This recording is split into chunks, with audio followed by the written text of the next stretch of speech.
on you getting it? How connected do you have to be? Well, hold on. Listen, you don't get paid for the word. Like, you could slow down. You could use, you could slow down a little bit. You're saying a lot, and the faster you talk, the less that people are going to remember of what you said. And don't interrupt me, Tony. There's a few issues of what you're saying. So, how would you decide? Well, they would thoughtfully work through that. But some of the things that you didn't mention that I think are big concerns are when you do have like a mixed family, you would have people that are descendants of you may be a descendant of both slave owner and slave, and should that wash itself out?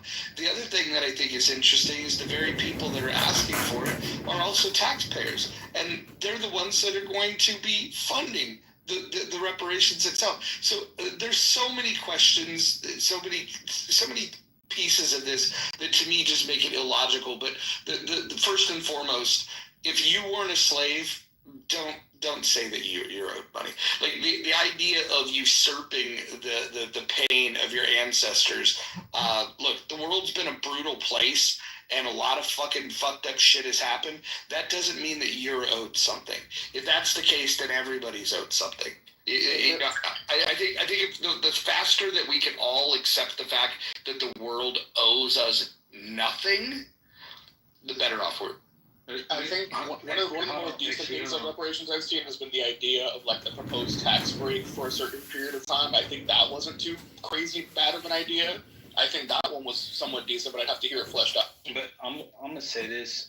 Well, tax break. Okay, go ahead. Yeah, what's up, Sean? Tell me. Yep. So my thing is like this, right? It's like when it comes to what's owed and what's not, I'm not looking just at the government. I'm also looking at the R&R train station, Wells Fargo, different things like that. When it comes to Caribbeans, they got the French and the Kingdom, to the United Kingdom to look at when it comes to that. But the thing is about it is it's not really about what is owed and different things like that. It's about what was held back from these people to build generational wealth with their off-seas and different things like that. Because like I said, like you said, and Mojo, some people like to bring up Jim Crow and everything else like that, but let's look at Wells Fargo that purposely denied black people from getting loans to build generational wealth and different things like that. Or when they did move to California, they escaped the South and everything. They couldn't get certain jobs, different things like that. So it's just not. It's not about just the fact of like, oh, the person that's not a descendant. It's not. It's about what was held back. And can you say, oh, well, everybody's on the fair, but everyone else on the fair got paid out at the time? We won't be talking about this if the people before just got paid out, period. And Jim Crow and segregation and everything else like that wasn't a part of our history as of 60 years ago. If any of that was not in place, no one would give a fuck. Because why? After slavery, people got paid out. After they got out, they was able to buy homes. They was able to buy land. They was able to build businesses. Let's not think about the people that had their own towns that got bombed and different things like that, from Tulsa, from different places like that. So it's more than just that. It's the fact that people want to prolong this whole situation. So 100 years from 1960, people want to say, well, that's 100 years ago. We don't care about that. But you still have not fixed the issue. And that's the problem. So, go ahead. I want to say something real quick. Let me say something real quick. Go ahead, man. Yeah, T.O., appreciate you, man. And Mojo, good to be here. And I'm just going to say, there was that generation of 40 acres in the wheel, for real. Like my family are homesteaders, 8th generation Americans that immigrated here from Sweden. And when it comes down to just as far as advantages versus disadvantages, that might be an advantage that was given to predominantly white people, because black people weren't here early on when that offer was given, and there was definitely just some disproportionate allocations of where you couldn't, even if you had the money to buy a home in a home, like an area that was predominantly white, and you couldn't buy it because you were segregated.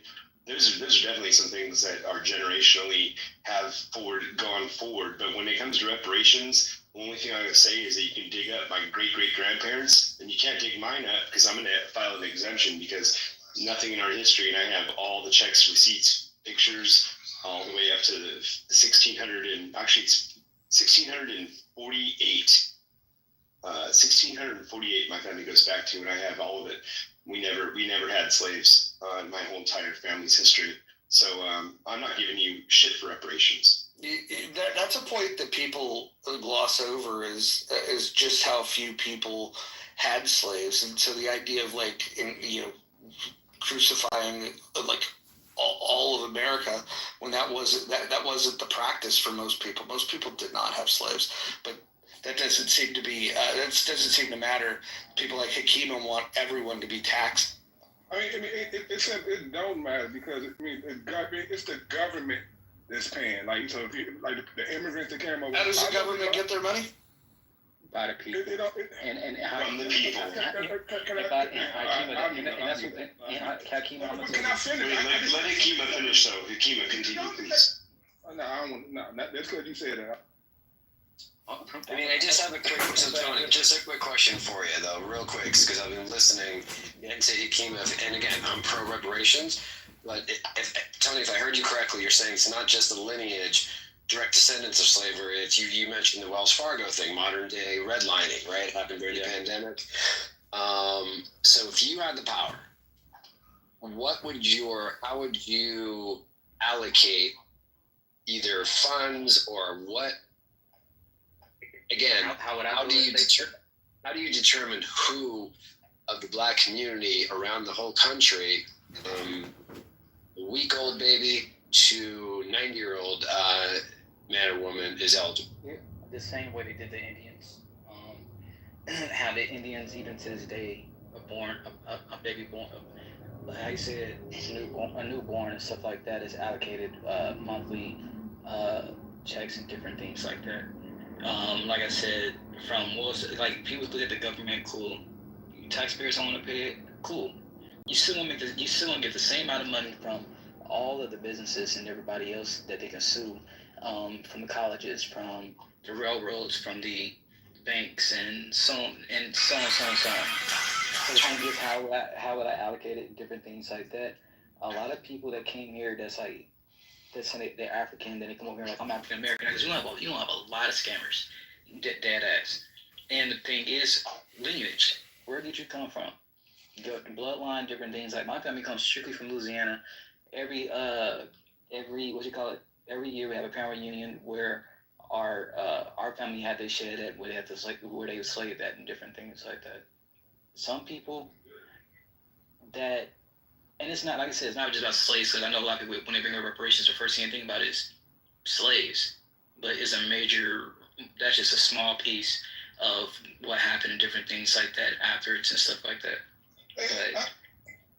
But I would say, but to directly answer your question, to how I would allocate it is a lineage. You feel me? Where your lineage come from, different things like that. If you a half person or half breed, different things like that or whatever. You owed a little something, but you're not really owed nothing because whatever the case can be like, but it would have to go off the lineage. That's how I would do it. Hey, I support Hakima, and whether we disagree, hold on a sec. Whether I disagree with Hakima or not, I like to hear from Hakima because I respect him, and I would like to hear what you had to say, Hakima. Please, would you? You shouldn't have to say that. Everybody else can speak without somebody else. I'm just saying, though. I don't want you to quiet yourself. There you go again. I can't speak. I don't think that's good. Sean, don't. That's a cop out, man. Sean, don't work. I think it's a cop out, and every time I speak, y'all come off the mic. Like Moose was able to ask a question. Tony answered it for 2 minutes. Nobody interrupted. I said 6 words. 3 people jump off the mic. Then I just started speaking again. Then Sean jump off the mic again. How's that a cop out? He was actually passing the ball. I get that. That's not the point. Hold on, guys. Yeah. Hold on. Everyone, hold on. Hakima's right. You guys don't seem to respect the fact that he's speaking. When he speaks, you guys just speak all over him. But I don't know what Hakima wants to adjudicate this. Perhaps we should set up a GoFundMe, and we'll call it reparations for Hakima. Go. I'm not giving reparations. That's not my fight at all. Yeah, y'all get it. I'm just.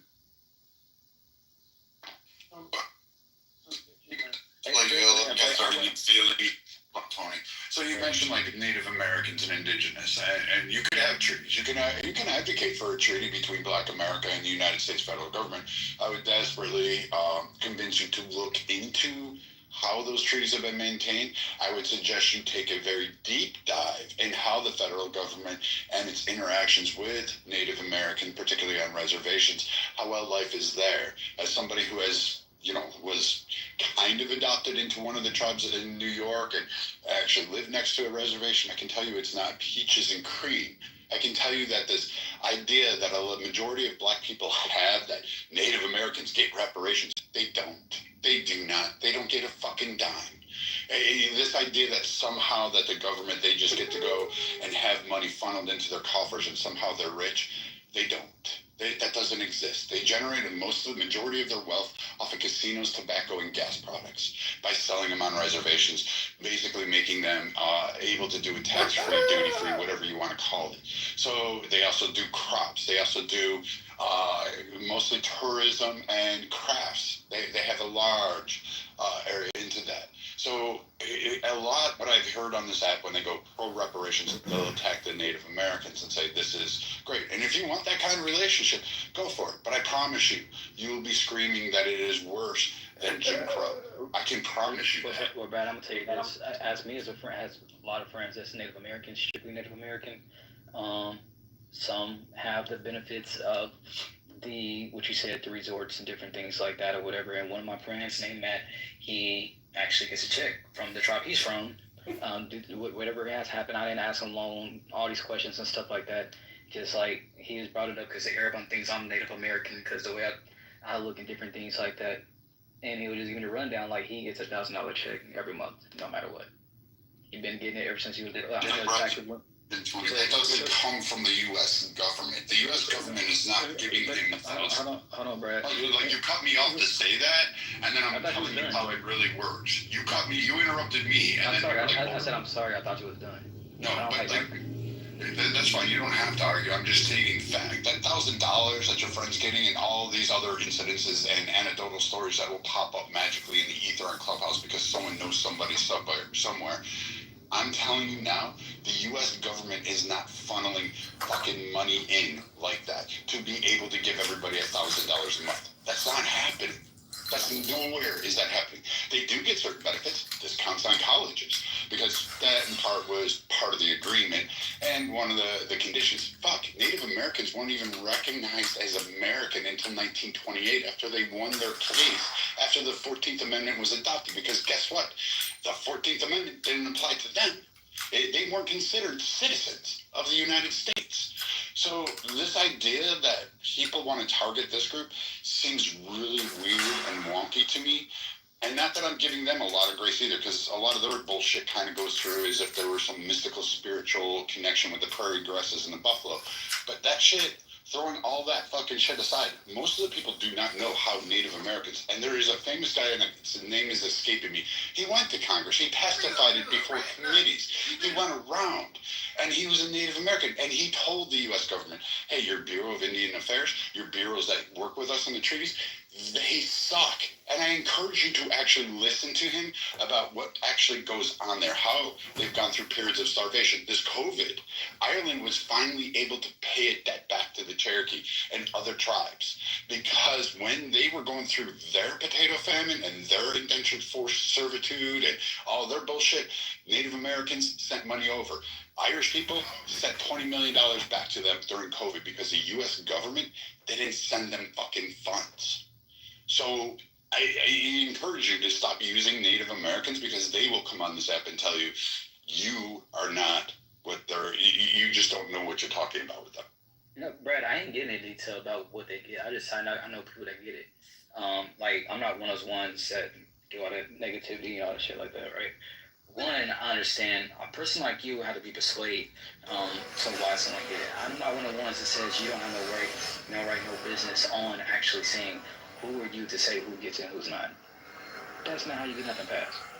And I think a lot of people that want reparations don't understand that. Some people like to say, who gives you the right to say no? That doesn't have Brad, a person like you, if someone tells you that, you're gonna say fuck off. You ain't getting shit, man. right or wrong?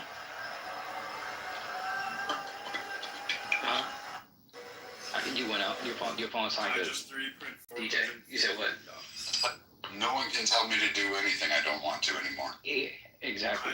So the whole point, exactly. So the thing is, you gotta understand, if you want reparations to pass, you have to get people on your side to understand the reason why. And I understand that. I probably can't convince you because you headstrong on different things like that. You have your point made up, and I respect it. That's all I can do. At the end of the day, what I'm saying is that we would not be having this conversation right now if stuff was fairly done. And not even, we're not bringing up 100, 200 years ago. We're not saying all that. We're saying, even, let's say someone said, fuck reparations after slavery. If black people are grandmas, fuck our grandmas, you feel me? Not our ancestors. Our grandmas have the right to actually go out and actually build generational wealth, like your family did, had the option to build generational wealth. Not saying you had the generational wealth, but had the option to build it with no red tape or anything like saying you can't do this because you're white. We would not be having this conversation right now. Everybody, if anybody else did, you sound stupid because when I sound stupid, but because everything wasn't paid, but your family had the option to do it. So that's my whole point about it. If you're being stopped from doing something because of your skin tone, different things like that, only thing I'm asking for a person like you is to have a heart to understand it. You don't have to agree with it, but understand why people of the other lineage will say, we want some type of repayment of the things that was owed that was never paid. And your stance on it. First and foremost, the amazing amount of reparations and the way the conversation steers in the directions is that they believe that America was the chief purveyor of American chattel slavery. It wasn't even far. They weren't even close. You'd have to go to the Caribbean for those, particularly Brazil, because that overwhelmingly had the highest number of slaves. But what I find fascinating and absolutely destructive is the fact that being on slavery and the way that occurred, and I'm ending the slavery part, is no reparations on this app has ever filed a lawsuit in the world court to go after any of the African nations. None. Absolutely none. There is no ask, there is no direct decree to say, hey, can we actually go after the people who actually sold us? Let's start there. Nope, never did. Jim Crow laws, for those that were directly affected by it, by having to pay a poll tax in order to vote, by having assets and craftsmanship and art and trade and patented inventions stolen from them, or just removed by government request or because of the fucking state laws, absolutely we can restore those. And we can actually trace those lineages because we have the documentation on who we stole it from and who their ancestors are or their offspring are. We can go through and restore those. And I would be all for that. Do we have the ability to sit there and correct from World War II and actually pass on when this Democrat Senator Rankin, who got it passed so that the GI benefits would be determined on a state level, and then we're able to deny black people. Yes, we could actually correct that because guess what? We know who fucking served. And we can directly pay those families the compensation that was owed, plus interest if you want to, and plus a penalty for just being fucking a shitty government at that time. I'm okay with that. And we can pay those individuals or those families on a need. We can return artwork. We can actually ask companies saying, hey, technically you never paid this family for a patent. You do need to compensate them for this. You do need to get registered and have that sales. That's an addressing of a grievance and a wrong that has occurred under our judicial system. But the blanket idea that black people should just receive a check based on no characteristic other than a point in history and time when a government was shitty to them, and then it's based on their skin color, is absolutely false. Many people who are black today actually, and one very prominent one who was screaming reparations and the black causes that, white people were the greatest oppressor. She actually, her family came on the fucking Mayflower and landed on Plymouth Rock. So that's a little hard for a lot of people to swallow. Hey, the other factor is the whole, Kima, you complain when people interrupt you. I didn't land yet. And you keep going further and further down this hole, and you start looking at it. You can cite the Homestead Act, you can cite redlining, but what black people do when they talk about reparations is they leave off massive other demographics, such as fucking women, half of the nation. You don't account for the Irish, you don't account for the Jewish, you don't account for the Italians, you don't account for the Polish, you don't account for any of the Asians. We literally had an anti-Asian, anti-China immigration policy, and we made fucking Jim Crow for Asians, and you never hear Asian people speak about it. You never hear it hit the front lines. You never hear them discuss it. And we did fucking horrific shit to them. We did it to a whole bunch of groups. But black people actually make the misnomer of thinking that they can just go, I'm black, I deserve a check for no other reason, and actually cannot apply any context other than we were slaves and we were forced through Jim Crow. That's the only argument you had, and it's not enough.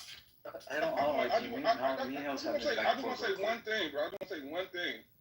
Just to clear some of for Brad to talk about go after the African countries. None of the African countries today existed back then. So to talk about going after Nigeria or Ghana or any of the West African countries, it's impossible because they did not exist back then. Okay, Hikima, to your point, none of the slave owners that owned slaves, the 5% of the population that owned slaves, nobody is alive today. So why wouldn't you go after those? The United States government is still alive. The United States government is still alive today. So there you go. That didn't enslave people. Hold on, Brad, you might be right, but I'm gonna tell you who was alive and is probably still alive. Possibly your grandparents or your ancestors or one of your older cousins that watch a hanging. Or a skinning. The Confederate government does no longer exists. And you know, Tony, yeah. You made some very good arguments, and I understand it. And it's the problem is it's based on some hypotheticals. If we had been given what we should have been given, then we would have been in a better place today.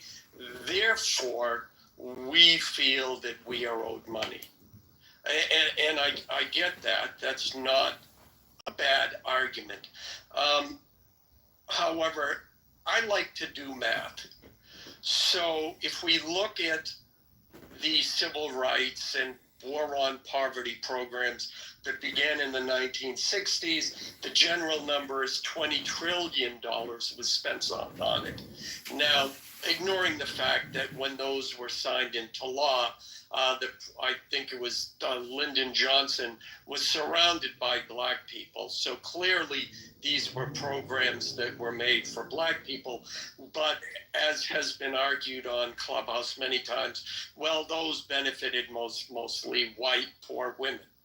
So if we take that and say, okay, only 13% of the only 13% of that went to black people because black people are 13% of the population.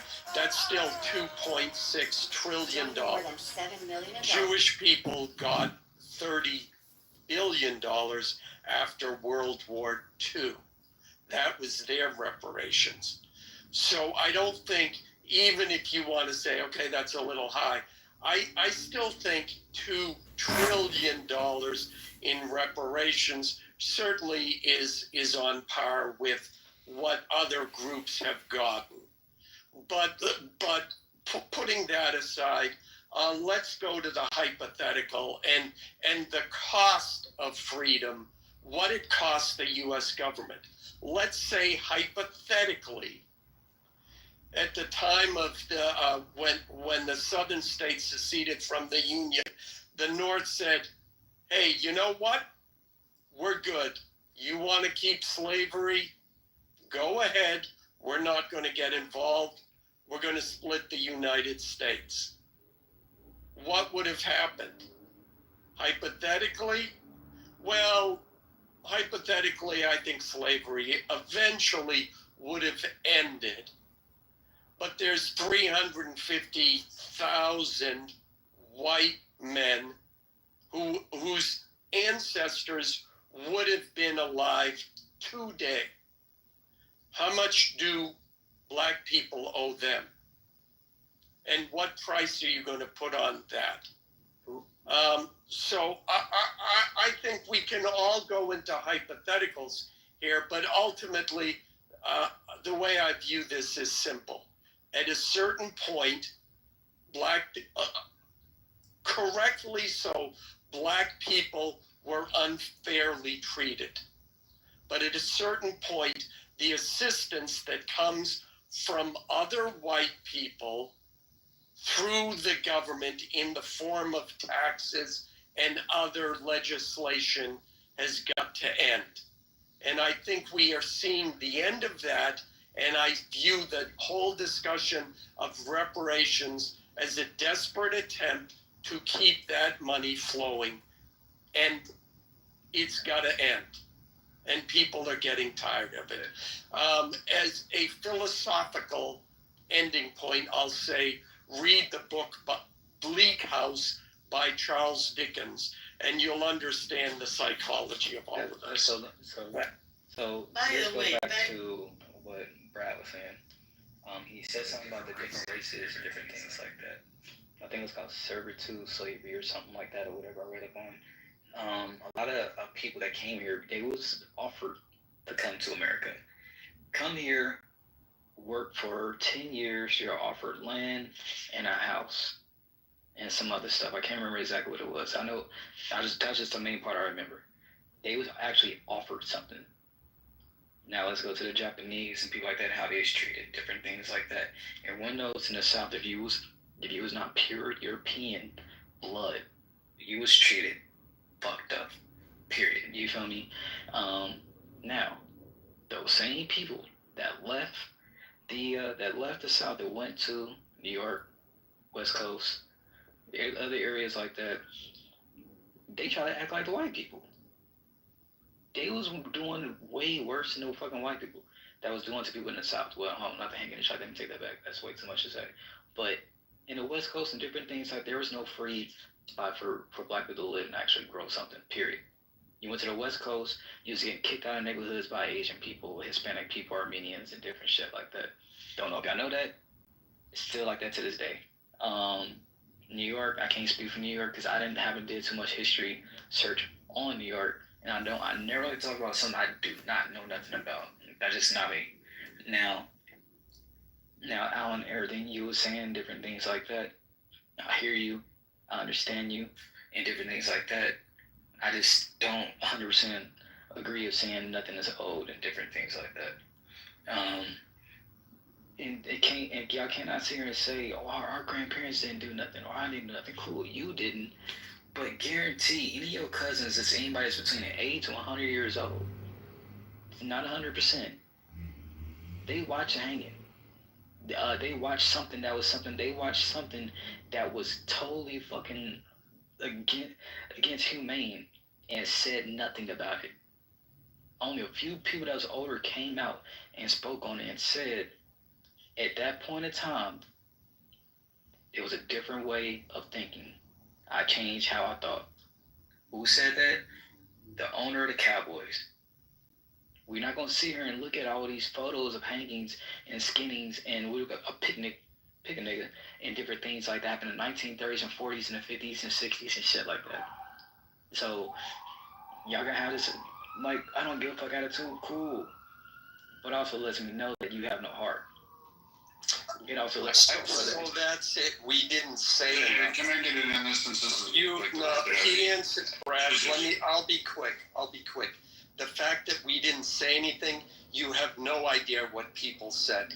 You have no idea what people did or did not do, how they voted, and I'm sorry, Tony, that's a weak argument. I said it was Americans. I'm just gonna Majority of speak on in regards. Americans oppose slavery, period, and oppose the treatment. Yeah, I'm going to speak on this. So the indentured servitude, it's glossed. It was mostly glossed by British historians. Fuck the English, because those guys, I literally wish I could piss in the Queen's fucking skull every day of my life. But you think that it was indentured servitude and they were promised. Usually it was 7 to 10 years, also 15 years. And these motherfuckers signed a contract by a group of people who didn't know how to read. The literacy rate in Ireland was 1% at the time. less than 1%, and it was only held to those who came down from Britain or who had ties to the elites in Britain. The rest of the population didn't know how to fucking read. But yet, no problem. We'll go with that they were offered a promise of America. No.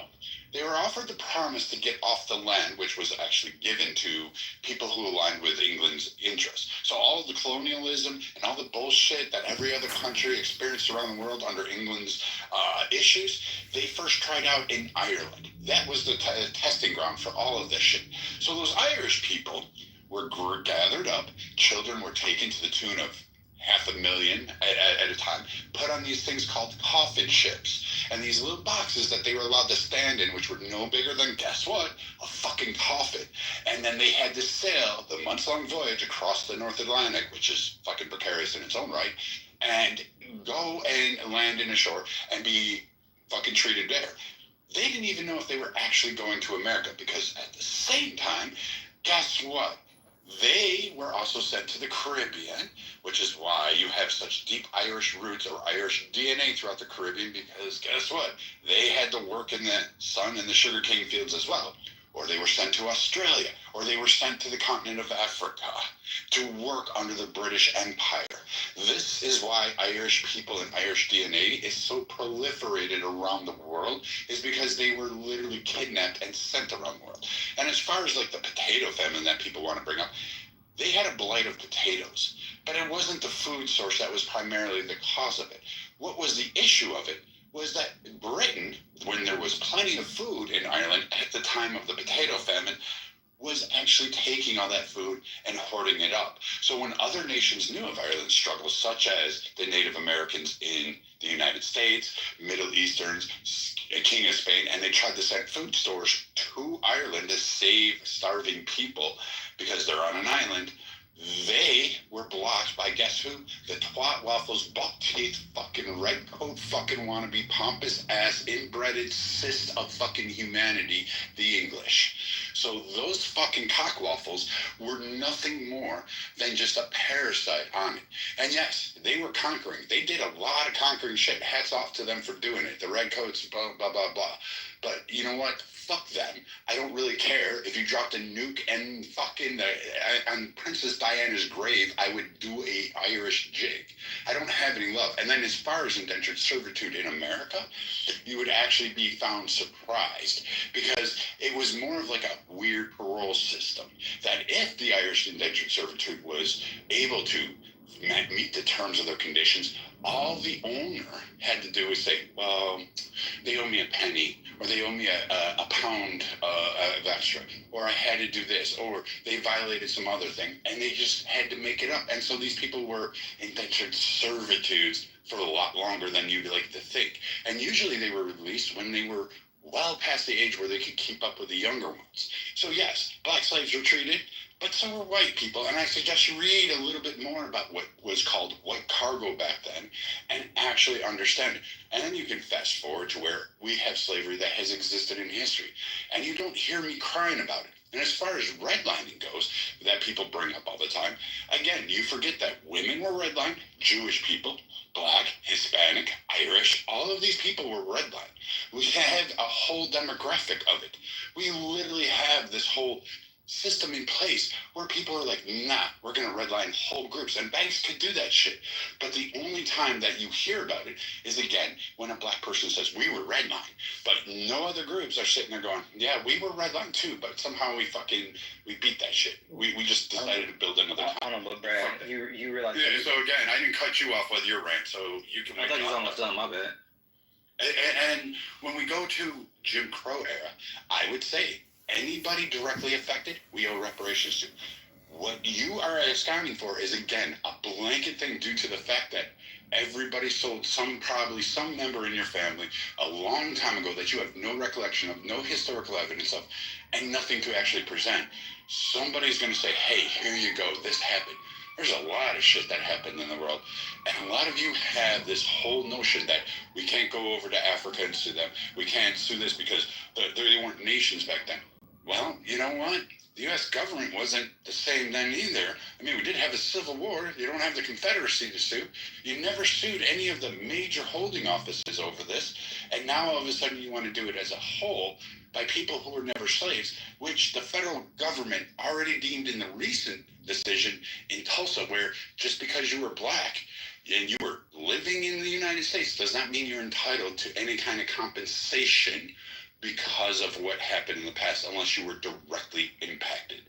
And this needs to be a narrative that is stuck in people's heads. You're not going to get free money. You're not going to find a way to get rich, and you're not going to be able to hustle that way.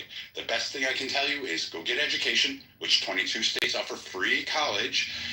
You can get it a plethora of other ways. There's a ton of grants, scholarships, particularly if you're a woman, gay, fucking left-handed, black, Hispanic, Asian. You can get all of that shit. Non-binary Latino midgets.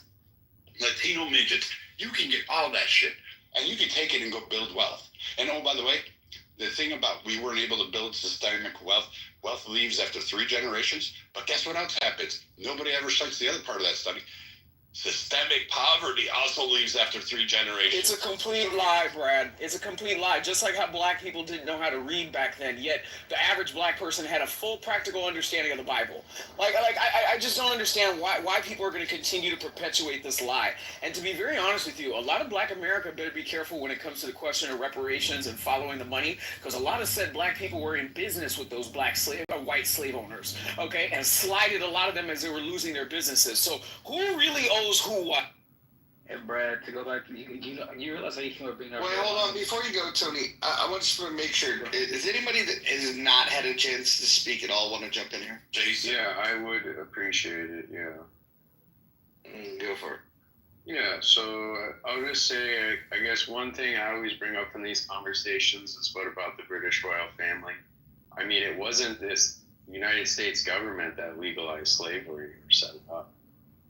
You know, it was the British royal family. They're still around. No one says, let's sue the British royal family and various other noble houses. I mean, lots of British people's retirements, people in Scotland and Ireland and all throughout the British Empire, their retirement was based on shares in slaves in the colonies and revenues derived from that.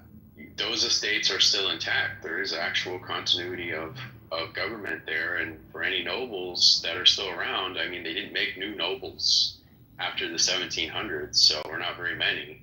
So you're going to see a lot of these estates, you can trace it right back to the proceeds of slavery. No one really talks about that. I mean, it's not the colonies' fault that there was slavery in the colonies. It's not the U.S. government's fault. And in fact, the U.S. government had to solve that problem and figure out what to do about it.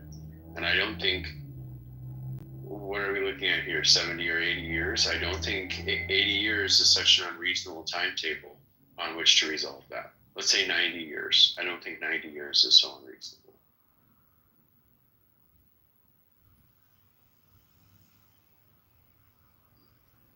What do you think about that, Tony? I don't know, I got lost. I thought you were just talking to Ryan. I thought you were just talking to me. My bad. I was reading something. I was trying to look up something. And see, what part of America would otherwise be responsible for paying reparations for slavery? You think that people in California should have to pay black people in Mississippi reparations? But that's already on the table already. No, that should be on the table. No, I'm saying, yeah, like California already got some type of... You didn't listen to what he said, Tony. Thank you. 70% of the landmass wasn't even a part of the United States, even after the United States became a country, and they still had slavery. So again, is Black America knocking on the door of Spain? Is Black America knocking on the door of Portugal? Is Black America knocking on the door of Mexico? The deflection is crazy. No, I'm just asking for consistency, and if we're not going to be consistent, then the whole effort is pointless. But one thing, anybody has look. My thing is like this. I'm not gonna pick and choose who pays and who's not. Whoever has a big part playing in it pays. Period. The people from our Caribbean and different things like that, we understand that they have to go through the Queen and shit like that because of the things they did. So you think that people in the state of Hawaii, their tax dollars should be used to pay reparation? Can I finish? I said that I said the companies. I said, fuck the government. The government don't want to pay up. Fuck it. We can sue the companies that played a big part in that shit. They still living. They companies are still going to this day. So y'all need. So like, if you want to bring up that, I have a backup. Then another backup. Well, hold on. I know you can make up new arguments if your previous argument fails. Thanks for admitting that. So to Adam's point, that's being I think overlooked. I just want to hammer it home. So slavery officially ended in 1865, right? So here's the states in the Union that were not states at the time. Colorado added it in 1876. North Dakota, South Dakota, Montana, Washington all added in 1889. Idaho, Wyoming added in 1890. Utah in 1896, Oklahoma in 1907, New Mexico in 1912, Arizona in 1912, and Alaska and Hawaii in 1959. So, what do you supporters of reparations think about taxpayers' dollars from those states that weren't even part of the Union going towards it? Seems to me like a pretty unfair ask, but I'd love to hear your response. I mean, if someone specifically going to that state and saying that, then you're a dummy. You're a dummy. A person's a dummy to even think to even say, "Oh, let me go ask Nebraska this." No, they send the government. That's number one. And two, people keep bringing up California and different things like that. Those motherfuckers did way worse than the fucking South it was, even to this day. They fucked up. So like no, hold on. Give me an example of what California did that was way worser, to quote you. Go ahead. Okay, cool. So, we know in the South there was the KK and shit like that. Cool. We understood there. You think it's cool? The KKK No, is cool? I don't mean, when I say cool, I don't mean like that's cool. I mean that's saying that's just like a period. You feel me? I mean, saying I made a mistake. I don't feel you. I know what you feel me, but I'm not really it's like following. harassment. Can you maybe get to the point? Yeah, you said that you said and I quote what California did was way worser. Yeah, I know. Yeah, please explain. I am. Appreciate you for letting me finish. And so what happened was in the South or whatever, we had sundown towns, you had the KKK, but black people were still able to build something like Atlanta, different cities in Houston, different things like that. In California, you try to do any type of building, they burned your shit down. Wait a minute. Tony, have you ever been to Richmond, California? In Oakland? Or Oakland? No, Oakland's a different city. I'm saying Oakland. Have you ever been to Richmond? No, you asked me about Ben. No, I've not been. Have you ever been to Oakland? Have you ever been to Oakland? I understand Black Town. What about East Palo Alto? How about Compton? How about Watts? How about Hawthorne? Hold on, can I finish though? What about Ladera Heights? Because right now you're losing. Shit, what about Culver City? Yeah, that's not a black town. That's a Jewish town. But so don't forget, I live in LA. so then, like I said, Compton, any places like that. A lot of business that was going to stuff like that. You understand that they did hire Southern police officers to bring them over there because why black people couldn't really build nothing out there even if they tried to. Okay, so hold on. Hold on. I want you to tell me what California did that was way worser, your words, than what happened in the South. You haven't gotten to the way worser part. Get to the way worser part. They couldn't build nothing in California. White people are complaining about that today. A lot of black people out there are dumb as fuck. Let's be honest. They don't know too much due to the fact that they don't have. Wait a minute. Now you are being the most bigoted person on the stage. Did you literally just say that black people are stupid and don't know too much? To the South, yes. Black people, hold on. According to Tony, black people are stupid and don't know too much. He said they are dumb as fuck and don't know too much. They're dumb as fuck. I mean, if anything, the conditions of California, how they've engaged in institutional racism along his logic, is actually more detrimental to white people today, given the existence of the California Coastal Commission. So, I mean, it's very funny to me how he wants to say that, you know, California was so oppressive towards people of color, and he still can't point to me what color those people were, where they lived, and what specifically happened to them. You're making bits and pieces of sound bites and talking points, and you're not really making an actual point or an argument. I mean, to you, because you're not that bright, but I can just land. And that's not going to work either. But you're not. I'm just letting you know you're not going to get very far doing that. And I'm okay. Because if you didn't comprehend what I said, I just go on mute. I said what I said. If you didn't comprehend, that's okay. You can use big words to try to make it sound to say nothing, but anybody that understands what I said and actually did their research. Tony, the reason you're getting pushback here is because what you said didn't make any sense, and we're giving you an opportunity to try to make some. I mean, every time I explain, I get mid cut off. No, you said. I'll repeat what you said. You said what happened in California was way worser than what happened in the South. Build nothing out there. Hold on. And then when I drilled into it, you said that the blacks in California were dumb as fuck. They don't know too much.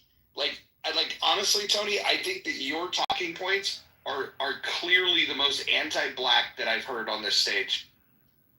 Well, it seems like Mr. wants to say something, and I guess I would say, Tony, like, you didn't really answer the question of what California did. You said black people couldn't build anything, but you didn't say what California did that led to that. So what he's referring to is a task force in the county of Los Angeles. Okay, he claims to live in the county of Los Angeles. So next to where Dodger Stadium was built, a lot of that subdivision was cleared out to basically dedicate. Are you talking about Echo Park? Yes, and then so it was supposed to be dedicated towards affordable housing, and it was repurposed as otherwise. So they put together a task force to investigate potential claims that any people who occupied that region or any of their descendants may have today. None of that had anything to do with black people. Oh, I didn't say anything about that. You did. Sorry. Tony, you're in Hollywood. Are you gay? That's West Hollywood. I'm in Hollywood. That's a big difference. But are you gay? You got East Hollywood, you got West Coast, you got the West Hollywood. That's where the gay people are at. Are you gay? I live where everybody else that's not gay live at. Okay, but are you gay? I am not gay. Okay. You know about West Hollywood? Are you gay? You gonna hang out at one of the little rainbow clubs over there?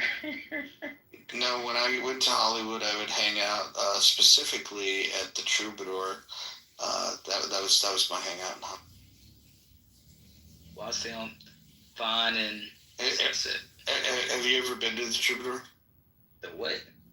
The Troubadour, the most popular club next to the whiskey in the history of Hollywood or LA in general. Probably I'm not. No. You've never heard of the Troubadour, and you live in Hollywood. Yeah, I'm with her. I've been living here since 2018, so I probably have not heard of it. Jesus Christ. Have you ever heard of the Seventh Veil? No. So you don't know anything about Hollywood. What do you do? Just sit in your house and play video games? No, I just get invited to places. I just go, look at the address, and I show up. This is weird. How is it that somebody that lived in Northern California knows more about your fucking town than you? Because I'm from Texas and you're from California. How long have you been in Hollywood? Since 2018. So you've been there for 7 years, and somebody that's visited there a dozen times knows more about it than you. Dude, that's kind of like one of the most iconic music spots, and I'm not even from California, dude. What are we talking about? I do not know what the Troubadour is. Seventh Veil? I know That's a strip club. No, we were talking about the Troubadour. He was mentioning. Oh, okay. You also mentioned Seventh Veil, and I know that's iconic for a different reason. Yeah, Seventh Veil is one of the grimier strip clubs of all time, and the only reason that people might know the name is because Motley Crue sang about. Do they still have the guitars hanging on the wall at the Troubadour or no? The only time I've ever been in the Troubadour, I wasn't looking what was on the walls. I was looking what was 6 inches in front of me. That's fair.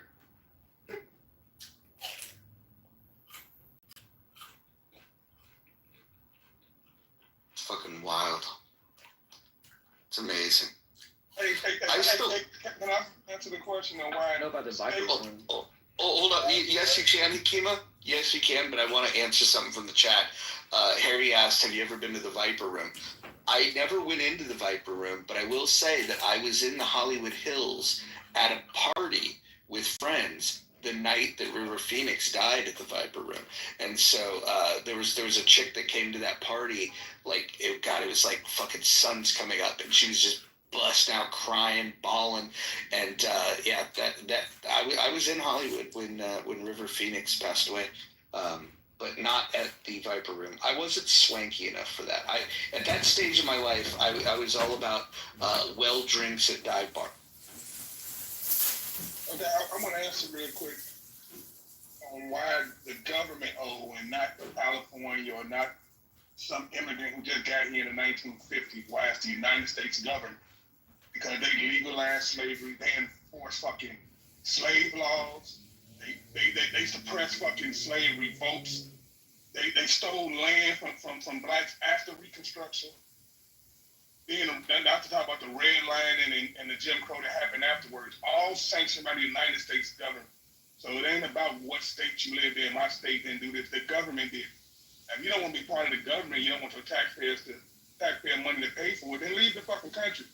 But that don't change the fact that the government, the United States government owed the debt, not Mississippi, not Alabama, not Virginia, the United States government. Not Great Britain, not Spain, not fucking Portugal. The United States government owed the debt. The United States government owned slaves? No. Can somebody answer my question? No, it didn't. Okay, so allowing something and being the direct causation of carrying out a traumatic practice are two entirely different things. I don't think the government's responsible for that. Now, if you want to go after those individual slave owners, then I could definitely understand your case. But to go after the federal government for simply allowing something and not owning or engaging in that practice themselves, I feel like that's just inconsistent. You're not really holding the problem accountable. Did you miss the part where I say that they suppressed slave revolts? So when slavery got out of hand, the United States government sent troops in there to... And they suppressed the votes of women for a lot longer period of time in American history. Wait, hold on. Listen, I'm probably the single greatest abolitionist on this app. My favorite founding father is Thomas Paine, who was an abolitionist before it was cool. But in regards to squashing the slave revolt, if the policy is to allow slaves and the slaves are revolting, wouldn't the common sense thing be that they're going to squash the revolt? Well, yes. Who do you think built the White House? But more narrowly, I don't think what Hakima said is factual. The U.S. government didn't allow slavery. Slavery was allowed by the British monarchy, and it was part of the laws of the colonies. It wasn't in the U.S. government's power under the Articles of Confederation. It was. To change anything about slavery. Please, let me finish my argument. Then rebut the argument, okay, or disagree with the elements of it that you do. The Articles of Confederation didn't give the government the power to have anything to do with commerce within the colonies. All of the legal codes of the colonies were inherited as they were immediately following the U.S. Revolution. This is what are called the Reception Statutes or statutes in most colonies, and that's why you see the common law continue as it was, and they keep using English law in Pennsylvania and everywhere else. They just kept using the same system of laws. And under that system of laws, slavery was allowed by the British monarchy.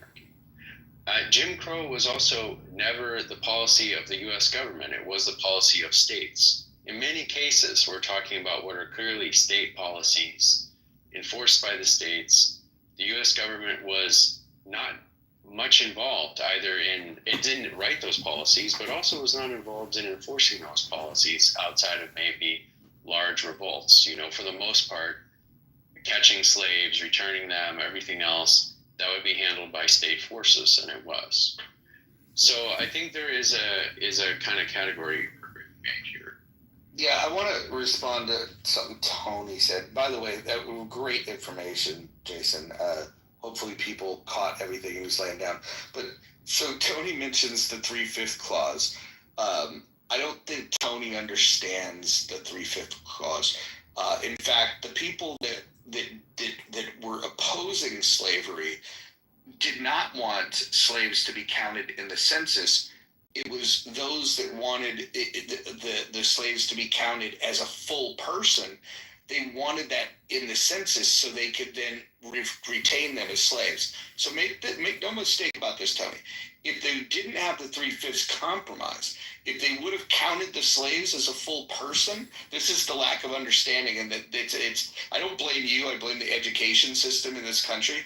If they would have counted blacks as specifically the slaves in the census, slavery would have continued even longer. And so when people mention the 3/5 compromise and they say, "Oh, they only thought we were 3/5 of a human," it is the most ignorant argument, and points to evidence that you know nothing about the issue at all. The other thing that you mentioned that I want to address, because you do bring up some stupid shit, is who built the White House. My guess is you're going to say, just confirm yes or no, and then I'll continue. But yes or no, you're going to say it was built by slaves, correct? Well, an independent contractor that employed slaves, or that had slaves. Hold on. I'll get to you. But they definitely weren't government slaves, I'll tell you that. There's no record to say the government owned slaves. I think I can handle this part of it. Tony, yes or no, were you going to say slaves built the White House? The chat's in, the information's in the chat. So you don't want to talk about it. Let's see. I don't know. I don't even know what the fuck you put in chat. You spam the chat. So why don't you answer me yes or no? Were you going to say that the slaves built the White House? Okay, you don't want to answer it. It's a social audio app. Okay, Tony doesn't want to have an audio conversation. So no, the slaves partially built the White House. It was designed by James Hoban, and there was also free black laborers. So there were blacks that were free that participated on that project. There was also immigrants, and this included some highly skilled people, that understood things like stonemasonry. So that was Irish and Scottish predominantly, but yes, there were some slaves that contributed. But the idea that people just shorthand say that the White House was built by slaves, partially true, partially untrue. So yeah, but Tony doesn't know his history. Tony thinks that the U.S. government coming up with the 3/5 clause was a negative thing for black people. Was actually a positive thing. In fact, the best thing for them would have been for them to have not been counted at all. But he doesn't know that because he doesn't fucking read. Well, and Roger, and this is where I want to continue to belabor the point that the United States government never owned any slaves. So, allowing something and somebody driving that train are two different things. You allowing something and not stopping the train by intervening as the government is entirely separate from a person who's committing the act. So for that reason, I don't feel like the government should have to pay reparations. They shouldn't. And where does the line stop? Okay, are you going to give reparations to women? Are you going to give reparations to women because their female counterparts behind them had to be their votes weren't counted? They weren't extended the same type of constitutional rights that women now get to experience today. Where does the line stop? Where does it stop? It stops when people stop fighting for it. Or is it just exclusively special because of black people? Come on. Why are the people against reparations so angry about it? There's no. That's the crazy part to me. They are really This angry. conversation is not going to sway the United States government. If you and the proponents of reparations want to sue individual slaveholders and bloodlines, then have at it. But leave our federal government tax dollars alone. That's all we're saying. Can I finish? Why? I don't get the anger, but. Yo, Kimmy, your phone sounds a little muffled, champ. We don't get the anger. Why are you trying to dip into our tax dollars? We don't get the anger.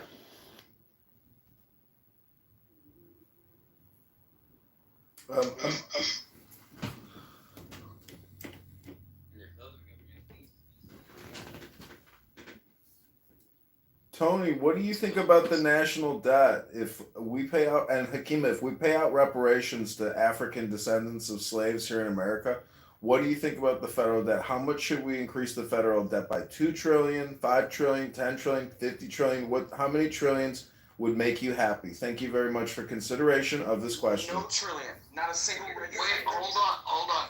There is a group out there advocating that the debt that's owed is $6 quadrillion, which is 46 or 47 times the global GDP. So not only are they asking for something that's unreasonable, they're asking for something that's mathematically not feasible. But I was asking Hakima and Tony, how many trillions would make your claim, satisfied? Thank you. I'm gonna try to answer. The debt is a joke. Like people that complain about the debt from $1 trillion now to 37 trillion, and people gonna still be complaining about the debt when they get 150 trillion. Like it is a fucking joke. It's never gonna go away. It's never gonna get paid. And the spending, the borrowing is not gonna stop. Okay, so your first point is it's a joke, but how many trillions would satisfy the debt? Thank you for the consideration of the question. May I finish? But back to what he's going now. Jason said somehow Great Britain had, like, they are the ones who instituted, like, did slavery. Last thing I checked, they was a major role, but they definitely stopped. The War 1812, they definitely came and burnt down the fucking White House. And that's what Tony talked about when the slaves rebuilt it. But how are you blaming the fucking British when we whipped their ass in something packed to now go back and say the British owe or Spanish or Portugal, everybody but the United States government owes the debt. It's just crazy for him to say that, like, what I said was the truth, that the government didn't suppress slave revolts. They totally did. They definitely had federal laws that allowed slavery. So they act like, the federal government just sat back and allowed it. So, but they're not responsible. That's ridiculous. This wouldn't be a country if the federal government don't have any responsibility. Like, what is their role? Do you think 17 trillion would be a good number? 17 trillion, Hakima? Chill, man. I don't want to derail a good conversation. I'm just asking how many trillions. No one's giving me the answer but Tony. John, I don't want to argue. I don't want to argue either, but Tony put 17 trillion in the chat. Hakima, do you agree with 17 trillion? John's been trying to derail with the stupid debt thing. It doesn't make any sense, man. But Hakima, man, like, if we're gonna be honest, right? I'm surprised that you're surprised that people have a visceral reaction to the idea of reparations. I think reparations are reprehensible, and I think that I would be embarrassed if I supported reparations. I would feel like less than myself. Like, I'm not talking about you, how you should feel. I'm saying that I look at it as tantamount to begging. This is the way I view reparations. And so, like, my tax dollars would be going towards paying reparations. And I think it's despicable. I think the idea of reparations is despicable.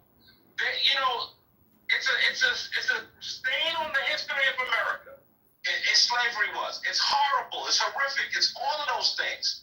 But 17 trillion is not that much, Anthony. Jeez, it's only 17 trillion. I pray that I don't get a green bean, John, because I will see your ass later, bro. Listen. Don't get angry. It's just 17 trillion. Let's not do. Oh, Anthony, hold on. We're not doing interruptions today. the one thing that separates this room from the rest of the fucking rooms on Clubhouse. No interruption. Thank you, bro. Except when I'm speaking. I'd like to jump in after Anthony when there's. I would like to as well. I'm almost landed, y'all. I'm almost landed. So, you know, Hakeem, like, there was a legal framework in this country. All right? It was legal. The government doesn't owe anybody shit. The citizens of this country inherited slavery. They made a decision to keep it legal. They paid for it in blood with the Civil War. This idea that people are owed anything, it's despicable. Thank you for listening. I mean, I guess you would take that viewpoint, all things considered. But to say that it's begging, I mean, like that's anti-capitalism. It's a debt, and capitalism in this sense was built on debt. So basically saying that since you guys didn't pay the debt right away, it goes away. Like, let's set that precedent where we just let debt go the fuck away.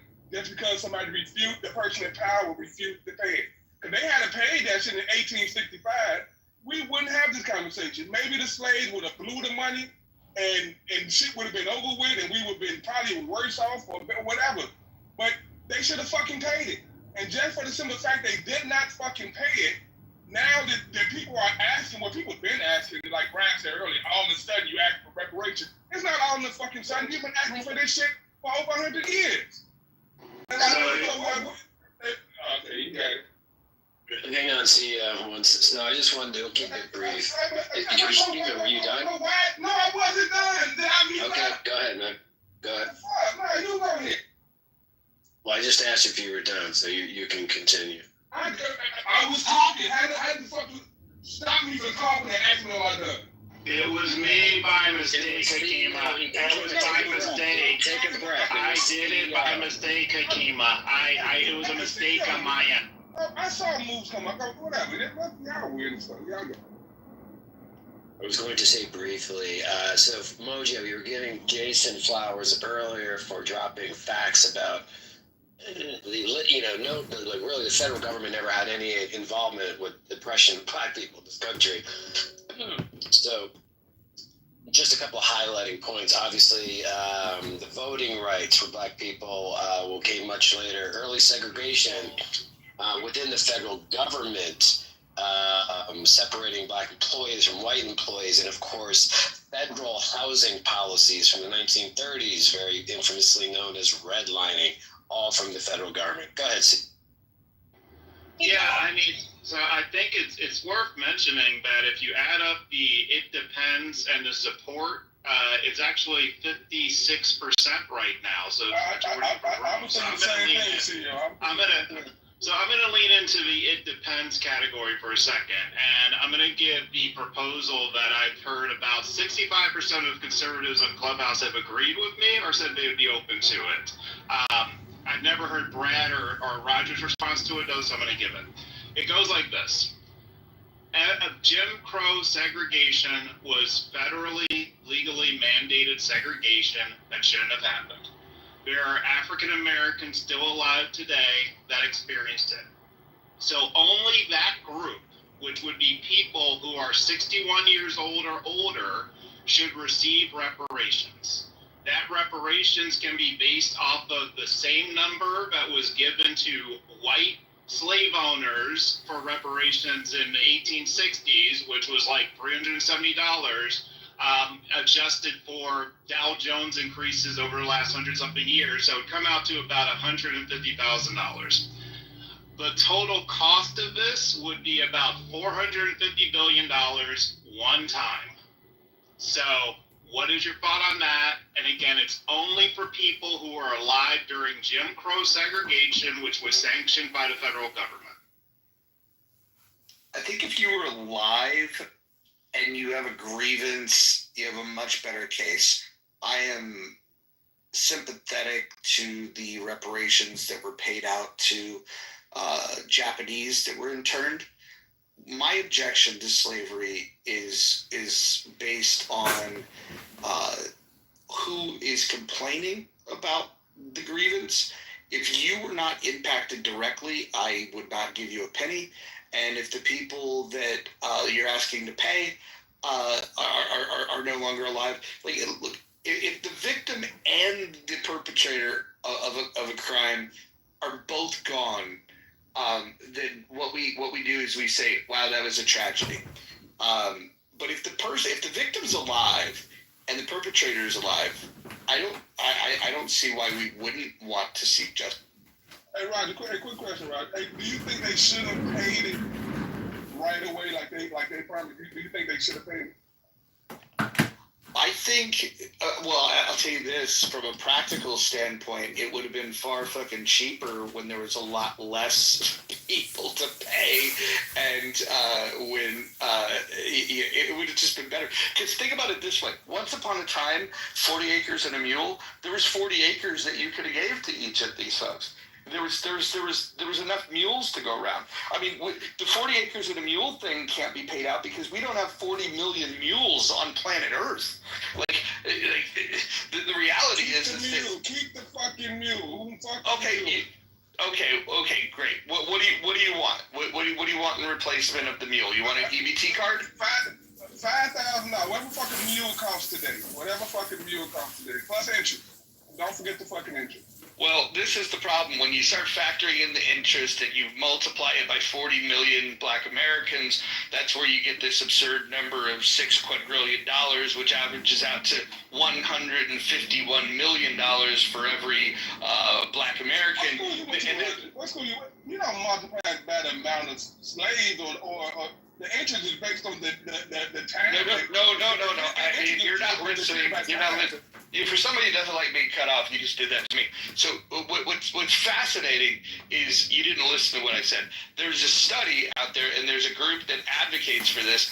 They calculated the interest based over time, like they calculated the hours that were not paid for labor based on the average wage, and then they collected interest over all this time. That's how they got to the number, and the number was $6 quadrillion. And then they divide the $6 quadrillion by the 40 million blacks that are in this country today, and that's where they get to the number of 151 million. So I don't know what it was. Listen, and if you want to criticize that, don't criticize me. I'm just quoting a group that's advocating for. Yeah, they retired it. That's like $6 quadrillion. It don't even exist. Yeah, it's 46 times the global GDP. They might as well give us the sun. Like here's the sun, and it's yours, and you can restrict it from everybody. Why not ask for that at this point? Because like it's to me. Roger, you're diabolical, bro. You know what? We could probably, when we terraform Mars, we could then maybe adjudicate and say that you can get 40 acres of Mars land. We didn't say where the 40 acres was going to be.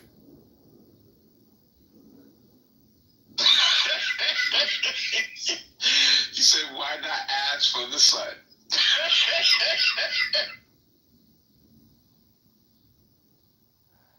This poll is interesting.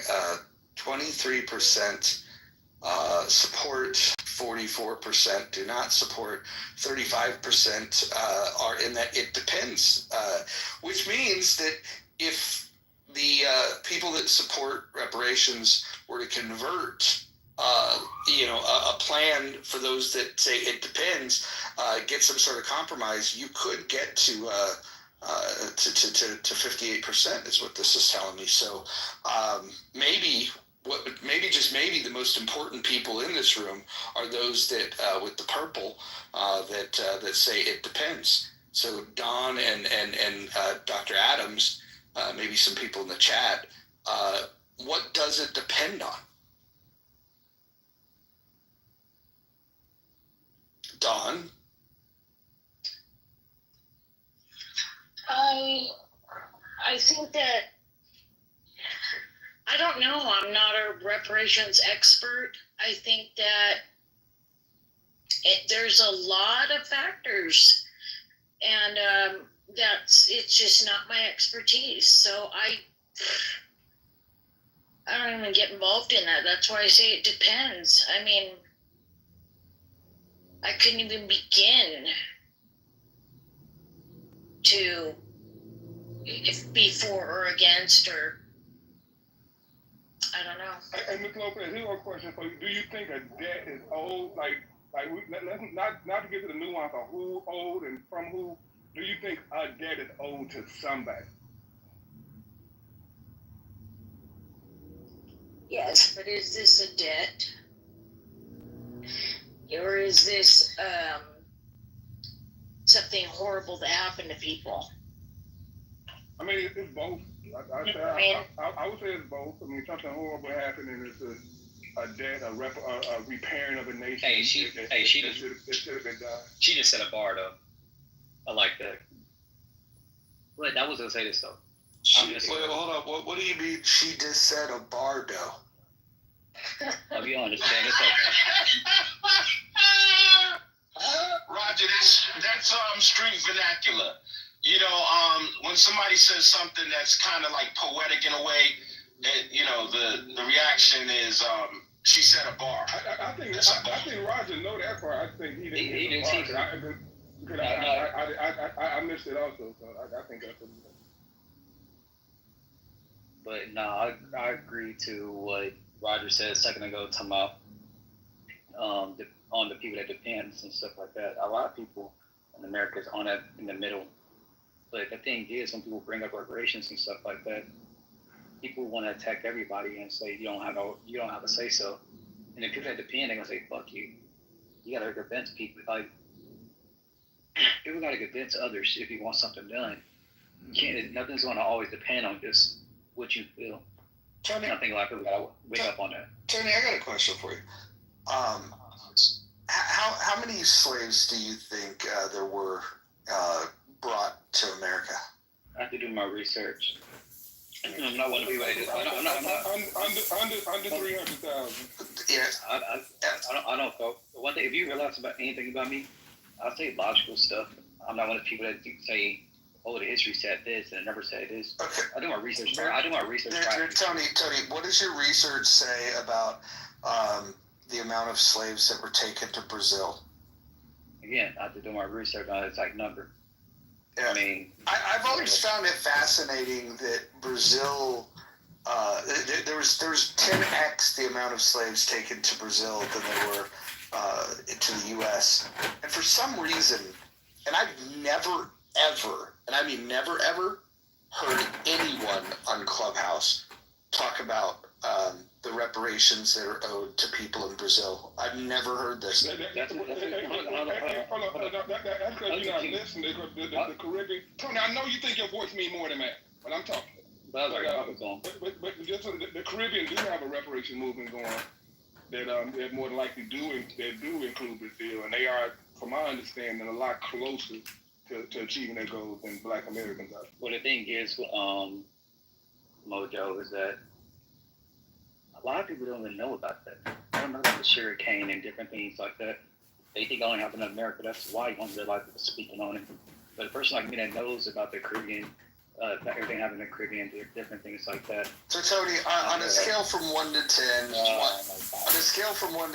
one representing that you know nothing about the transatlantic slave trade, and 10 means you're an expert and know everything about it. Where would you put yourself on that scale from 1 to 10? I'm in the middle. I'm not saying I know everything. I'm not a dumbass. A dumbass only say he knows everything. And dumbass is the only person that's make it sound they know what they're talking about. So 1 to 10, where do you rate yourself? I said a 5. A 5. Okay, a 5. Interesting. And so I'm not going to bring up articles and say, "Oh, this article said this in 1858." This I'm not about to do all that. But were you aware that 10 times the amount of slaves were taken to Brazil than the U.S.? The Queen did that. Yes, in Spain. I know a little bit about Actually, no, it was Portugal. So I would give you a 4. Okay, well, give me a 4. I was close. 10 times the amount of slaves were taken to Portugal? No, from Portugal to Brazil. From Portugal. Yeah, because you got to realize that over 12 million slaves, from what they say, over 12 million slaves were brought from Africa. 300,000 landed in North America, what we call the United States, basically the other almost 12 million landed throughout the Caribbean islands in South and Central America. That was beforehand, right? Before anything, they was over there in the Caribbean with the sugar canes and stuff like that. Went back to the Queen to get more boats and different things like that, count cotton. Then ran off with the money that they owed the Queen, and that's what started the war with us. And Can I just point out that I'm really unhappy with this poll feature? The fact that I don't have the option to turn off who said what in this poll, I think it should be anonymous. And I think everyone should write to Paul and Rowan to let them know that that feature needs to be changed. The other thing is the math on here is just not mathing. We've got 3 choices and we've got a total of 102%. I mean, this is basic shit that they could figure. I mean, I don't understand, much about coding, but I feel like I could, with help from ChatGPT, I could code something that adds up numbers. Amen, Mojo. And while we're at it, because it's probably a high school, sorry, Don, I'm going to finish real quick. It's probably a high school coder that they got to do this. They're just throwing paint at the wall. Like, let's charge them $5 holding thing. Albeit, the whole reason why people vote a lot is to be anonymous. And again, it's the hill I'm going to die on. How can they charge anybody? I don't care if it's $5 a month or $1 a month when they can't find a 19-year-old coder who can figure out how to actually enable all users to delete any message in your back channel that you no longer want, and therefore does not indicate you have 5 messages, 7 messages, 6 messages. They don't do that because they have to keep the shiny thing in front of us to keep engaged. Also, I wanted to add to this, these votes or these polls, they stay on your bio, which I wasn't aware until I looked at my bio. I think you should have the option for deleting them. Right, at least that, right? I think what they're going to do with these polls, I think they rolled this out rather than just a feature to amuse us. I think what they're going to do is they're going to go look at these polls and then they're going to aggregate some of this information and they're going to put it together and sell it as market research to people that are interested, especially when it comes to politics. I think like something like this, like a poll on reparations, this won't be the only poll on reparations, but then they can go and search out keywords, and then they can put all of this, for anybody that would want to buy this type of information. Well, market research is expensive, so yes, they will do that, no doubt.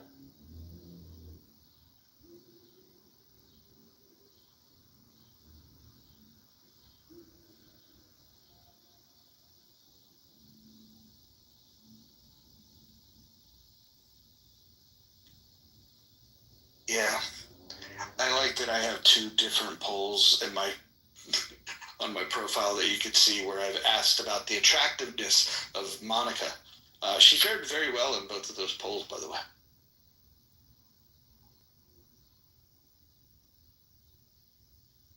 Are we done with reparations? Can we move on? Can we talk about something else? Please. What do you want to talk about, Hakima? Shit, we can talk about toenails.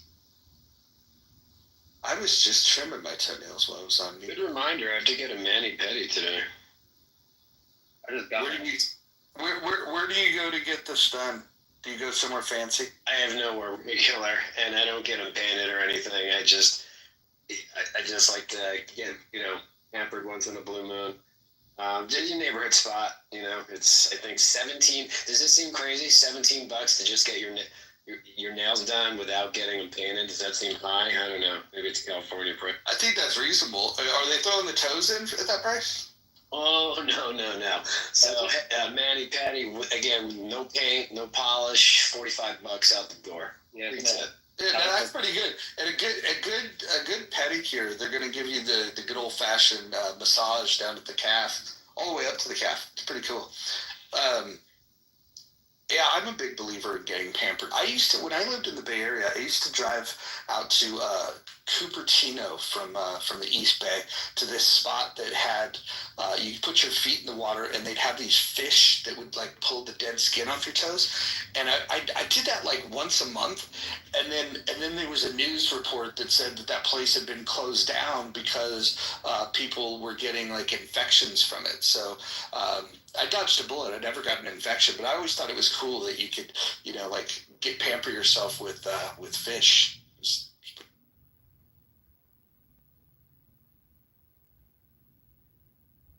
How did it feel? Tickled a little bit, but not much, because your feet were like soaking in water, and it just looks weird. But it's the experience. I'm gonna guess Anthony's never had a pedicure.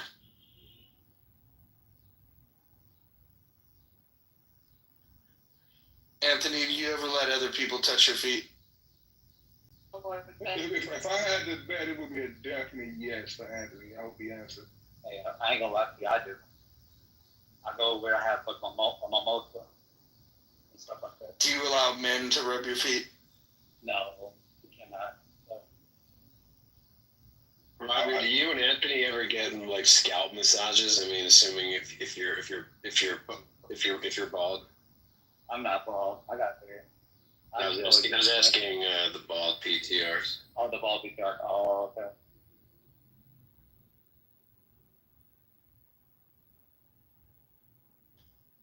I went to a barber that wanted to charge extra for a buzz cut, and I just thought, like, why? That's the easiest thing to do. They were explaining that like it's not. In order to make sure you get every hair, it's actually more tedious. I don't buy that, because I used to be able to shave my head. Yeah, I could shave my head myself. Like, I was pretty good at doing that. I keep my hair. Every now and again, I let a little straggler pop up, but I like to keep it down to the skin. That's bullshit. I've been doing hair since '92, and I'll tell you, that is bullshit.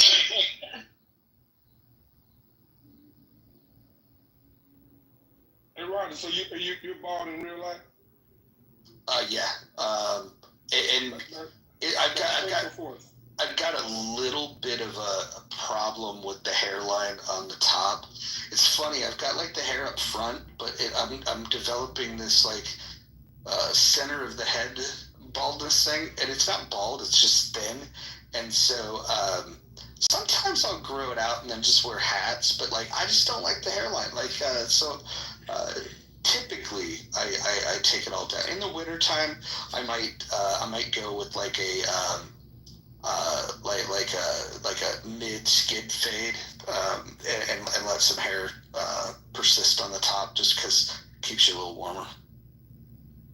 Yeah, I wore a bald head all through the '90s when I was as a teen. I wore a bald head, but now I got dreads. I might be going back bald again, because my dreads so long that they pulling on my dreads, so it's thinning my scalp out. So I might just cut it out now. And I can't imagine having a fucking haircut going to the barbershop every week. So it's either dreads or bald. A haircut that took precision is the flat top. I remember doing those. Oh, those take a hot minute, yeah.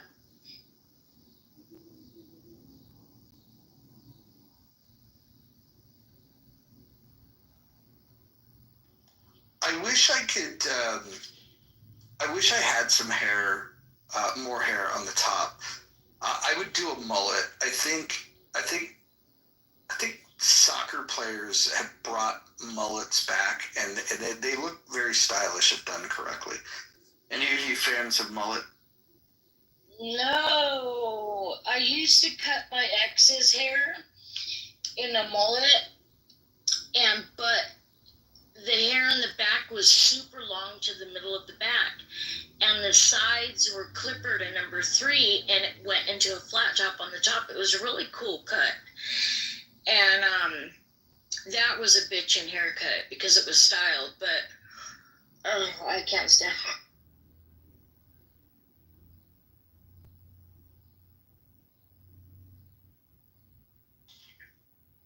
The haircut you just described is the haircut of choice for about 75% of the roster of pro wrestling in the mid 80s for Jim Crockett Promotions. It was kind of in the Mid-South area. Like that was a very popular style. Like super long in the back, shaved on the sides, and then styled on the top. Yep.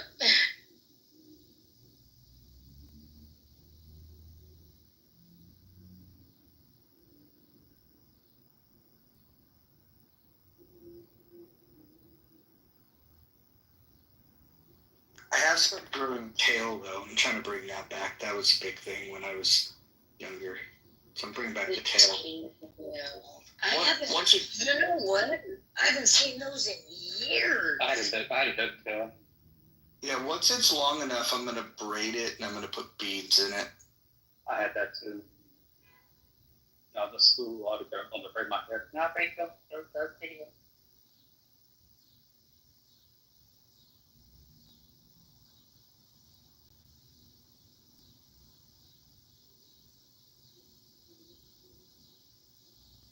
You know, I like to close these polls after they get 100 votes, but it's been a slow day on Clubhouse, so I don't know if we're going to get to 100 votes here.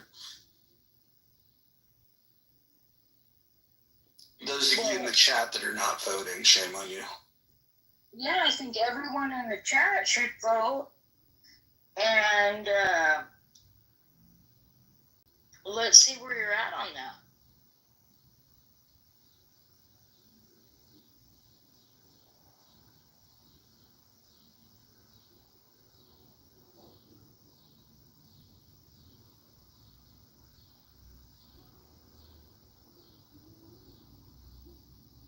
We got another one.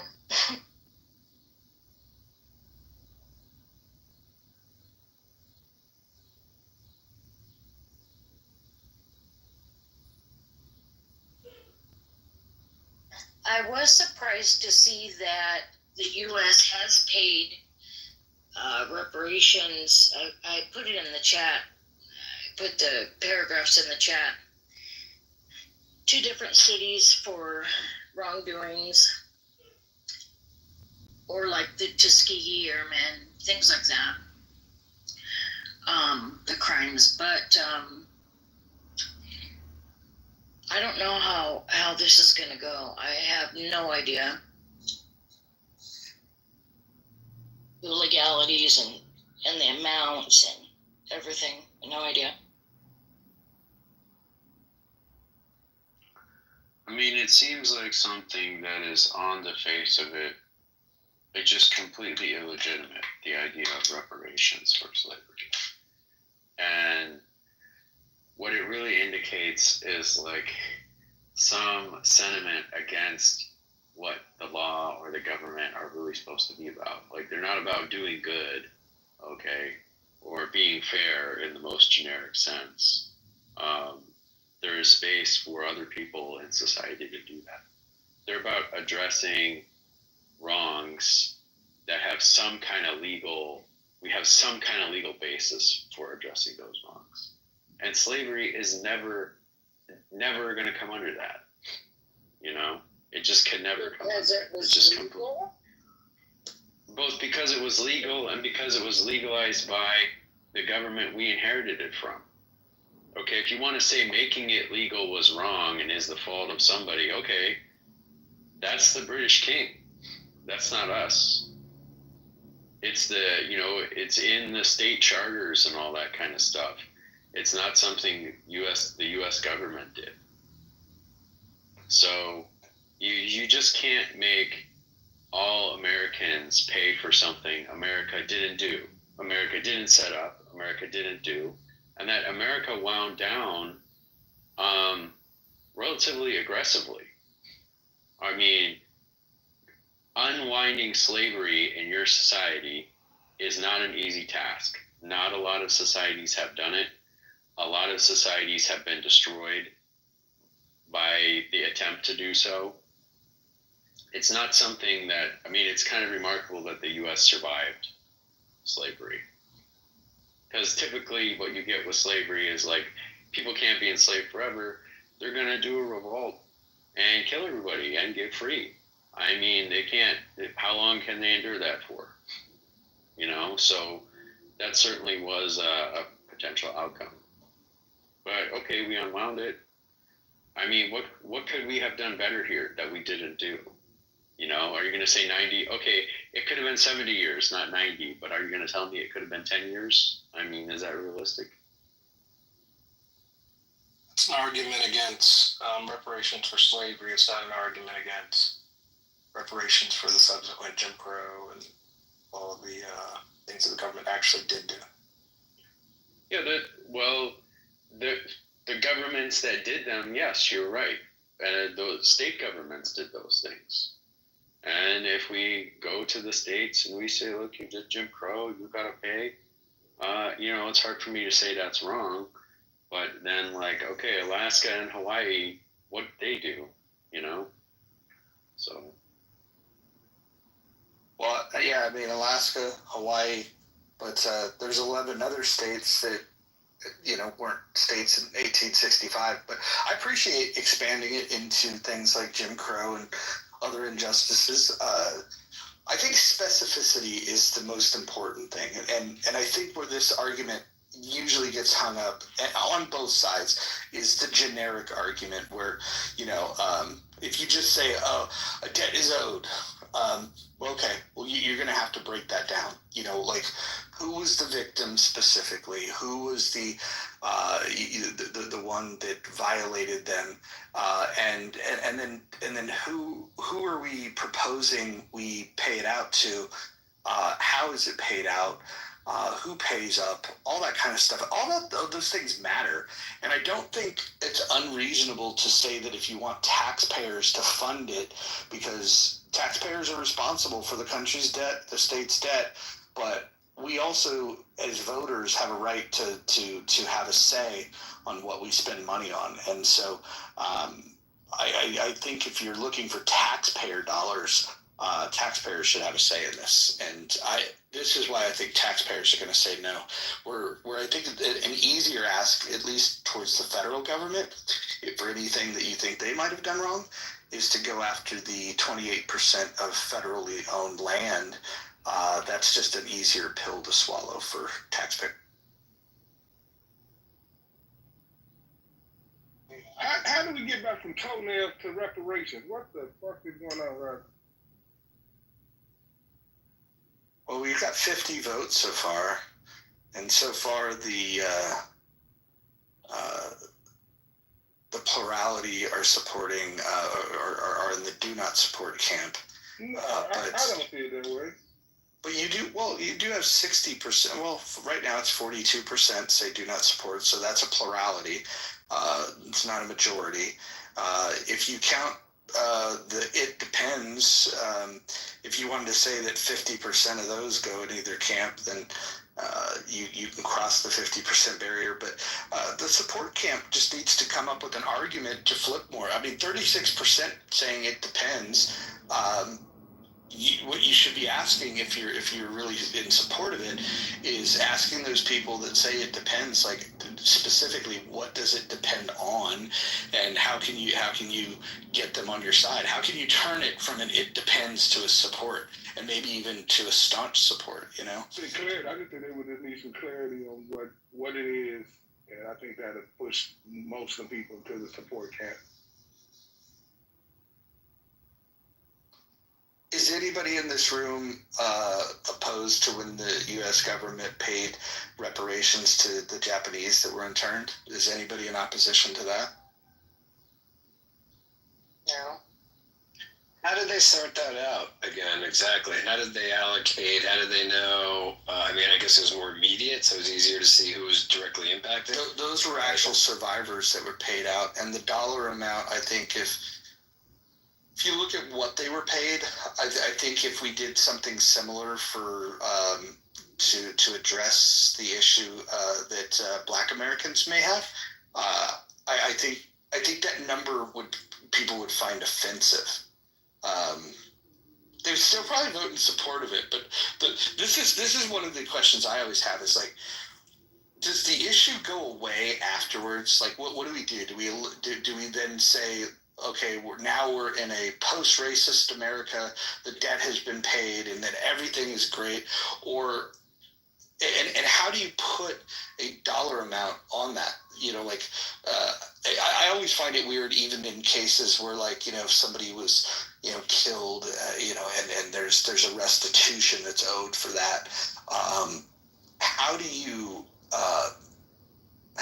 come up with a dollar amount? Just pain and suffering. I would not want to be the one that puts a dollar amount on it, because it feels like no matter what you pick, somebody could disagree and be like, "Oh, that's what you think a life is worth,"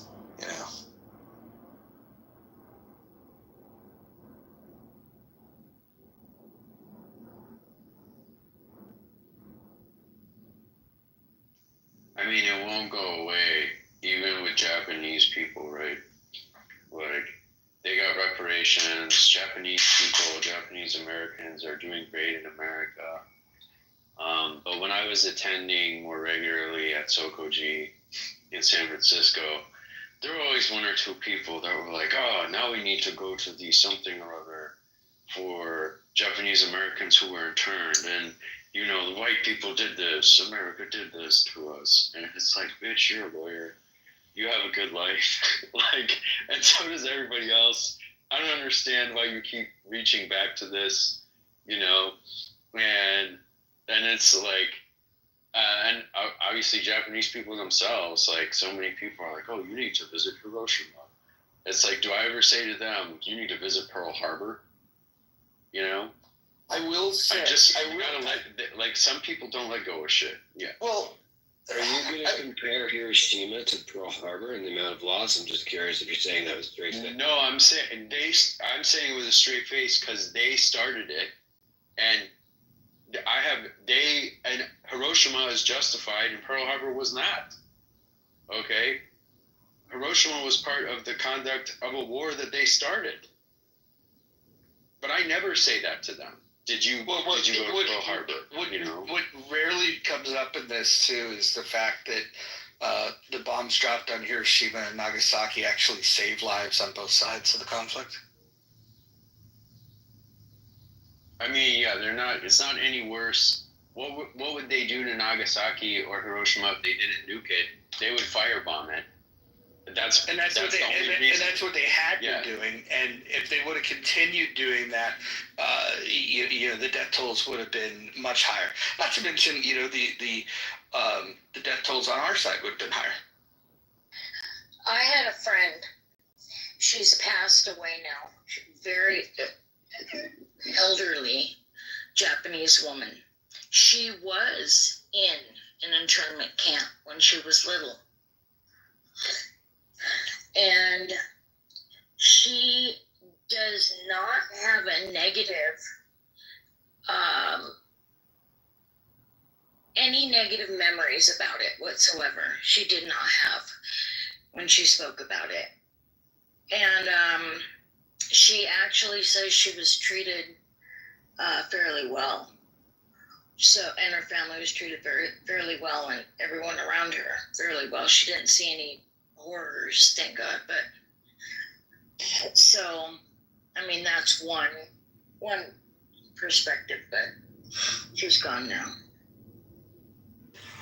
I will say this, and I say this as an American, I say this as a Zionist, that there is a weird difference that when people talk about, let's say, the Holocaust versus slavery, where and I'm not saying you should compare the two, but when we talk about them,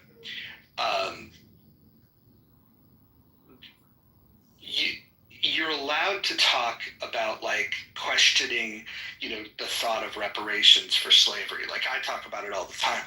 If I were to talk about, hey, I don't know if the Germans should have given reparations to the Jews. If I were to say that, I would be skewered for that. And so I will acknowledge that there is a massive double standard on the pushback that's allowed towards Black Americans. And I say this as somebody that has pushed back towards Black Americans when it comes to the topic of reparations, but I can acknowledge that in these conversations, if we were talking about reparations that were paid to the Jews, you'd have an entire tribe that would defend those reparations, and then you'd have a lot less people being critical. And so I don't know exactly what that means, other than at least in America, there's more. People feel free to speak up against a black grievance rather than a Jewish grievance.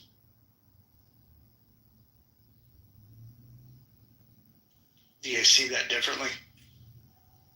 I mean, I agree on some level, only in that I think the Holocaust attracts far more extreme views. Because on the one hand, there are people who would crucify you or skewer you for saying maybe Germany should not have paid reparations. But there are also people who will tell you, well, it wasn't 6 million. Auschwitz was actually a nice place, right? I don't see people going around saying slavery didn't happen, or slavery was actually good, or, well, once in a while you do see those people. But it's far less common,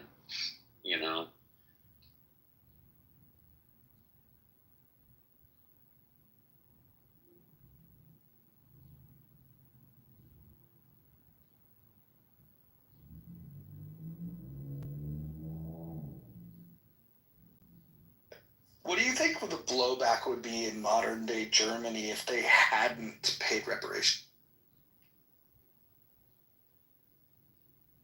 Wow. What would they even think about that? Maybe now, because of Gaza, there would be a strong contingent because of pro-Islamism basically in Europe. There would be a strong contingent opposing reparations to Israel. Or they would try to put earmarks on the condition.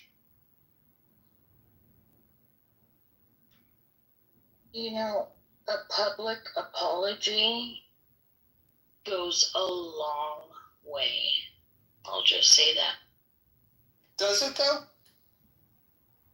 I believe it does.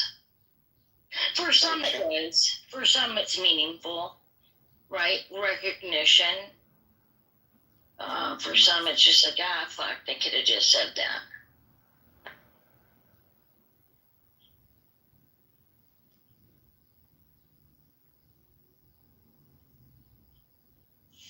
I don't know if that's true.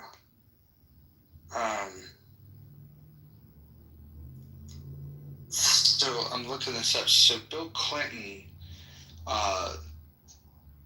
expressed regret over slavery and America's role in the transatlantic slave. It's just quotes. Going back to a time before we were even a nation, European Americans received the fruits of the slave trade, and we were wrong for that. George W. Bush said,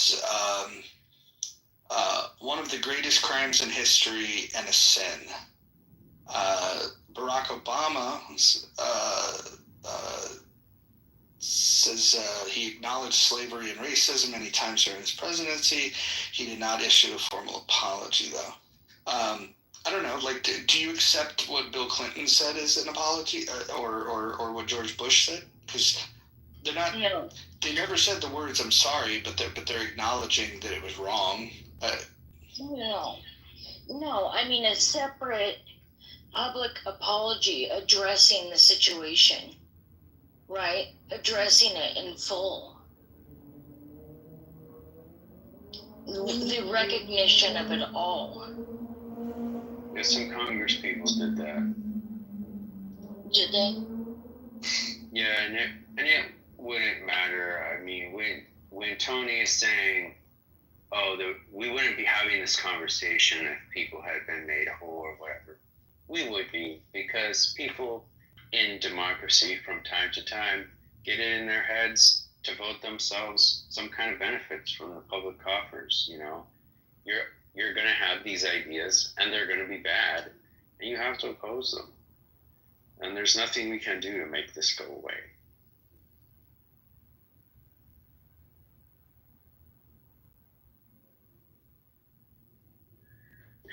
In 100 years, there will still be black people saying, I should have got reparations. Just hopefully fewer people will listen to them. You know, there will still be white guys in the middle of nowhere in America talking about how we've got to kick all the non-whites out. But hopefully fewer people will listen to them, you know. None of this is going away. In a few hundred years, there will be no one left that is white or black without being mixed. Everyone's going to be mixed in a few hundred years.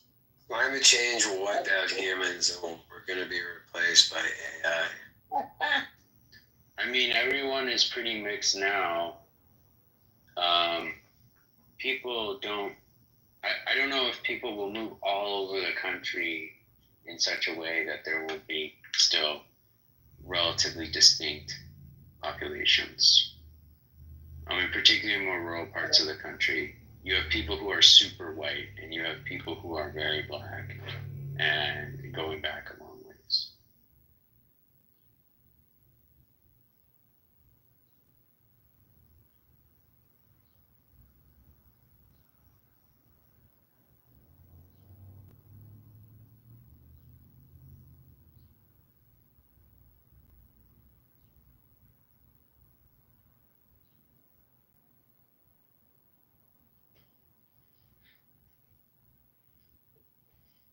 Jason, what do you think is the most evenly balanced topic on Clubhouse? If you were trying to index for, getting people in a room where the conversation would be equally balanced, is there a conversation that exists like that?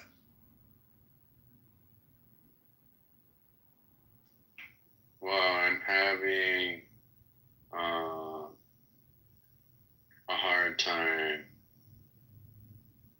articulating balanced. Does it mean like you would get roughly the equal populations on both sides of the issue? Does it mean you would get relatively calm, balanced discussion?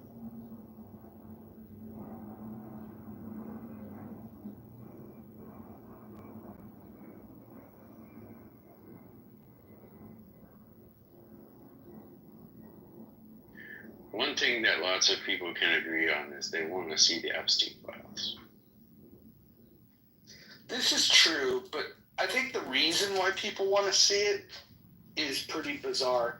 Like, a lot of people want to see it because they're hoping that there's something super incriminating against the politician or celebrity that they don't like. What I don't hear, like what I hear more is that they want it revealed so then they can say, oh, so-and-so was on the logs, so-and-so went to the island, and then try to, infer that they were participating in these crimes. What I'm not hearing a lot of is an effort to really figure out the entire network that allowed for this to happen, where they're finding these young women or men, and maybe ending the entire criminal syndicate that allowed for that to happen, because we can't possibly believe that Epstein did this in a bubble, right? And the fact that there were so many rich, powerful people associated with Epstein, I think it's going to be difficult to get prosecutions, but I think it's worthwhile to do that. And I wish that people were at least thinking about the victims that were. It sounds like what they're more interested in is being able to fucking make a movie later on down the line on, can you believe that President so-and-so or this captain of industry did these things? Like zero focus from what I've seen on the victims themselves.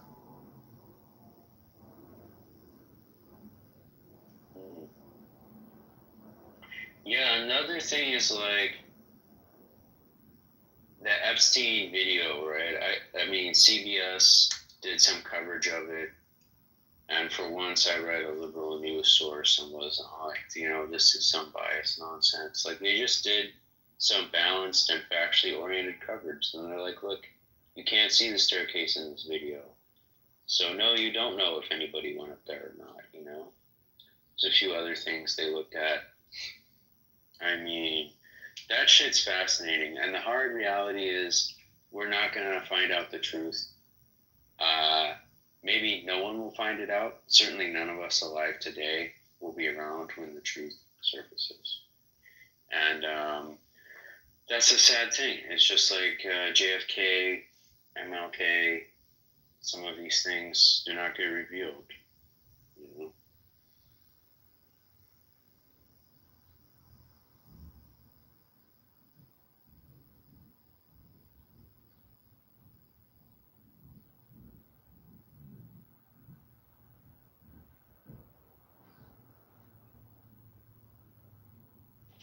Guys, I'm gonna get going here.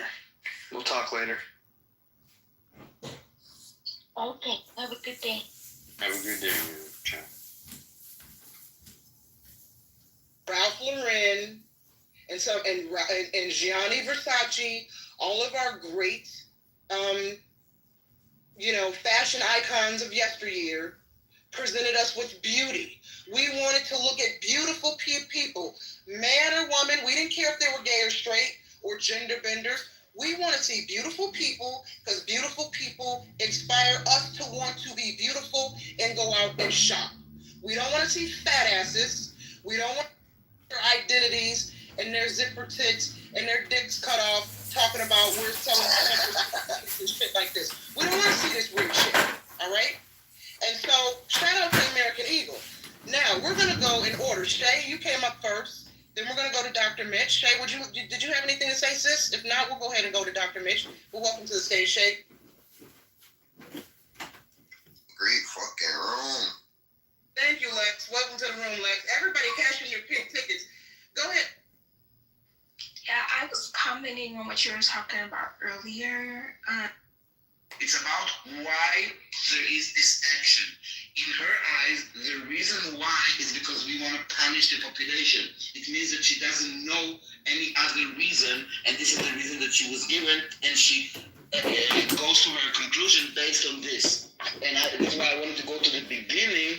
I don't give a fuck about the framework when she uses wrong words or wrong conclusion based on wrong information. So that's what I think. Yeah.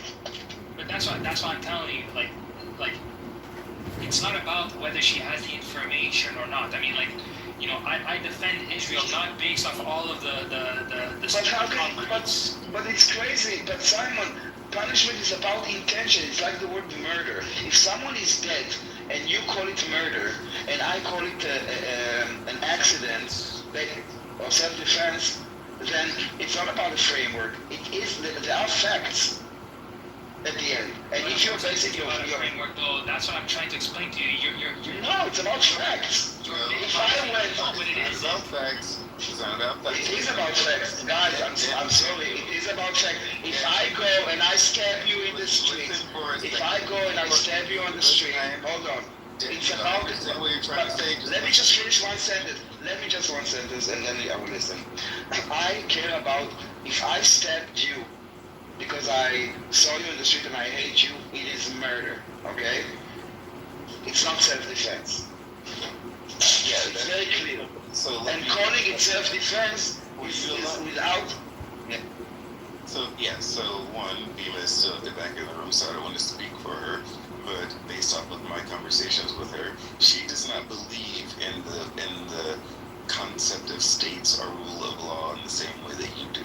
She's working from a fundamentally different place of punishment, of law and order, of statehood, of rights, of individual rights, of collective rights, of land ownership, and the words that you are using, while yes, they do mean something, they have a different reality to the way that she views the world should be. It's just like the way a communist views the world versus the way a person that believes in a republic state views the world. No, those are you guys are going too far. No, you guys are going too far. I'm sorry. You're not going far. You are going a bit too far because the word, guys. Guys, please, no, you are over complicating a very simple thing, okay? With all your, let me finish. I understand. I heard you, and what can I do? I disagree with you, and I do think that you are overcomplicating and you are adding way more layers than needed. When you talk about the word murder, meaning that I killed you in a criminal intent, I don't give a fuck if you're a libertarian or the Democrat or a Republican, whatever. A murder is a murder. And when I use the word punishment, we can use it with a mother and child. We don't need to talk about nations. We don't need to talk about borders and states and all the things that you mentioned. I'm talking about the word in English, punishment. And the word punishment, and please let me finish. We are talking about intentions. I don't give a fuck, really. Nations and borders and governments. We're talking about the word punishment. Forget about the law and all that. What does the word punishment mean? What does it entail? This is why you can't understand the argument, because you don't even, you can't accept the fact that these people, that some of the people are using, are in an entirely different world of conversation than you are. They're having a fully different conversation than you are having, and you are trying to put a square peg into a round hole. Okay, so let me understand. Are you saying, let me understand from Sam. Are you saying that libertarians, whatever the fuck, when they use the word punishment, they have a different English dictionary than me? And when they use punishment, they don't mean punishment as I understand it, as you understand it? So what are you talking about? Of course, we have the same language. And the word punishment it's talking about intention. When I punish you, there is a reason why I'm punishing you. And that is the intention. If I'm just beating you up, you wouldn't call it punishment, okay? There is a reason why we have this word. I'm not talking, guys. I'm not sure what you're talking about. I'm talking about English, not frameworks, not word politics. The word punishment, like a mother punishing her child, telling him to stay in the room. Okay, Daniel. The clearest example, like this is very, very controversial what I'm about to say, but the clearest example I can give you is the George Floyd's death. You have some people who say, you know, this racist in America murdered George Floyd, blah, blah, blah, blah, blah. And then you have, like, on the opposite side of that, where it's like, well, why should this guy go to jail if everything that this guy did was basically by the book, and everything he did was taught by the police force? So, like, you have two completely different modes of evaluating what happened. This like, Bima is basically evaluating it from her framework. Like, if you were to ask me about the George Floyd, I might have a radically different opinion than someone else who has a completely different framework of the events that happened, everything. The events happened. It is what it is. The facts are on the ground. How you evaluate those facts, though, might be completely different, and that's what I'm trying to But I'm not talking about facts, dude. I'm talking about a fucking word in the dictionary. No, Simon. No. You need to listen to what I'm saying and not argue with yourself and put words in my mouth. I've been talking for the 10th time. I'm talking for the 10th time about the fucking word, and I'm not saying is the blockade punishment. I'm saying what is the punishment? What is the intention of punishment? It has nothing to do with George Floyd or what people have opinions about what happened. But if you would say someone murdered someone, we do understand. I mean, guys, the reason we have language, this technology called language, is so we can understand each other. But if the word punishment creates such a debate that you need to understand what is your ideology in order for us to even have the same conversation, I'm not talking about facts. I'm talking about the definition of the fucking word punishment and the intention of the person giving punishment. Let me explain something to you from, like, I'm going to use the Tanakh as an example, right? So we, as Jews, have the Tanakh, and we have a particular way of understanding the Tanakh because we have a tradition of evaluating it, right? What we call the Masorah. Now, when a Christian reads what we call the Tanakh, and they call it the Old Testament, they are retranslating it through the eyes of the framework of Christianity. It's the exact same, are coming from the exact same source, the written source, but then you have the interpretation.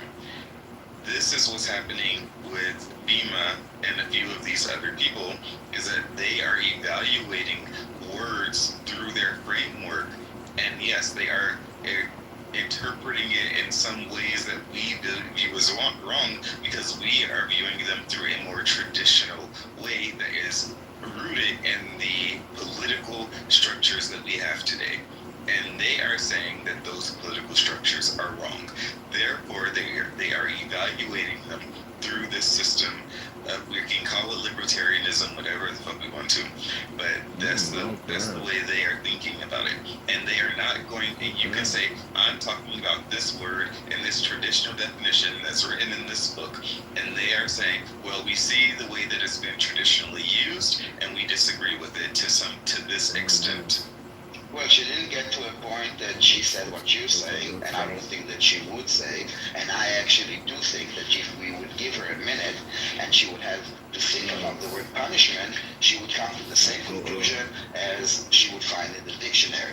Well, if you no framework, we are talking about 5 seconds. We are talking. I did not.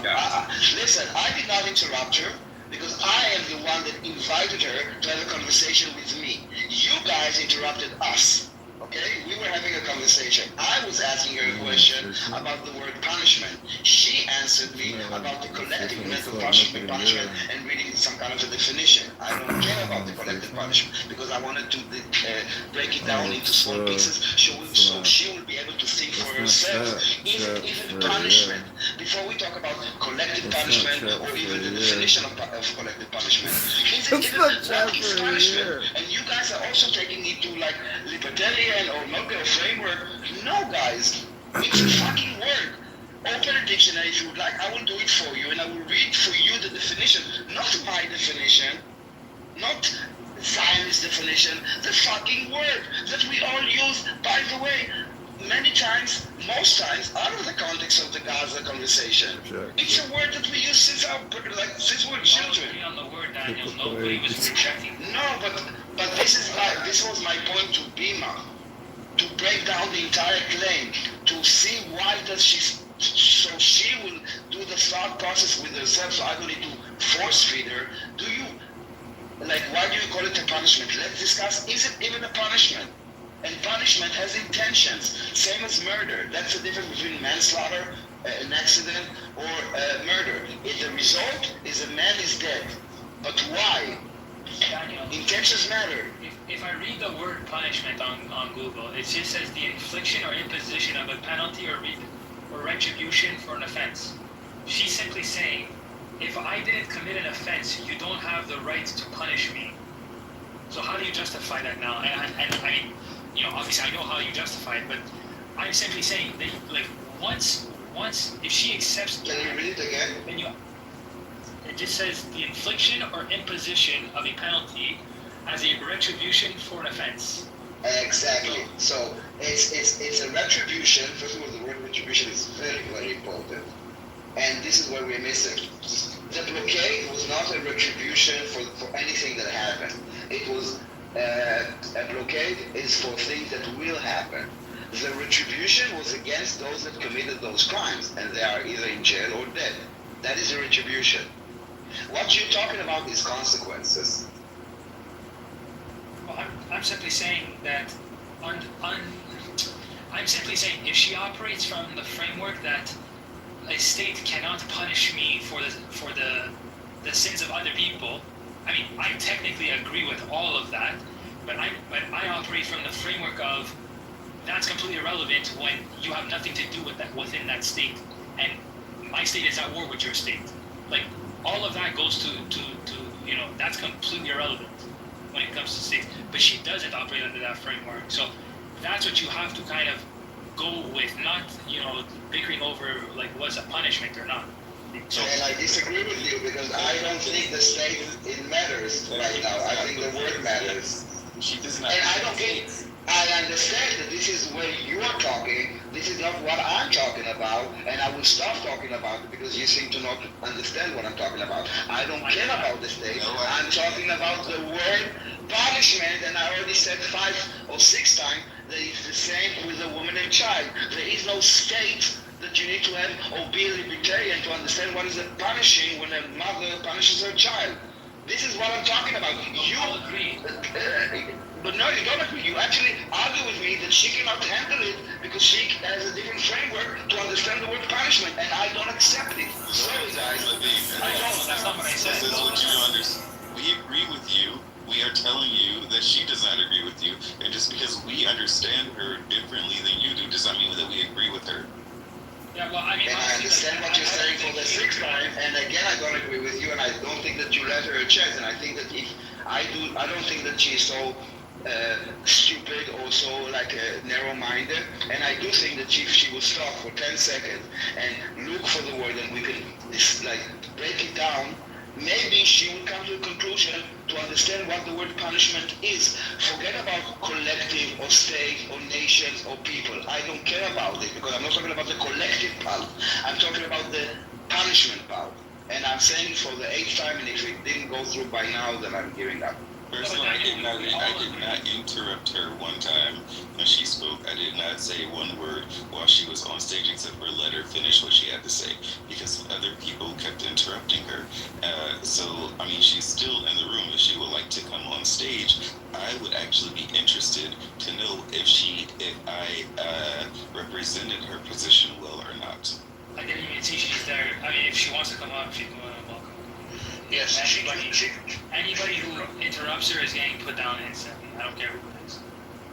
yes. I believe the treatment that Miss Beeman has had, in my opinion, is absolutely disgusting. Everybody should be ashamed of themselves. Beeman, I invited you up. Are you here? No, she is here. Okay, thanks guys. Sorry, I had to take a break. I know it gets frustrating, and I get frustrated sometimes. Daniel, I apologize. I don't articulate myself well, but if you just give me a few seconds, sometimes I know it's really difficult, but I usually think that I can explain myself. If not, you could guide me, but I apologize. I'll work on that. I have been working on it. You had to hear me in the beginning when I first came on so here. I meant to put like a thumbs up, but it became a smiley. I didn't get to put a smiley. So I understand that you're caught up on the word punishment, but it doesn't matter. It's not. I'm not using it as a normative claim. I'm using it as just a descriptive element of what has happened, right? It doesn't matter the intent. The intent doesn't matter. It's what's actually happening, and that's what collective punishment, like the states, that's specifically what they use it for. They use it in the case that you said to protect themselves. You had mentioned something, and you said it very clearly, and I appreciate that. You said, it's the intent that matters, and Israel isn't doing it because they want to punish, but they're doing it to protect and what will happen in the future. And that's exactly why people use collective punishment. That is the exact definition of why collective punishment came about. It is for future harms. In all cases of political science, it's not to harm, quote unquote, harm people. It's to protect future harms from happening. Right? So that's all that I wanted. But that is not the definition of punishment. As Simon just read it from the dictionary, it's about retribution for an offense, not about preventing future things. And you're talking about collective punishment as a security measure. You call it collective punishment. Not having a security is also collective punishment, don't you think? So basically, it's a decision. Who will suffer and how much? Will the Israelis be slaughtered, or will the Palestinians have to suffer inconvenience of going through a gate? What do you think is better? I think what would be better would be that a bunch of peaceful people who don't support Hamas can live peacefully and aren't collectively punished for the harms. Okay. I mean, at the end, we need to, there's a threat going on, and then we say, okay, if it's a blockade or checkpoints, we need to put these measures. You call it punishment, and by the way, intentions do matter. That is what differentiates between manslaughter, murder, and an accident, okay? It turns it into a crime, okay?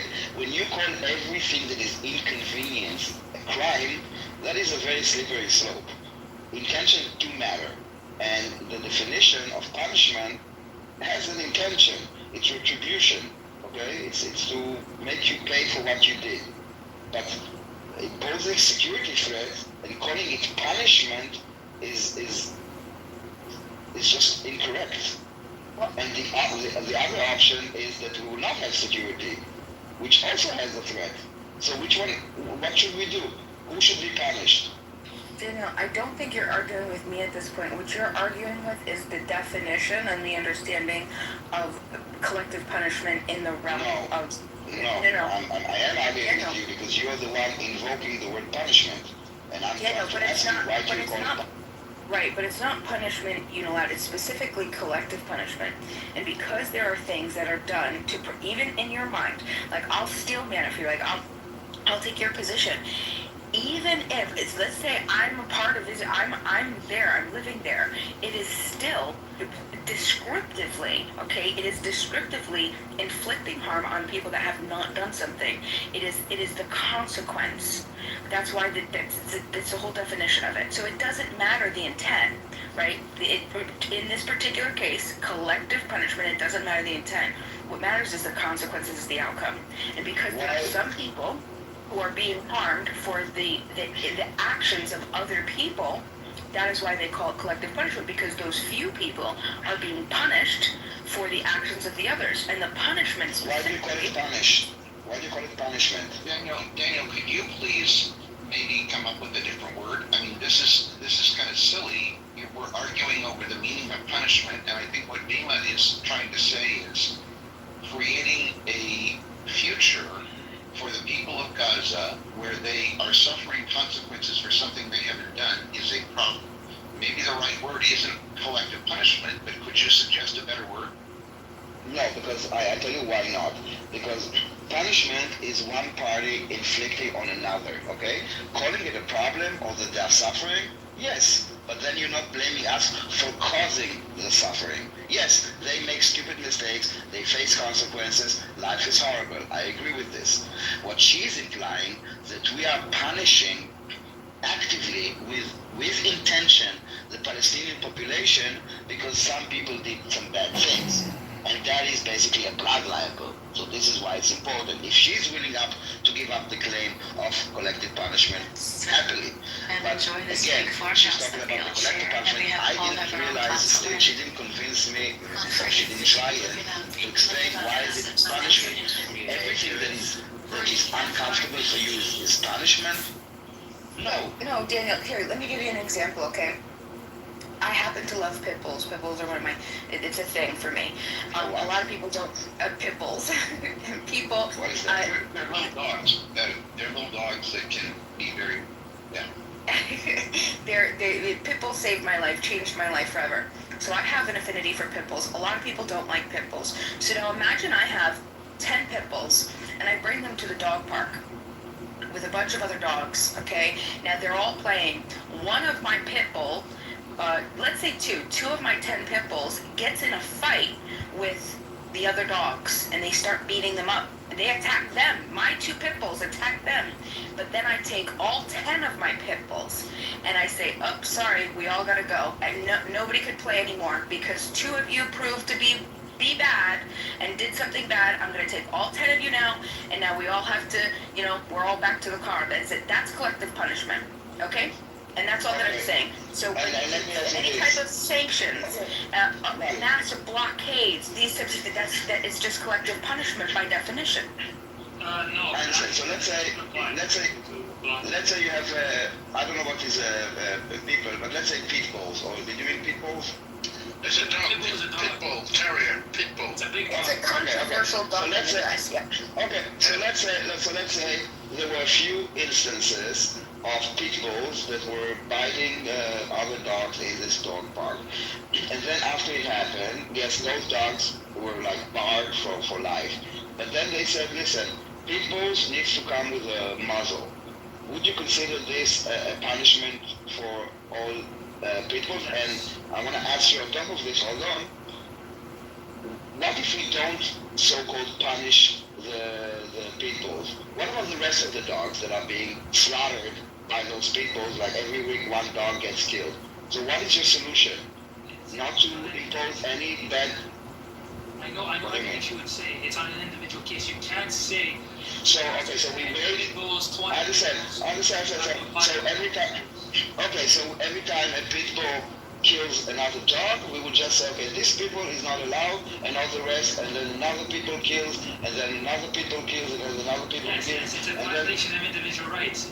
You cannot apply 1 case, 10 cases, 20 cases to all cases. You cannot do that. It's not the. Okay, and what about if I say all dogs should be with a muzzle in the dog park? Is that also? That's the same thing. You're actually using he's using perfect examples. That's exactly right. Exactly right. When you collectivize instead of individual actions, and you collectivize, you presume that punishing a particular animal or a dog for future actions that haven't had that is collective punishment precisely.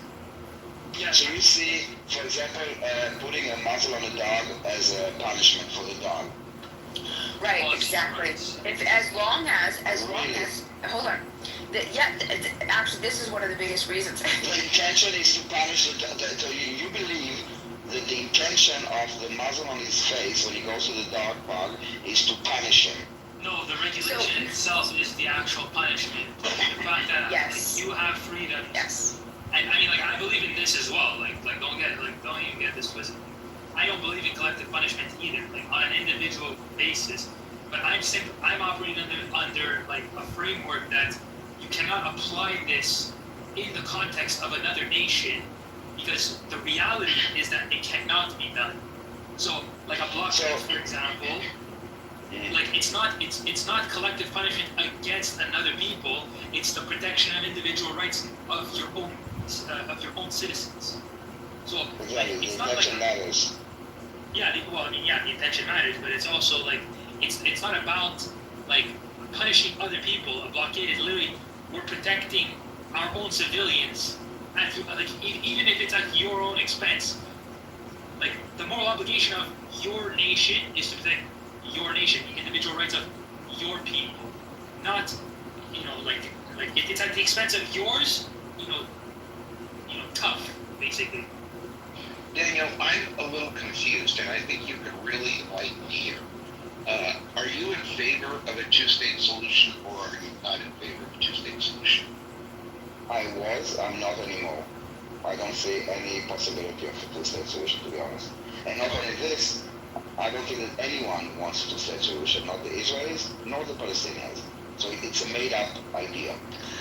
I'm in favor of a two-state solution as long as the threat to Israel is close to zero. We're saying the same thing, Robert. Do you think, Daniel, that Trump making Jerusalem the home of the American embassy accelerated this your thinking or the situation at all? No, I don't think because Jerusalem is our capital. It's not changing. 7th of October made a lot of changes to it, definitely. It made the Palestinian state go far away to the future, if at all. Okay, so would it be fair to say that you would have been in favor of a two-state solution until the 9th of October? Most Israelis were. Okay, that is very helpful. Thank you. That has been so clear that I can now engage in more intelligent discussions with people from your region. Thank you. We were for it, by the way, because we were actually in this hopeful belief that it's possible.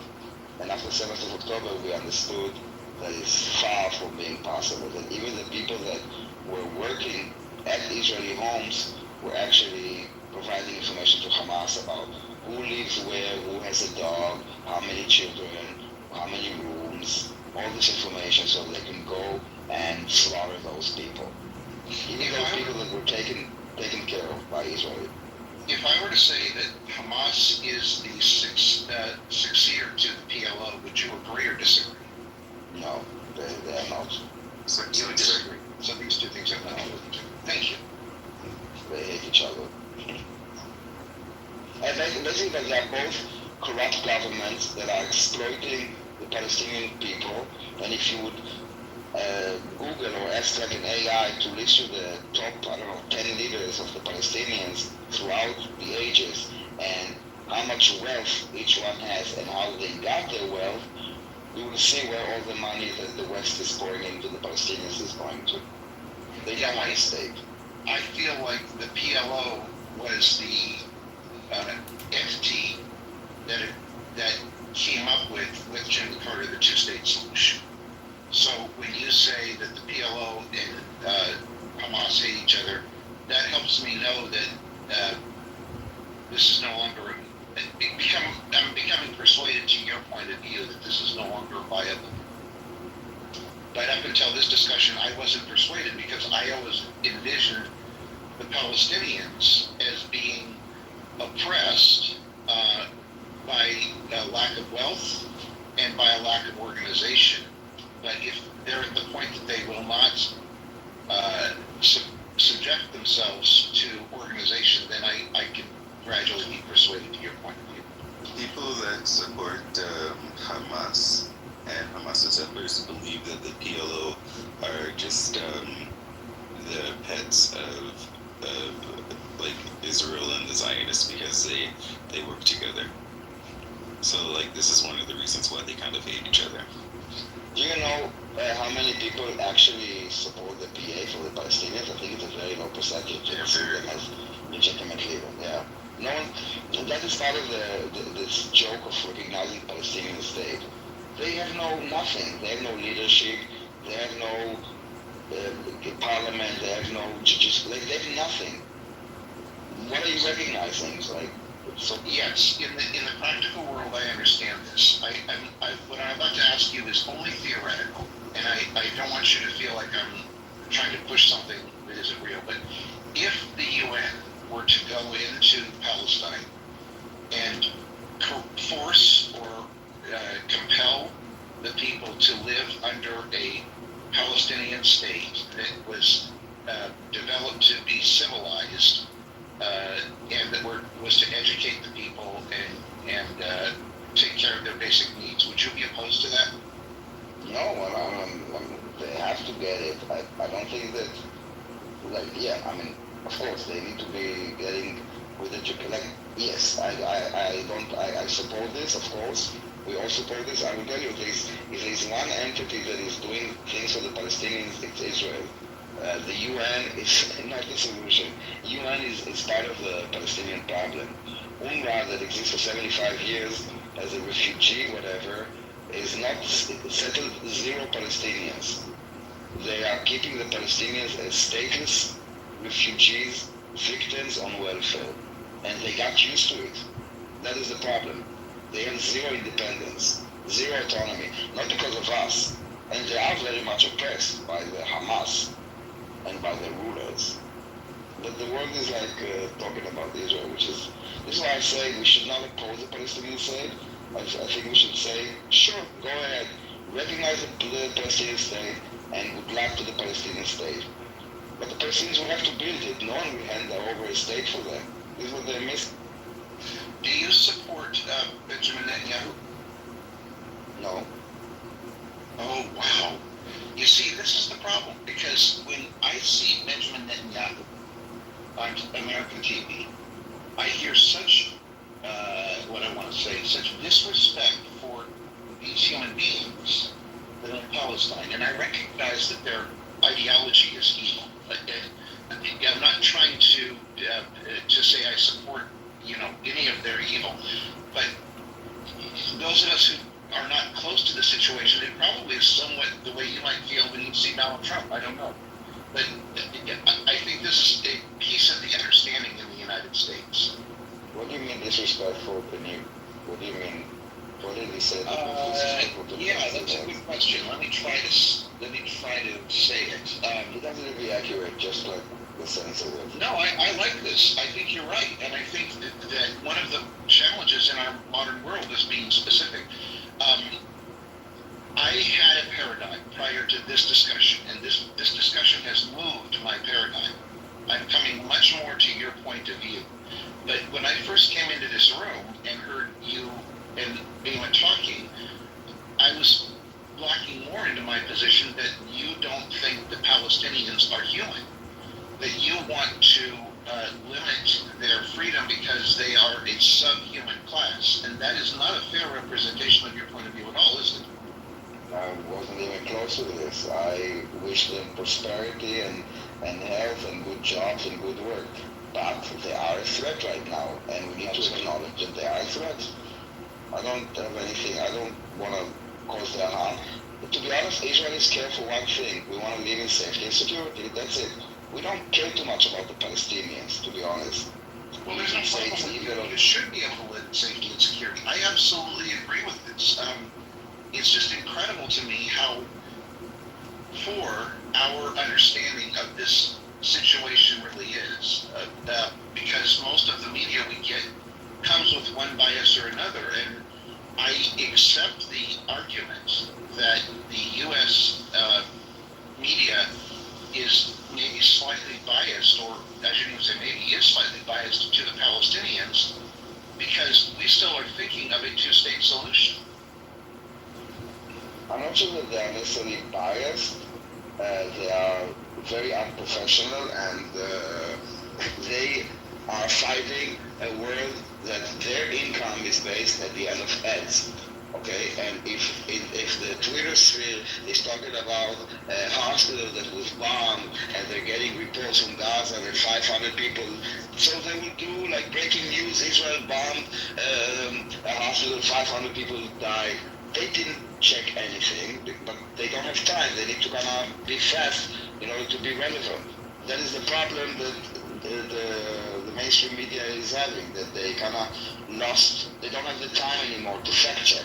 They need to announce today how many people died today and what happened today, and getting the information from Gaza.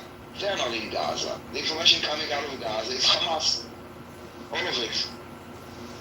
I really thank you for your time. I'm not going to take you more of it, but you have been extremely clear, and I have revised my views, and I apologize for being maybe a little judgmental at the beginning. Thank you. You don't need to apologize. Actually, the fact that you're asking questions is great, and you don't assume that you know everything, which is amazing by itself. So come. Okay.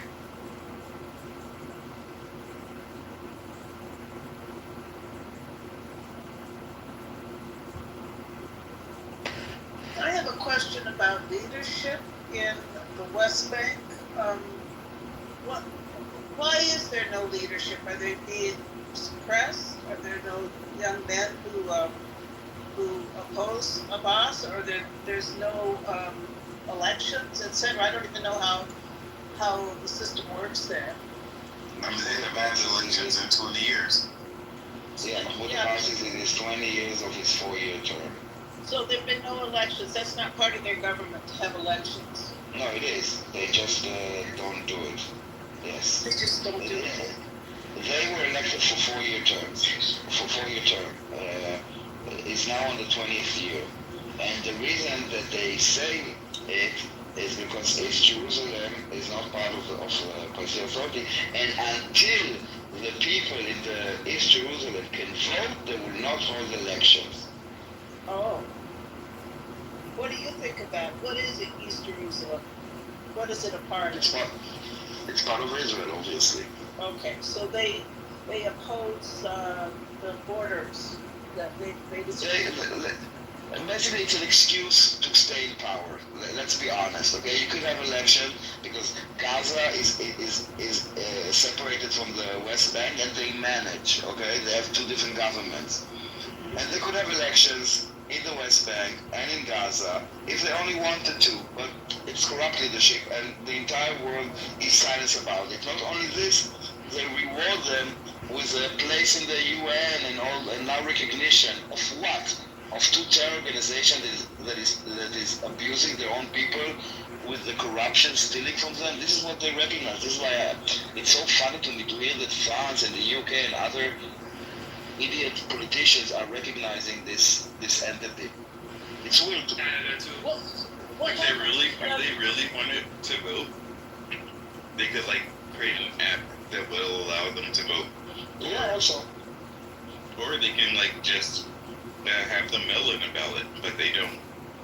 They say that this, as long as this territory is not ours, or recognized as ours, then we won't allow people to vote, and therefore we won't have elections. Wow. That's sort of double-sided. They're saying our country is not legitimate. We can't have elections because we don't. Oh, wow. What about young men there? Are there any young politicians there that are being suppressed, or they just have no interest? They're completely. No. You have two ways. Either you are becoming, you join one of the terror hubs like the Jenin terror camp or whatever. If you are advocating for peace or coexistence, you are labeled as a traitor, as a Zionist, as a operator for Israel, and you could be executed without a trial. What if you just for the fact? Go on. The second gay man executed last week in the West Bank. Really? What if they advocated for elections? What if they were like an opposition party? They would be considered traitors because they would have to recognize that East Jerusalem wasn't part of that.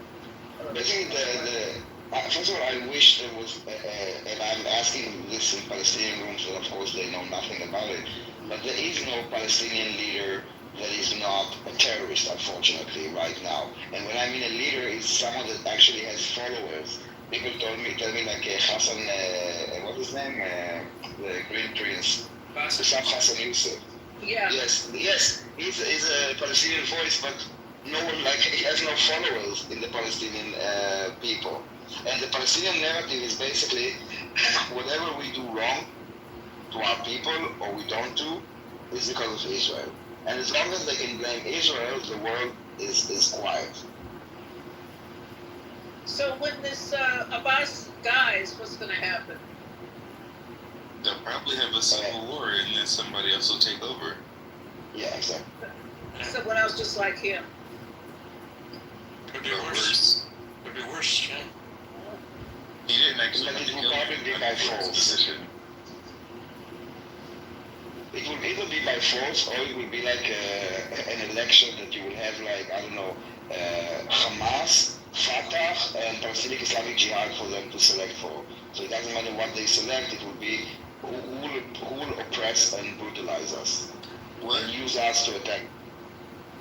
Americans, people in America really don't understand the politics and the struggles of the Middle East. And they don't, I mean, I don't want to blame it on being Arab or Muslim or anything like that, but there is a history and a culture that existed in that part of the world that Americans don't understand, and it's not like America in the same way. It's like, I mean, in many ways they resent the West for like bringing them these nation states, but enforcing them on them. But really, if you think about it, how many of the countries surrounding Israel actually had elections that didn't end up in somebody dying?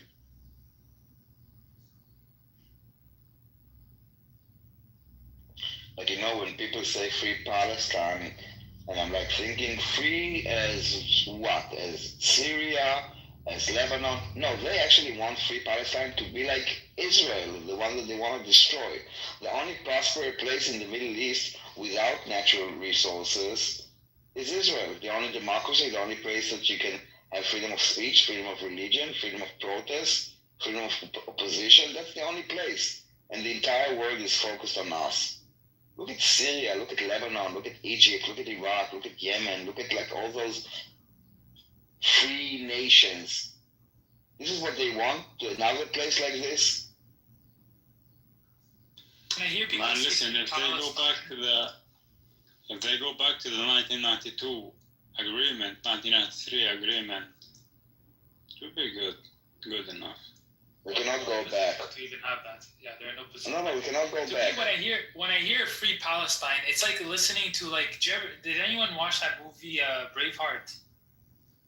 Oh wow, no, I don't remember it. Yes, I saw it a long time ago. Okay, well, in the movie, there's a part where Mel Gibson is saying freedom, And basically, like, you know, he's not talking about any real sense of freedom. Like, you know, he's basically saying we want to be oppressed by our own king, not the English king.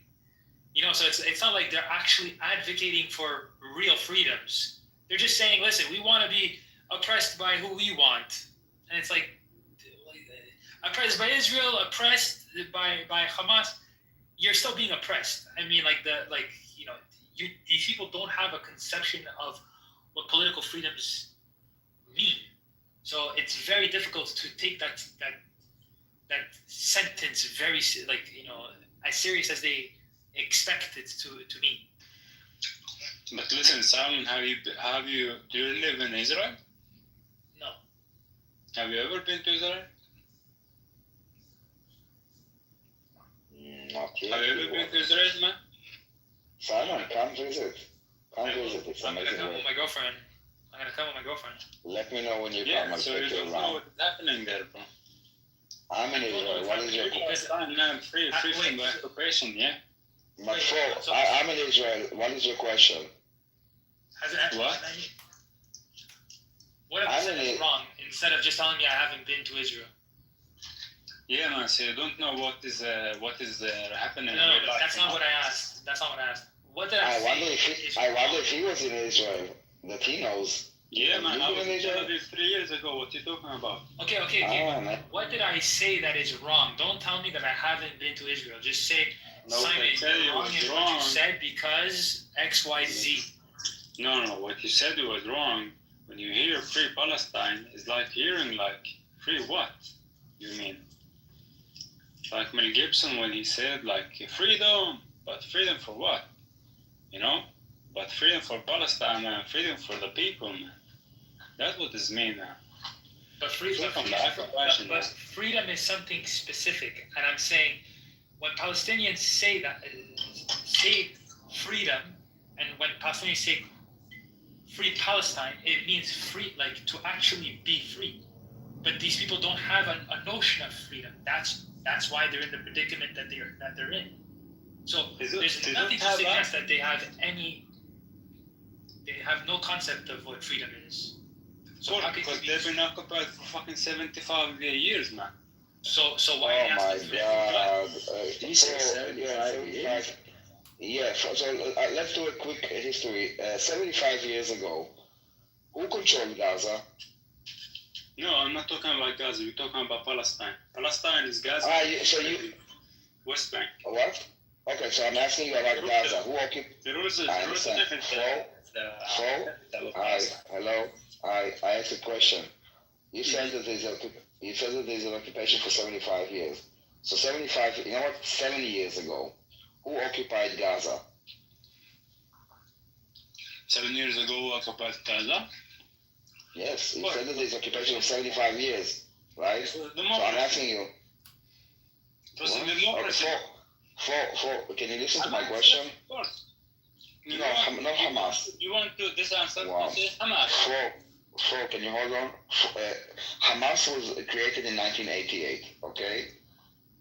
And you said that Palestine has been occupied for 75 years, right? Yeah. I'm asking you who occupied the West Bank and Gaza 75 years ago. This occupation, who occupied it 75 years ago? Do you know? Who occupied Palestine? I mean, who occupied Palestine, the whole country, you know? Even that premise is wrong. But the British. Before that, it was the British. But No, are you trying to say? Wait. Are you trying to say that Gaza and West Bank is not part of Palestine? No, you don't know what he It's said. Palestine, of course. This is what I'm saying. Okay, So I would The whole West land. Bank and Gaza, 75 The whole years. land, man. From Haifa to Jaffa Yeah, to but right. Jerusalem. Listen, so now he's not talking about. Palestine. He's not talking. Yeah. Okay, so you are a genocidal jihadi idiot, and you actually called for the genocide of all Jews from Israel, and that is what. And you're using it as like, the poor Palestinians, they just want to wipe out the Jews and take their land. So no, dude, that is not your right or a Palestinian right to wipe the Jews off the map. Haifa, Tel Aviv, Tel Aviv was never a Palestinian state. Never, ever. It was created in 1908 by Zionists on Jews. It was never, ever at any single point in history and time part of a Palestinian state. And 75 years ago, and 75 years ago, I will say this because I don't think that I want to spend my time because you are very, very uninformed. But just so you know, 75 years ago, there was a war, and during that war, Egypt conquered Gaza and occupied it until 1967, and Jordan conquered the West Bank and occupied it. So the occupation that you're talking about that started 75 years ago was Arabs conquering Arabs, not Jews. You want to bet? I'm not going to have a conversation and I'm not going to have a discussion about this. Samson, if you would like to play with the food, enjoy it. This is too low level for me. No, listen. There was not. Is anyone interested? Is anyone interested? Conquering the fucking Gypsies. Simon, Sam, George. What's next? It's flat, right? We live on the moon. Yeah. I don't have energy for this. I don't know, man. I would engage. Yeah. I mean, there was too many logical fallacies. You're wrong because you didn't go to Israel. I mean, this is so. Yes, I go to Israel. It's crazy. I go there every time. No, I'm saying that was your position. That's what your argument was to me. You're not telling me that I'm wrong because of any actual argument. You just tell me, well, you haven't been to Israel, so I you're say wrong. you are wrong because, like, saying free Palestine, you feel like this does not mean a thing for you. But this mean a lot of things, man. For a lot of people, It just means that they want to vote for their own oppression. Which is the case. I mean, they did that in 2007. I mean, like you already have a nation that is relatively free by today's standards, and rather than actually be free and prosperous under a nation that protects individual rights, they voted against, they voted the complete opposite of what Israel stood for, and they suffered. As a result of that, so it's like I don't really of course, care.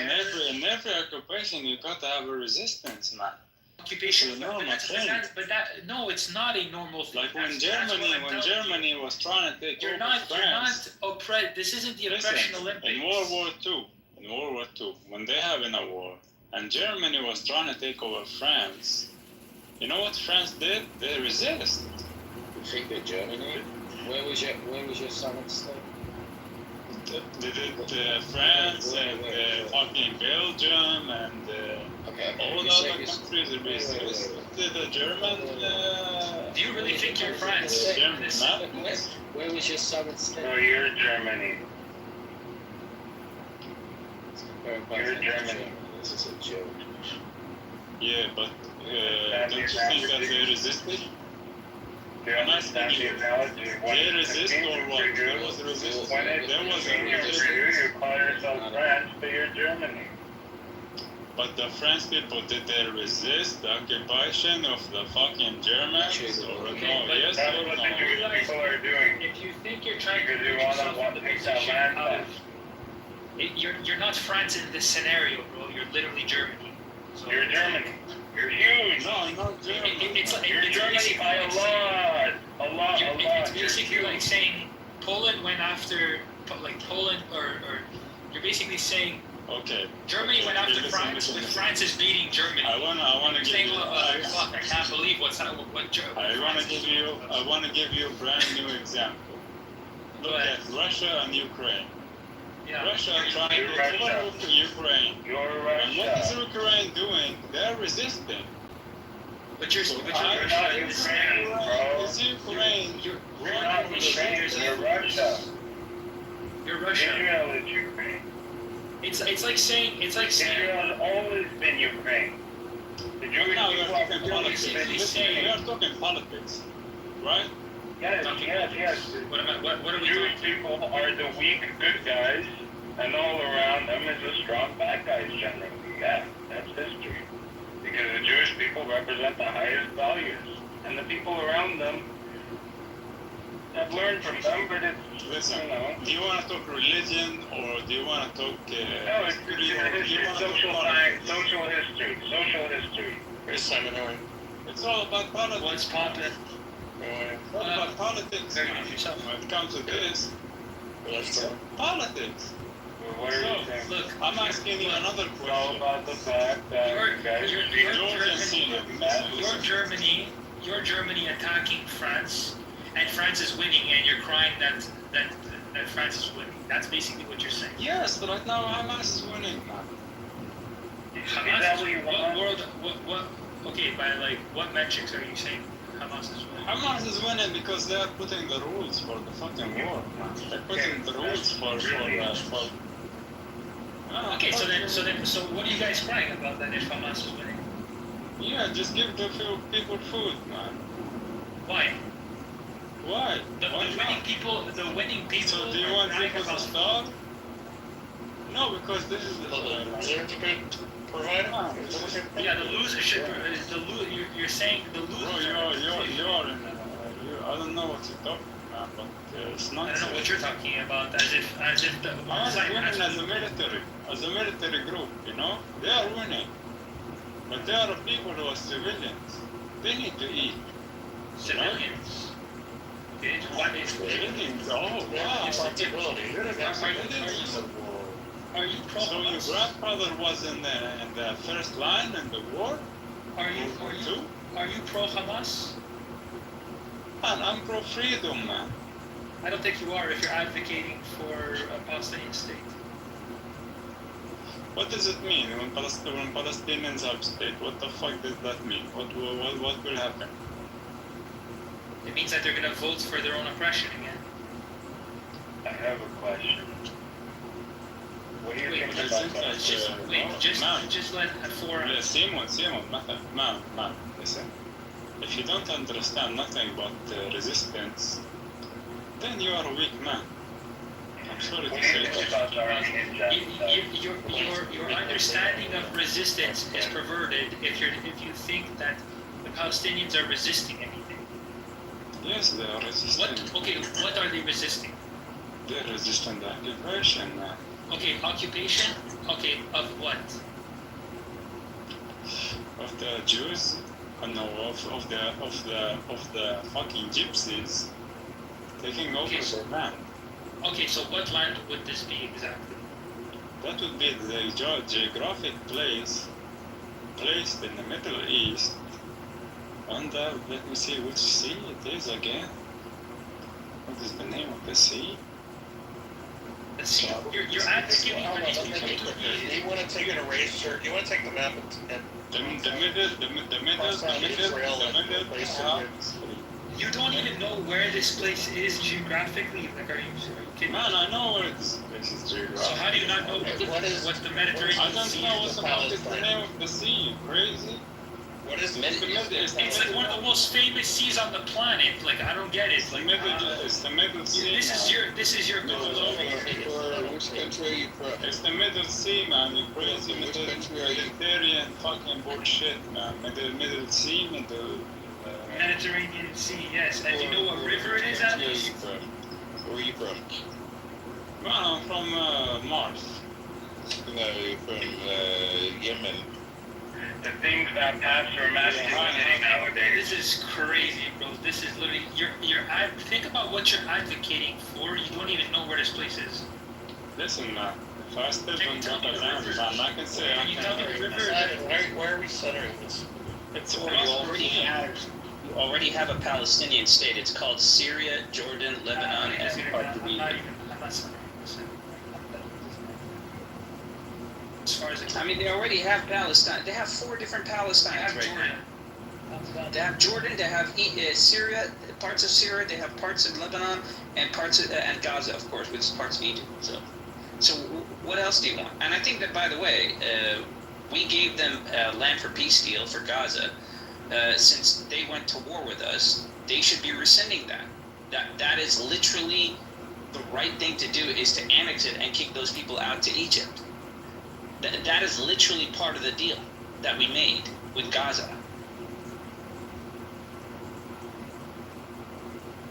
It's folly. It's simple folly. Imagine if they made a deal from the very beginning, what that region would have, what the world would have looked like right now. Would we have double the economy we have now?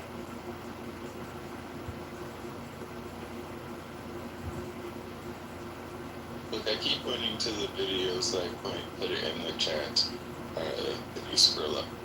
And one of the Palestinian leaders basically said that he wants to, that they're waiting for the Western world to die, and they're kind of using the Palestinian cause to do it. And the Ummah, the nation of the Muslims in the world are preparing to try to take it over. Not want to buy into too many conspiracy theories, but this gentleman who was the previous director of Al Jazeera, I remember that interview. Yeah, it was on Memory TV.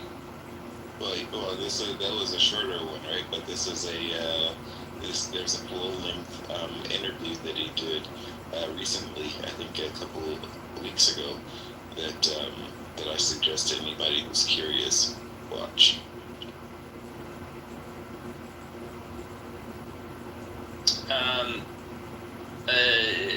There's a guy called Hero Resistance. I was showing you that his prophet, he was doing number 2, and he went straight to eating food without washing his hand. Even his own companion told him, "Hey, aren't you gonna wash your hands?" He says, "Why am I going to prayer?" And he's like, "Yeah, haven't you ever put your hands in your ass and then smelt it, or and then had something to eat afterwards?" Like, "No, I haven't, man. I'm not stupid." It's like, "Oh, you lie. Everyone's done it once in a while." You look crazy, something. Don't lower yourself. Don't lower me towards your prophet, dude. Your prophet's in a different level. Now you want us to lower ourselves towards your prophet, man. Get the fuck out of here. Look at this nut job. He's saying white people like that, then scratching their heads and then putting their fingers in the mouth. This fucker is a nut job. Hey, I found something else as well. Imam Abu Hanifa. Would you like to read my picture profile? This is from Imam Abu Hanifa, the guy who created the most worldwide used school of thought in Sunni Islam. Would you want to read it? Sam? Sure, go ahead. Alright, so here's from Imam Abu Hanifa himself. Pretty much the leading, he's probably the top 3 imams ever in the world. So, of all time. So here's from his book, Al-Muhalla, by Imam Hazm. So, so here it is, Ibn Hazm. And Imam Abu Hanifa said, "There is no punishment for the one who marries his mother, who gave birth to him, his daughter, his sister, his grandmother, his paternal aunt, his maternal aunt, his brother's daughter, and his sister's daughter, knowing that they were forbidden to him, and having intercourse with all of them. And the child is for him, and he must pay dowry, and only ta'zir is applied on him besides the 40. This is the saying of Sufyan al-Thawri." There you go. So you can marry your daughter, your mom, your grandma. Jesus Christ.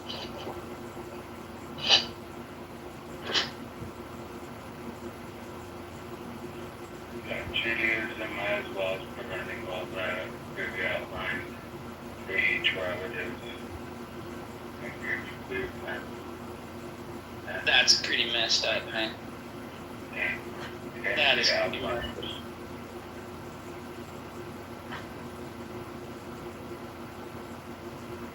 Look at this guy. The language of Judaism is the language of justice. The words of the prophets, Isaiah, Jeremiah, inspiring freedom and justice throughout history for everybody.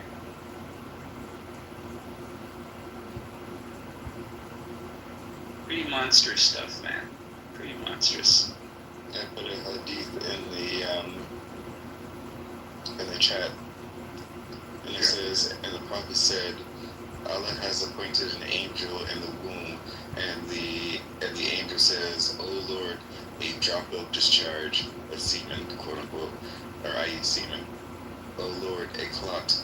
O Lord, a piece of flesh." And then, if Allah wishes to complete the child's creation, the angel will say, "O Lord, a male or female?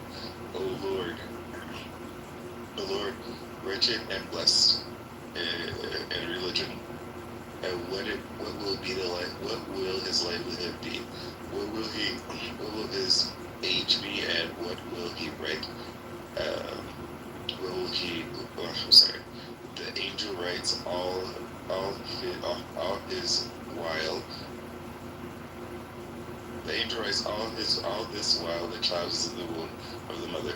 But it goes on to say eventually that the child the angel can rapes the child to save it from death if it dies before it's born, and also from something important. Yeah, well, speaking of heaven and hell, would you like to read the next one that I just posted on the side chat? This one I think you'll find hilarious.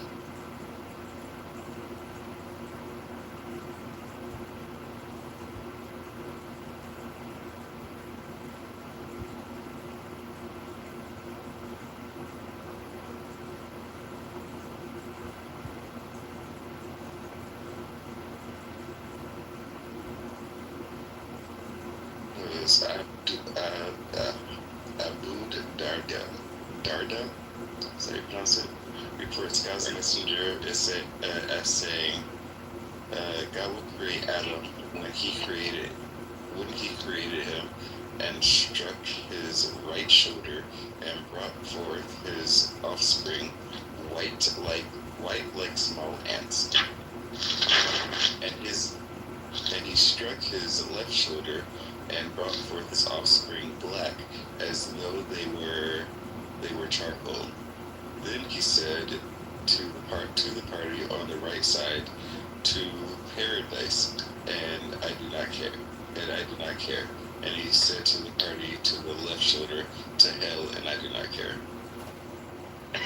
So are you a left shoulder or a right shoulder? And you're going to hell if you're a left shoulder.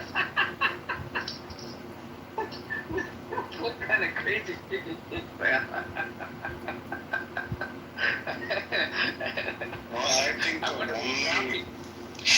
only thing you need to ask a theist is to have them explain to you the curse of Ham. Let's see what a theist has to say about the curse of Ham. I mean, it's clearly about race relations, right? Like, what do we think about that? So basically what this hadith is saying, that every black person is going to hell. Literally. I mean, what about the brown people? Like, let's say the Indians, are they like what, right in the middle, like between the two left shoulders? They're like on the rib cage. I mean, I'm thinking maybe he's Adam's asshole, because I had chutney like 2 weeks ago and my ass is still burning. So I don't know which anatomy of Adam's body. What kind of crazy nonsense is this? I think Resistance thinks I'm white. I know, he always thinks everybody who's against him is white. I'm black as fuck. I'm probably blacker than this guy.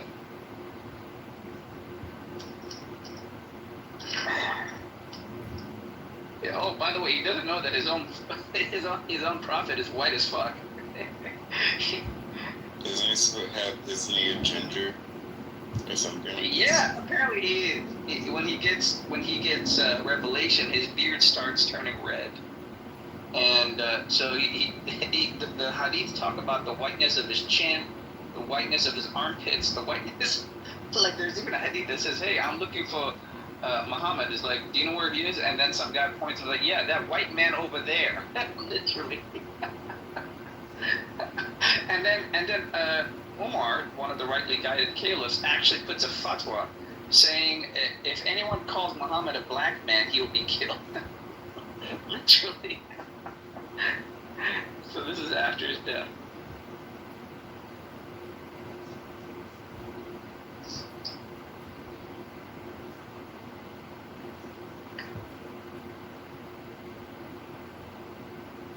Hey, George, you want to read another hadith?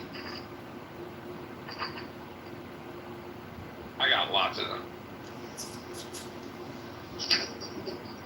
Sure. Okay. Yeah, there's a lot of insanity happening here. Let me just find it. No genociding of dogs. I heard everything you fuckers were saying. What? I wanted to leave you alone there, but you came with us. Okay. I heard everything you guys said. I just said let the dog Bluetooth out. I know you have 3 dogs. Who is I heard everything. Who, me? Yes. I'm a friend. Of He's whom? an ally. I'm a friend of everybody. I'm a friend of Daniel's and Yakov's. Mm-hmm. Yeah, he's cool. He's an ally. Alright. He's like Switzerland. That sounded so fun. That sounded I'm like watching the you, Sam. I'm watching you, like George. Sounded like what, Simon? Say it. How would it? The leftists with the they're LGBT allies. Hi. Oh, well, please, Simon. Why am I being watched by Isa? You're not being watched by Isa.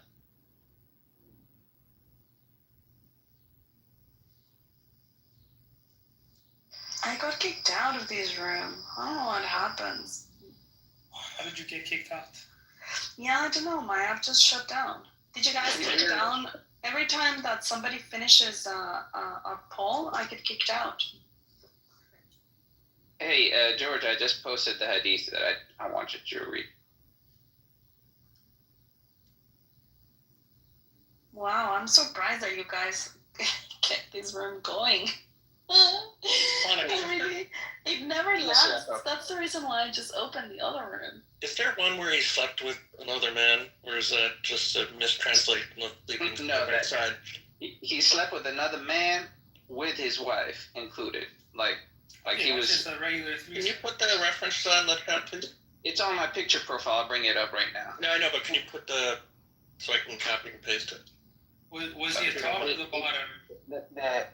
So this is from so if you look at my picture profile right now, it's from Mustadrak al Sahihain, volume 3, page 410. Okay, and it says the messenger sent for me on a cold morning, so I came to him, and he was under his quilt with one of his wives. So he let me under the quilt, and we became 3. And is this one of the strong hadiths, or is it a weaker hadith? Like I even have the nav change for you for that. So yeah, I wanted to check this because I thought this was like so far-fetched. I needed to do a bit of research, but because I speak Arabic, I actually went and found the PDF file, and for the Shamila, which is a link of all the like PDF sources for all the books. So and if you look at over here on my page, it goes through all the isnad in Arabic and says Hadathana Abu al-Abbas, Muhammad bin Yaqub. So these are all the people on the chain of link. And right at the end, and the green highlighted part, it says Hada hadith Sahih al-Isnad, which means that this is a Sahih hadith grading. This is the most authentic grading that you can get. Like this is as good as gold. Oh, that's strong hadith. Very strong hadith. Very, very strong hadith. So Muhammad had a threesome. Is that in the link you posted? No, that's on my picture profile. The link that I posted is another hadith that I wanted either George, but George is not here now. But I mean, if you'd like, Simon, would you like to read it? It's kind of funny. I can't right now. I'm in the middle of doing something. Okay, I'll read it for you guys because it's involved Jews. I thought it was funny. Sahih Bukhari 3399, narrated by Abu Hurairah, the father of the cats, by the way. The Prophet said, "Were it not for Bani Israel, which means the Jews, meat would not decay, and were it not for Eve, no woman would ever betray her husband." So because my food get rotten, it's because of you guys. And because women are unfaithful to their husband is because of you. So you make sense of that. Actually, everything that is wrong with their life, they blame on Jews. So it's been going on ever since. There's they even had like a Jew mouse test. Sorry, did you know about the Jew mouse test? Like apparently in Islam, Muhammad believed that there were some mice who became Jews, so he wasn't sure whether to hit it or get it out of the house. So he would put like a kosher and non-kosher milk to see which one he would drink. I read about that 2 days ago. And then if he finds out it's a Jew, he won't kill it. And if it's a non-Jew, then it will kill it. Yeah. What are we talking about? It's like 60% of Islam is predicated on Jews. Why Islam is gay? Yeah, but what were you guys talking about before I came in the room? I had a question for Simon. We're talking about hadiths and stuff, like funny stuff about Simon, are you there? Yeah, I'm here. We spoke about you, so much they changed the topic once you went in. Yeah, what's up? Yeah, why am I blocked? Why you have me blocked? I don't know you. I don't have you blocked at all. I don't have anybody blocked.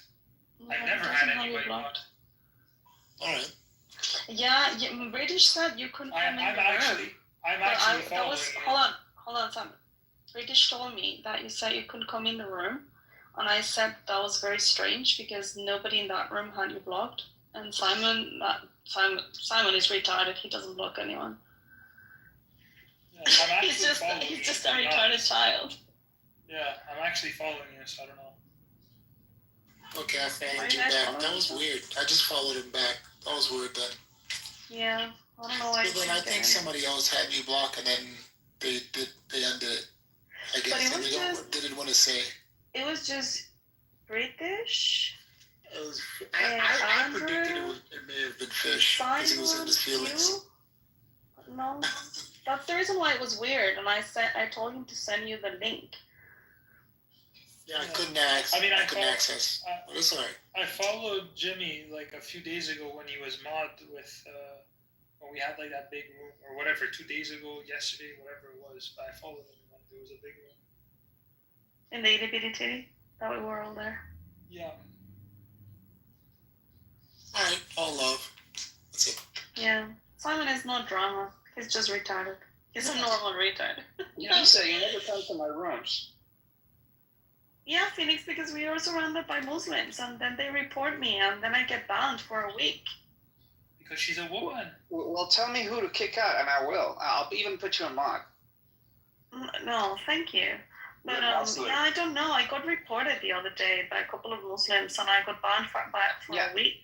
Yeah, I was banned for 24 hours last week because there was a Muslim room. I kid you not. They had their room name was the benefits of marrying children, and so I made a counter room, and I swear to God, I just made a counter room saying the harms of marrying children, and I got banned. Yeah, because they must block people. And I appealed it, but it was 24 hours, but I appealed it, and then I came back. Of course, you know the thing. What you have to do is when they go after you. You go after their profit. That's how you get them. Yeah, well, that's how I get into their head. If you want to really get into their head, you have to go after their profit. I know, and that's how I get banned. So once they go after their profit, they behave. They behave so much, and so now they've awakened the beast. All right. Yeah, so now they're gonna get. Now I'm gonna go after their profit. So they hate that I am a pedophobe. Yeah, you hate what is it? Minor attracted people. Well, yeah, I don't care. Don't say that. Please don't say that. Sometimes, honestly, I just don't want to talk with Muslims.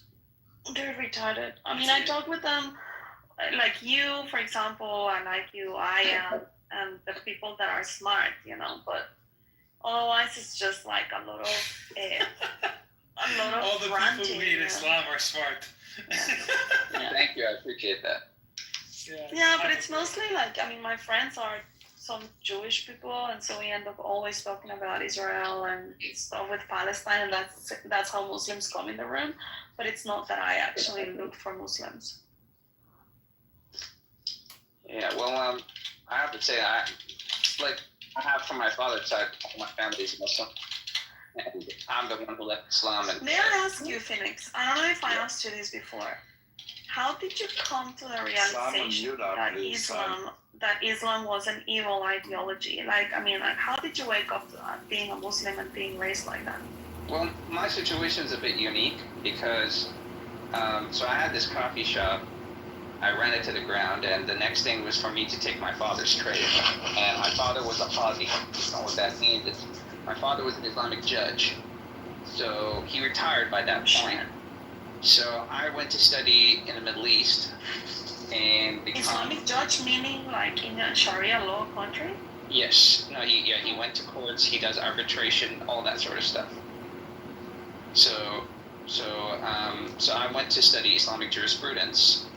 Oh, I remember you. You're Aya's friend, right? Yes. Yeah, I am Aya's friend. This guy is sick. Yeah, this guy is sick. I hope you mean in a nice way, but yeah, okay. Yeah. And so what happened was that once I started to go into Islamic jurisprudence, and I brushed on my Arabic again, and I mastered the Arabic language in about a year. And then I realized there was some really problematic stuff in the Islamic jurisprudence, and basically, if you know what Islamic jurisprudence is, they basically have dumbed it down for anybody into do's and don'ts. So they derived everything from the Quran, they derived everything from the Prophet's life and the Hadith and the Sunnah and his biographies, and have turned it into do's and don'ts in every single topic. So they basically dumbed it down for you. And once I started to look into it, it was pretty bad. Like child marriage, slavery, even because my father comes from the Shafi'i school of thought. The Shafi'i school of thought is more militant than any other school of thought. I mean, they exclusively have bestiality, cannibalism, and necrophilia in that school of thought alone. It's pretty messed up. Of course, me being a man,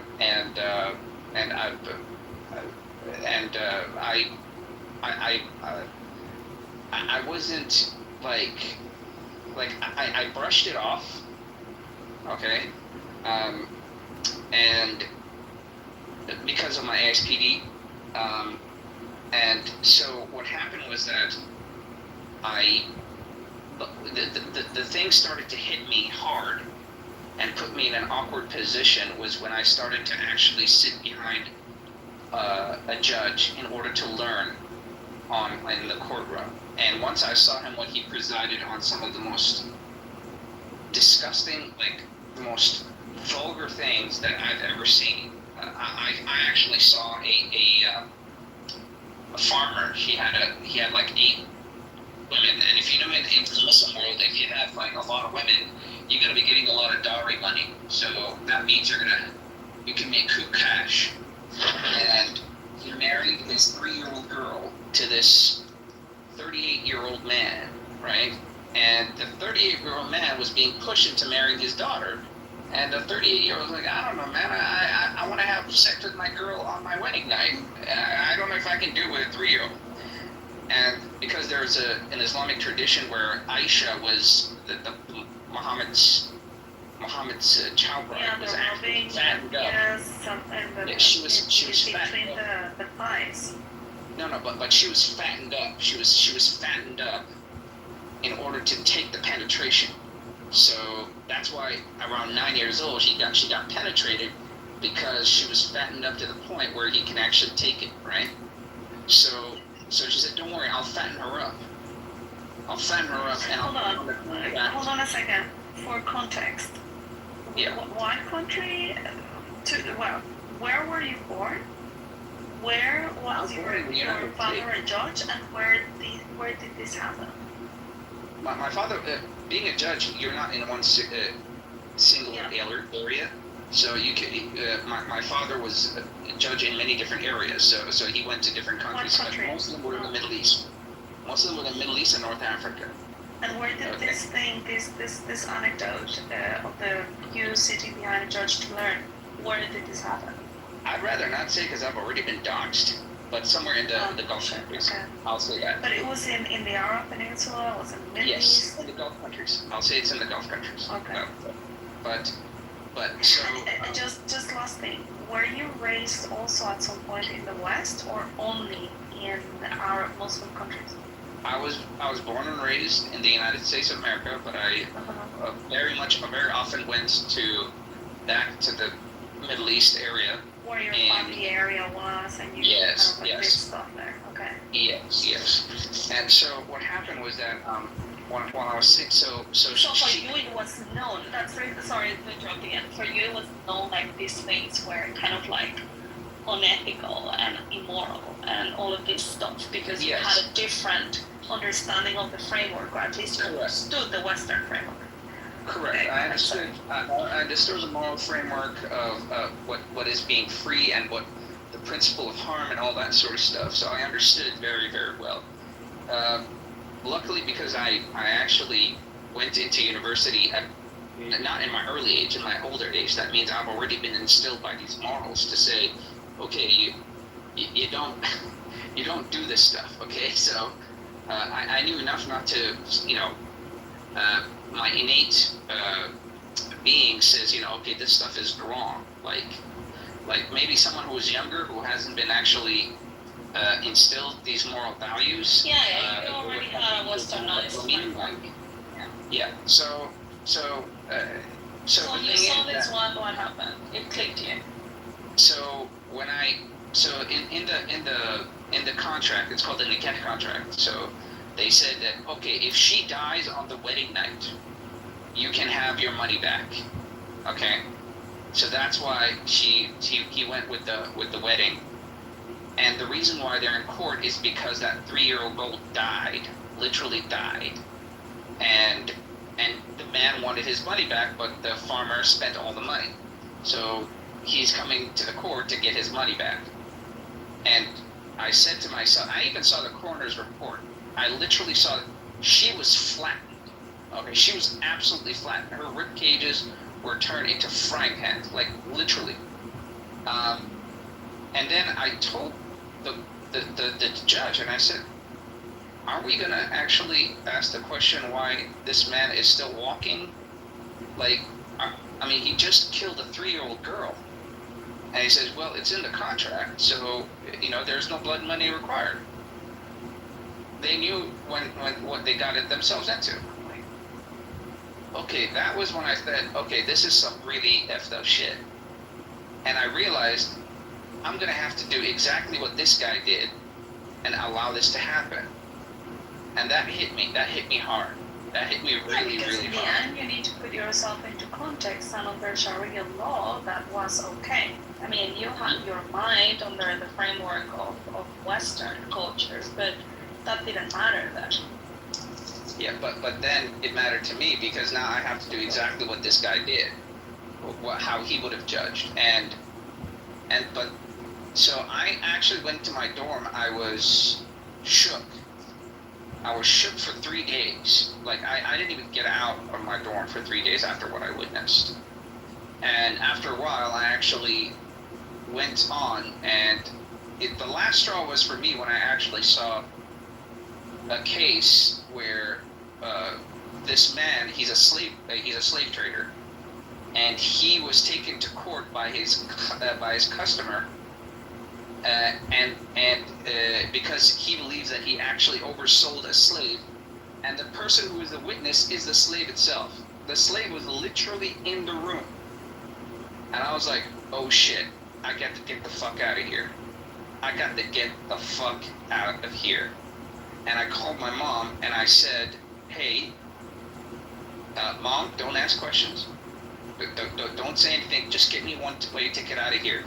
I'm going to sneak out of this place, because the first thing they tell us when we actually go to these Islamic universities is that you are not allowed to talk about any of this sort of stuff to normal people. it is a privilege that they've given you, and you're not allowed to talk to laymen about this. It's kind of like a Fight Club rule, and because it's considered treason if you actually show this to a layman person. So that's why I sneaked out. I went and I got my ticket, and I basically went back home. The first thing I did was I went to my father and I said, Dad, did you ever have to do any of this shit? Did you ever have to actually condone slavery, child marriage, and all that sort of stuff in a courtroom? And he was quiet because he knew if I answered it, I would be really, really, really angry with him. And I was already angry with him anyways for making me put me through this, knowing full well that this was the case. And she was hoping that I would bend my morals towards the way that he thought.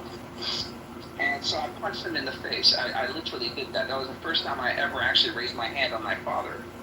And I didn't see my father for 2.5 years. And until I met him at one of my family members' funerals. And I told him straight up, and I said, Dad, if you want me back into your house. How old were you when you punched him in the face? That was about 7 years ago. No, how old were you back then? 7 years ago, that was about 31. And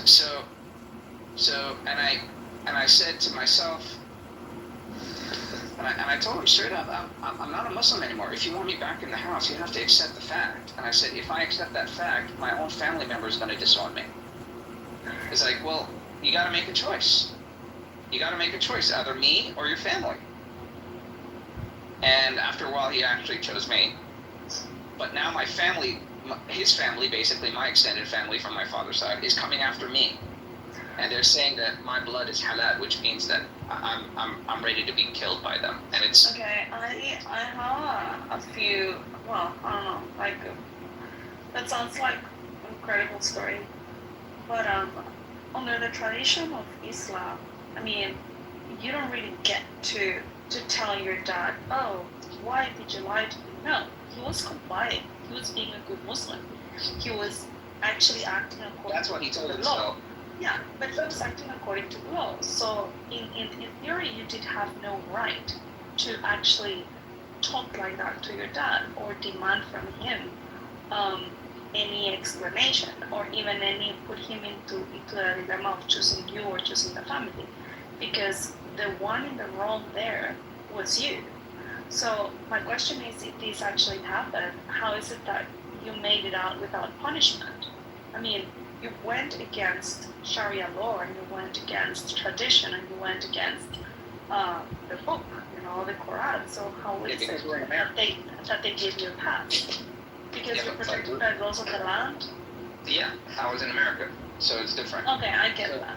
But still, in a family environment, like, how will your dad, quote unquote, choose you? Choose me? That's not what that means. Did he just stop being a judge? No, yeah, exactly. He was already retired by that point. His career, already retired by that his whole career was attached to Sharia law. So how would he be okay with taking your side instead of taking the side of the meaning of his whole life? Oh yeah, I didn't tell you the full story, but after a couple of years, he decided to leave Islam himself as well. So. Beast, let's go. Okay. So my mom was Catholic, and she converted from my dad, so she went back to Catholicism. Are they still together? Yeah, they're still together. They're still in the same roof. Yeah, but he cannot say that he is an ex-Muslim. Neither can you, because that implies he called himself a doubter. So what he uses a different term because he's more of a philosophical guy now. But he doesn't want to say that because if he did in front of a Muslim, they'd probably kill him. So exactly, that's my point. He would be punished. Yeah, he knows that, and he knows that. So that's why he never goes back anymore. And by the way, that his own family members want to kill him too, because apparently I'm the one who converted him out of Islam. So you guys can never go back to a Muslim country or Sharia law. I could never go back to my family again. No, I cannot. And if they said they've already... Now it starts making more sense.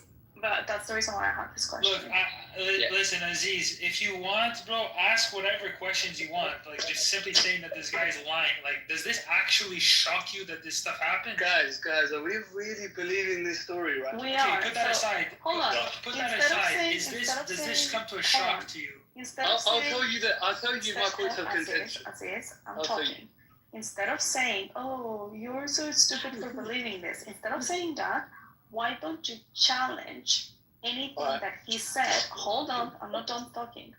You challenge anything he said that you believe is not right, but you have to explain why you don't believe it's right. Not just say you're lying, but say why. So I got a question. What did your dad convert into? I have a question. What did he become? Nothing. You're not listening, right? Just like me. No, I'm wondering, did he just become atheist? He's more of a rationalist.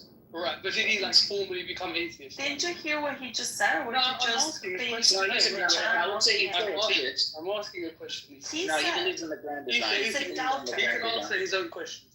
Respectfully. He believes in the grand design, so he's a theist out there more than anything else. Just like me, I'm a theist too. I Did believe he that there's a God. did he formally leave the religion? Was there a day, or was it kind of just doesn't pray? You said we were at a dinner table. You said he's not allowed back in Muslim countries, you know.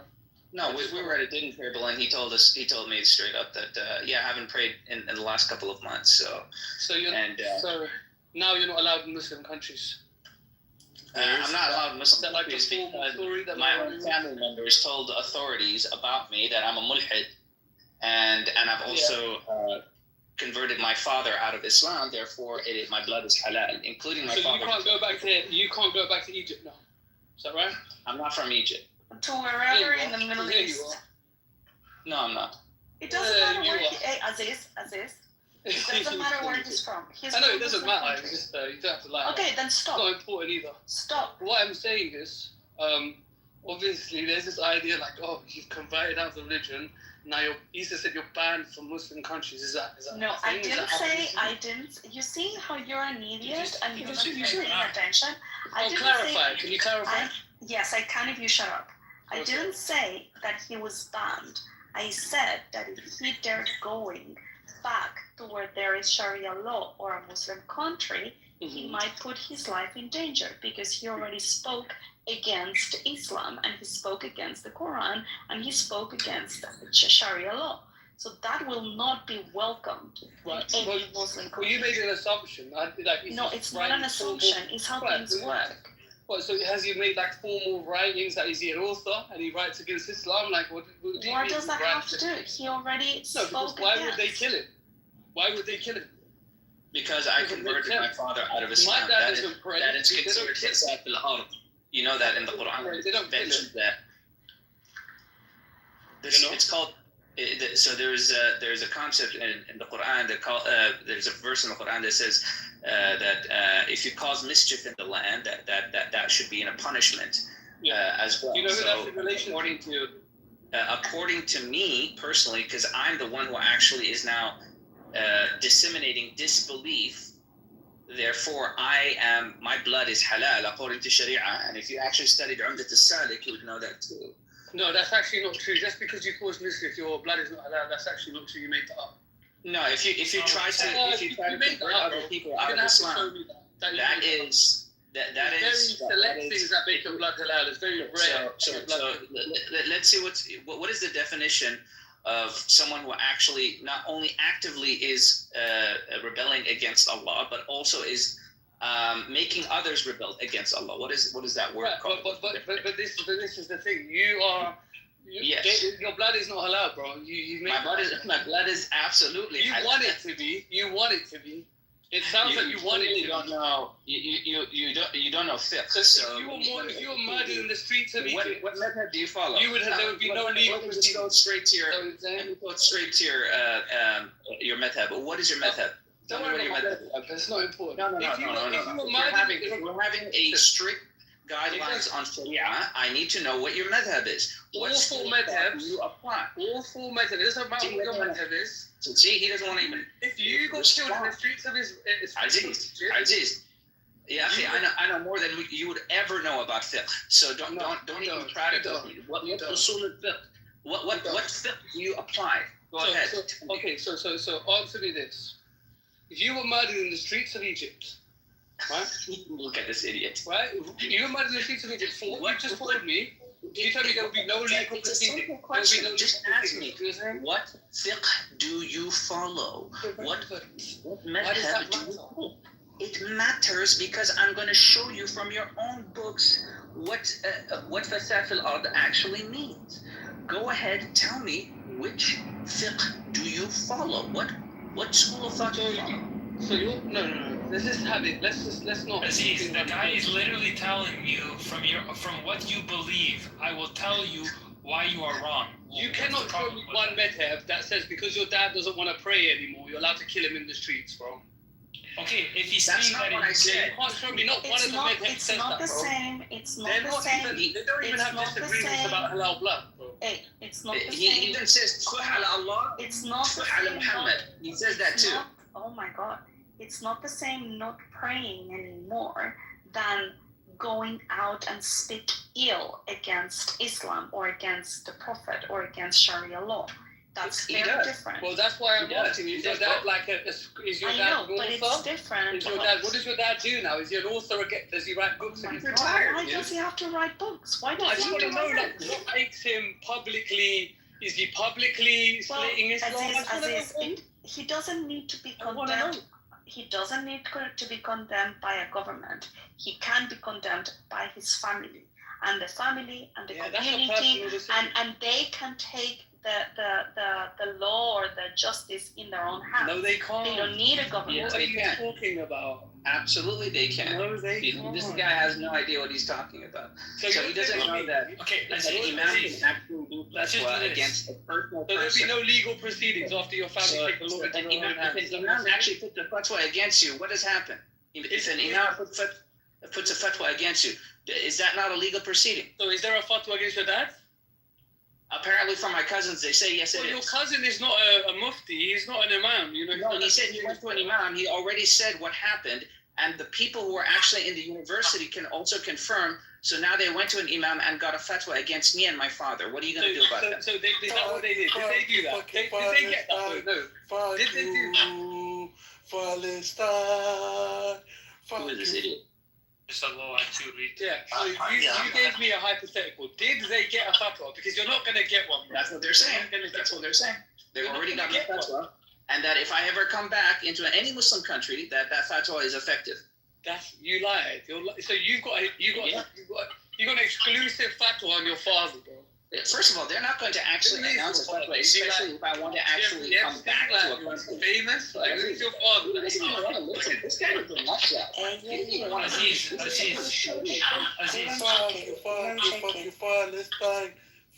the fuck is this nigga? Who's this guy? Yeah, he just doesn't make sense. Aziz, everything that he's saying, can be. He needs to prove it. He needs to prove it. Is it that? I mean, he's not going to dox himself to prove something. I'm not going to dox myself. I'm not stupid. Right. But Aziz, does this sound so out of the ordinary to you that this, stuff like this could happen? Yeah, no. I'll tell you what it is. Yeah, I'll tell you what it is. I can give you documented examples. Okay, hold on. Let Aziz speak, please. So what he's saying is, right, that because his father left Islam and so did he, his family got his imam to order a fatwa on him. First of all, that wouldn't be a valid fatwa because that's a personal thing that you've managed to somehow get a private fatwa. No, we have two different fatwas. Again, you don't know the details. And also, you can't get. What is the first? So if you know, he's getting you halal blood fatwa, a private halal blood fatwa. What is the first? Aziz, stop. What is the first ruling of fiqh if you're actually trying to expose it to in a bad light? What's the first ruling for that? Oh, which fiqh? Which are you referring to? Any fiqh, any Islamic jurisprudence. If I actually were to say to give it to a layman to read in order to expose what it says, what is the ruling and punishment for that? For what? What the hell is wrong with this guy?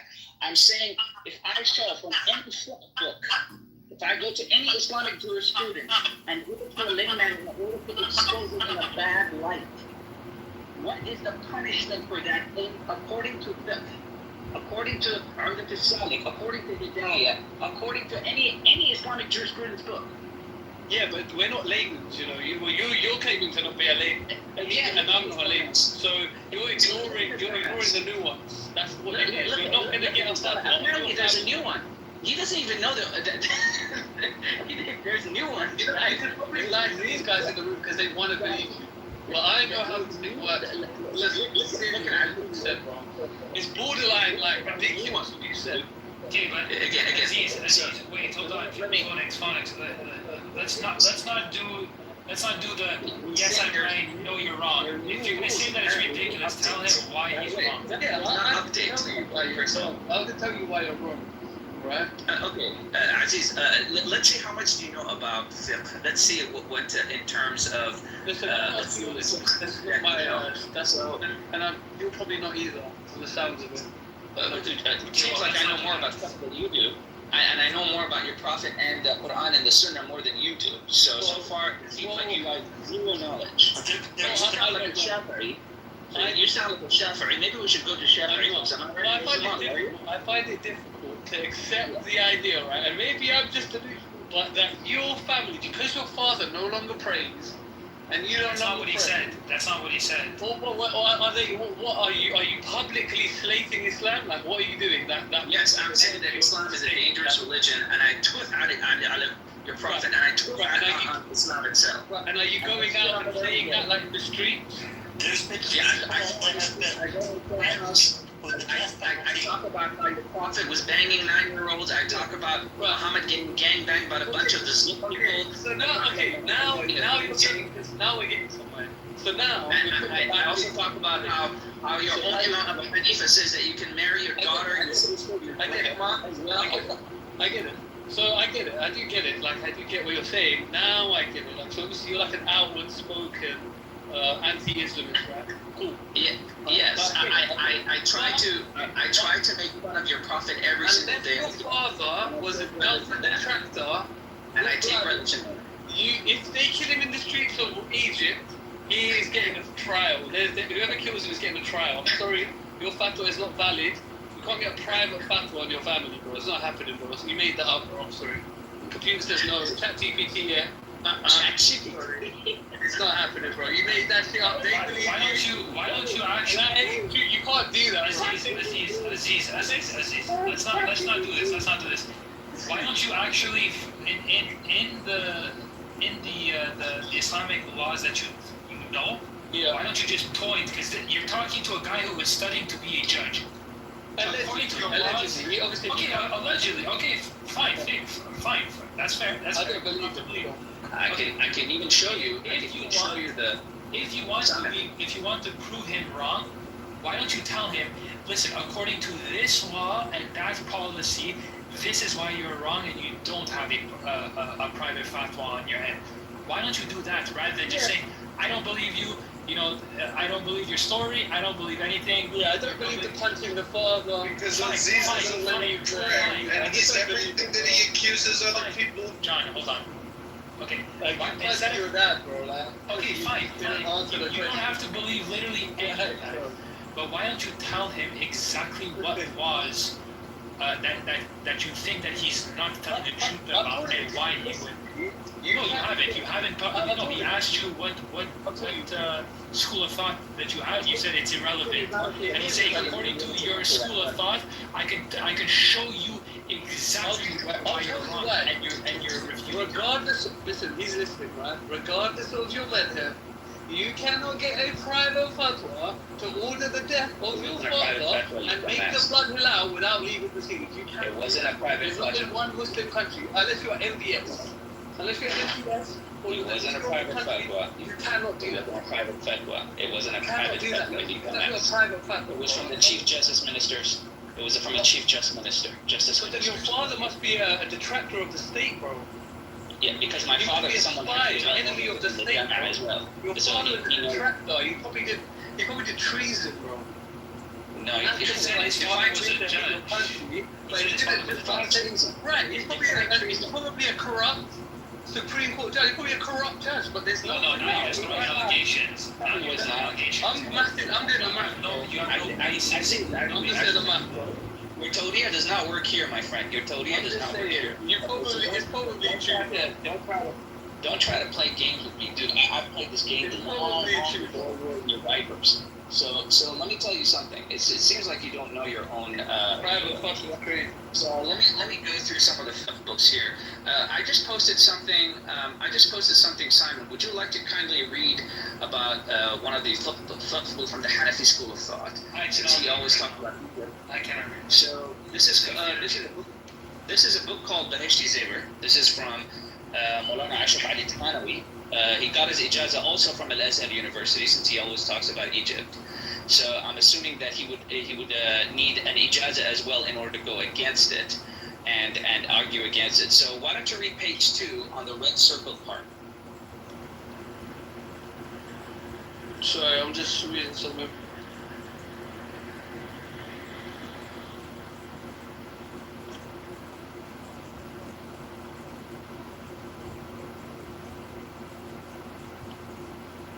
And just for people who don't know what Right, so I've got the Islamic jurisprudence here, just to completely shatter your reality that you try to push to these people. I've got all the legal structures in place here. I'll read it out to you guys in case you don't know. Here you go, hey. Okay. It's talking about the permissibility of making blood halal based on speaking badly on Islam or rejecting the faith. There are no means to perform a private fatwa. I've asked ChatGPT, this is all the sources here, this is just facts. Don't hate me, don't hate the messenger. It says it here. Blasphemy is taken seriously but with conditions. It says it here. You cannot prescribe a death penalty without legal proceedings. So if you're walking the streets, you cannot kill you. No one can kill your father, bro. The state can order it. And if they haven't ordered it, then they're not going to. Who I said that actually gave the fatwa? Again, it was a chief justice minister who actually put the fatwa on me and my fatwa. So what happened? So what you're saying is your dad was a judge, and a chief justice minister ordered a fatwa on his death. Is that what you're saying? And me as well. So it's both of us. Okay. I mean, you say you don't want to doctor, so you have to be careful with this guy. Don't get too much information on him. That's too much. But I'm just saying, like, you just have to. This doesn't make sense, bro. I'm sorry. It just doesn't add up, bro. Yeah, it doesn't add up to someone. So here's something. So since he actually wants to bring up like actual book, and I'm even quoting the reference of the fifth book, I'm not actually going to ChatGPT to do that. So this is actually one of the from the Hanafi school by Maulana Ashraf Ali Thanawi. They're actually using court systems that I had to actually study this. They made a English translation of this, but I had to learn it in Arabic. This is one of the books that I had to actually study. If you go to page 2, it tells you about not if you can have sex with a little girl, but how to have sex with a little girl, and the rules of engagement when it comes to banging a little girl. Why don't you do that? Right, well, I just don't want to get into that because we did that with the Judaism and we did that with the Catholic Church the other day. I just don't want to do that, bro. I want to go down that avenue. I just don't want to go down that avenue, bro. I just don't want to talk about Catholic Church. I just don't want to talk about any of let's talk about rabbis. I don't want to do that, bro. In Judaism, we don't have this in Judaism. Aziz trying to stay focused. Trying to stay focused. We've seen the laws. I don't know why people engage. I don't even know why people on Clubhouse still engage with you. But if they choose, they can do this. But keep your Jew-hating rhetoric to yourself if you can, as much as you can, please. Let's just not go there. The whole is Sarah. Let's not go there. Like it's just disingenuous. So you have scriptures justifying. What's disingenuous is you try to keep your Jew. This is not just like Aziz. This is like if you wanna swim in a jihadi. If you want to swim in a jihadi Nazi sewage, go to Amir's room. Can you please keep your Nazi rhetoric to yourself? No, but I walk into like a kind of disingenuous Islamophobic hate fest, you know? No, it's not Islamophobia. Not everything that you say about Islam is Islamophobia. almost like that's the only thing you guys talk about, the religion itself. Like I want to talk about Judaism. Well, because Islam, unlike Judaism, is a framework. Because Islam, unlike Judaism, is a complete political ideology. And Judaism, we don't have political. We are not talking. No. There's not a single state that has Jewish laws. There are many states with Islamic laws, and even in the West, the Muslims in the West, even in the Muslims, I think I even asked you at one point if you think that you should have like a Sharia law in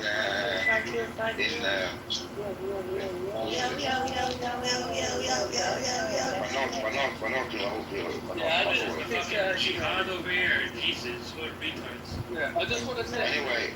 You guys make it about religion. You try Just, to like, it is about religion. It is about religion. You don't believe in God.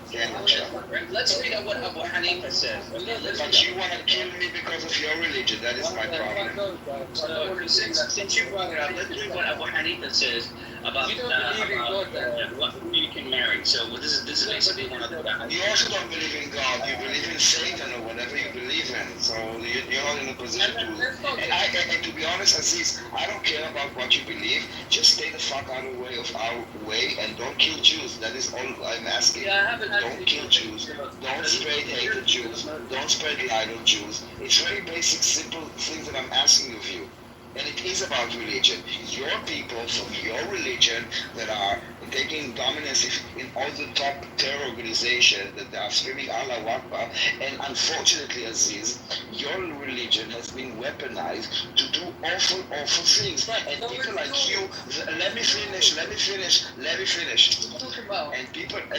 me finish. And people like you, the so-called moderate Muslims, are being silent while your religion is being used to commit awful, awful crimes. So yes, it is. It's not about me. It's about your. You funded ISIS. Again, you are ISIS. You understand? You are ISIS. But Aziz, we are not funding ISIS. We are not funding anyone. Qatar funded Hamas. Okay, I'm sorry. I'm not engaging with the idiot. Okay.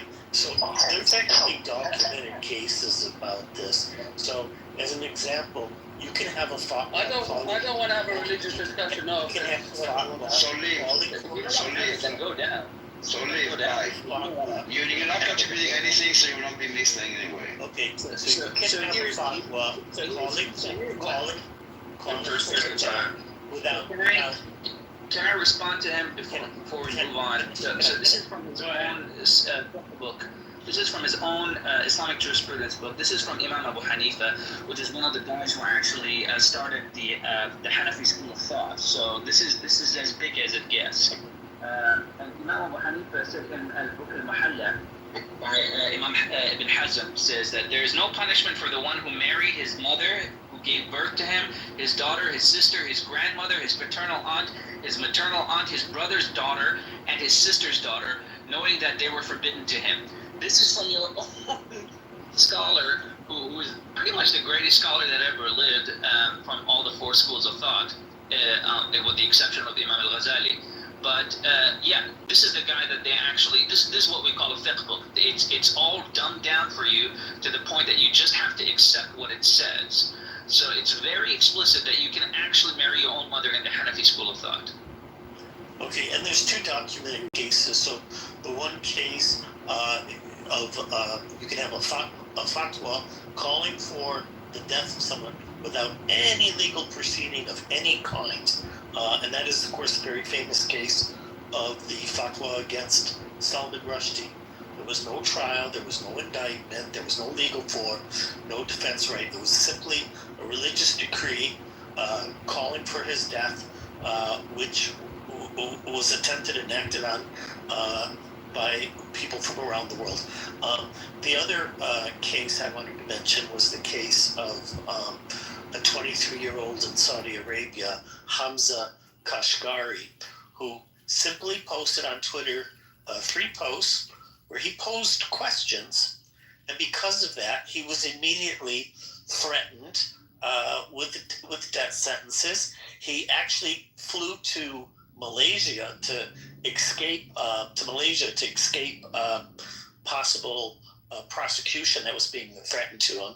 Saudi Arabia managed to get extradition from Malaysia, even though they don't have extradition arrangements with Malaysia. He was sent back, and he was held in prison for 2 years without any trial, and he was threatened with charges that would have led to his death penalty for merely asking questions, and in no way left Islam or anything like that. And even that was considered sufficient to threaten his life. So all of these things are possible given that. And for anyone that doesn't believe that in Muslim countries, or some Muslim countries, I should say, do not permit child marriages to adults. There, you can look it up. I put a couple of the cases in the chat. I think one was a 9-year-old and one was a 12-year-old who were both killed on their wedding night. Yeah, there was a case based on what we were talking about earlier in another room, where there was in Yemen where a 23-year-old was married to a 13-year-old. I don't know what age they got married, but this was the age at which she ended up dying because he insisted on forcibly trying to consummate the marriage, and despite the various injuries that were in the process of forcing to do this, he continued his acts and led to her death.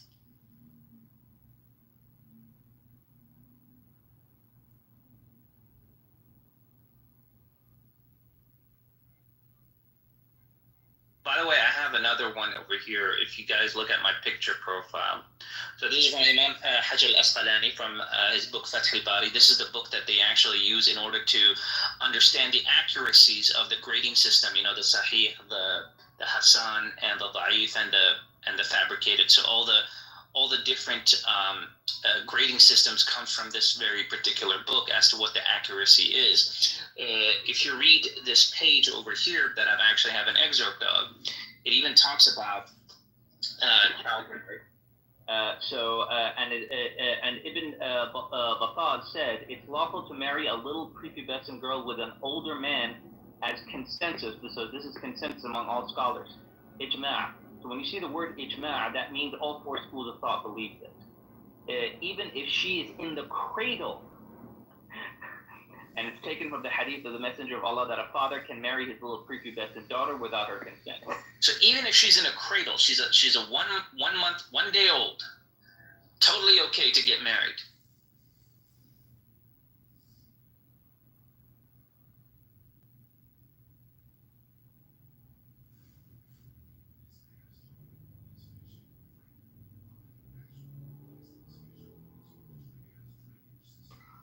I think there's technical problems in the room. Did anyone hear what I just said?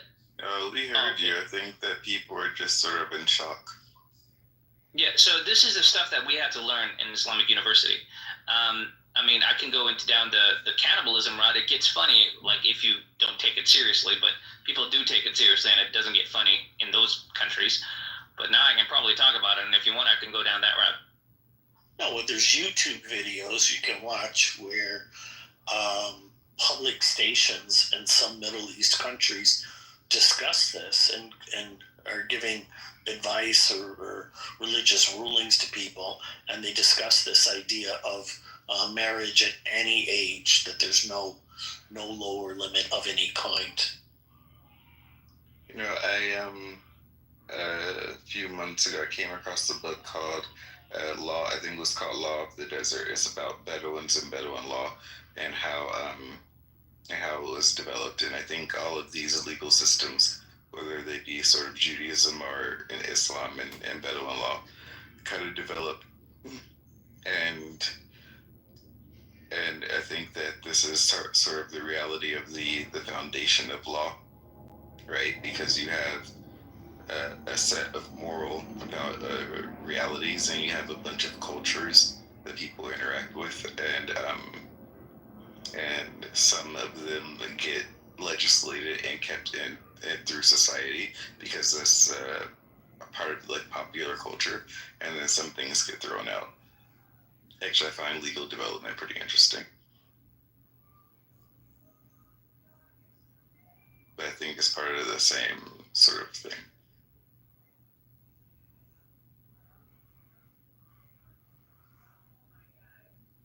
So I just posted about the cannibalism thing. If you want me to read, it's from Minhaj al-Talibin. This is a book by the Shafi'i school of thought. So this is Imam Nawawi's work, and he's a giant scholar when it comes to the Shafi'i school of thought. In case of urgency, one may even eat a human corpse or kill an apostate or an infidel not subject to Muslim authority in order to eat him. But one may never kill for this purpose an infidel subject of a Muslim prince, or an infidel minor, not so subject, nor an infidel who has obtained a safe conduct. And then says, a person suffering from hunger who finds a corpse and at the same time eatables not forbidden but belonging to another should, according to our school, eat the corpse rather than taking eatables that do not belong to him. Now I look back at it, it's pretty funny. So guys, don't steal if you're hungry. Just eat another corpse. Yeah, it's crazy. Do you know how strict Judaism is about avoiding death and avoiding improperly slaughtered animals and getting the blood out of food? If you're a Cohen, you actually can't go to a family member's funeral. Yeah, but however, if life is at stake, then those rules don't apply. No, the idea is that it's just so, it's like the idea is that God came up with those laws, and then Christianity, and then Islam, and it, it went from this to that, and it's a total reversal of what came before. In so many ways.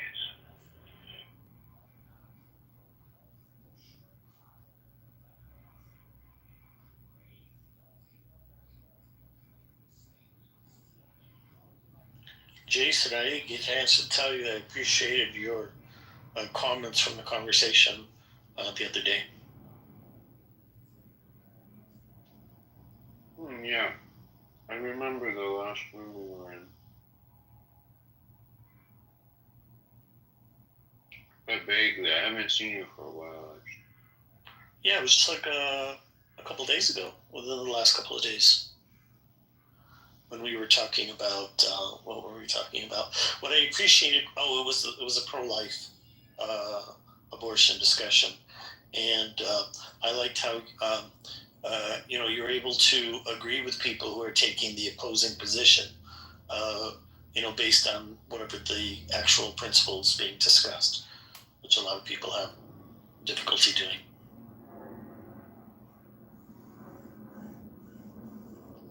Oh, that's right, I remember now. Yeah, that was an interesting discussion. It was funny how Sam actually kind of accepted the line of questioning, like, yeah, that's the outcome.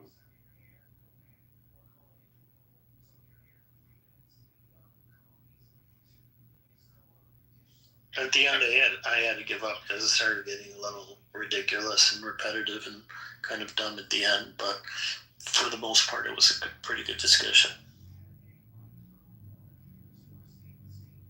Yeah, you had that guy in there who was like, the government can't restrict people's freedom at all. Like, basically, like the hard libertarian guy. And the guy was like, don't you understand what the government is? Yeah, and then you gave some examples, and I gave very specific examples where it is done. And he just seemed to think, I don't know, he just kind of ignored it. What just happened? I don't know. There's some kind of technical problem, so. With what?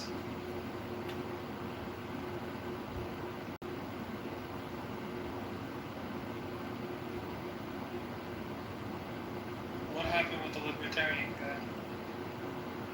Oh, it was just a very long discussion. He was a libertarian, but he was not very realistic about history and the way things actually are. It was Elliot.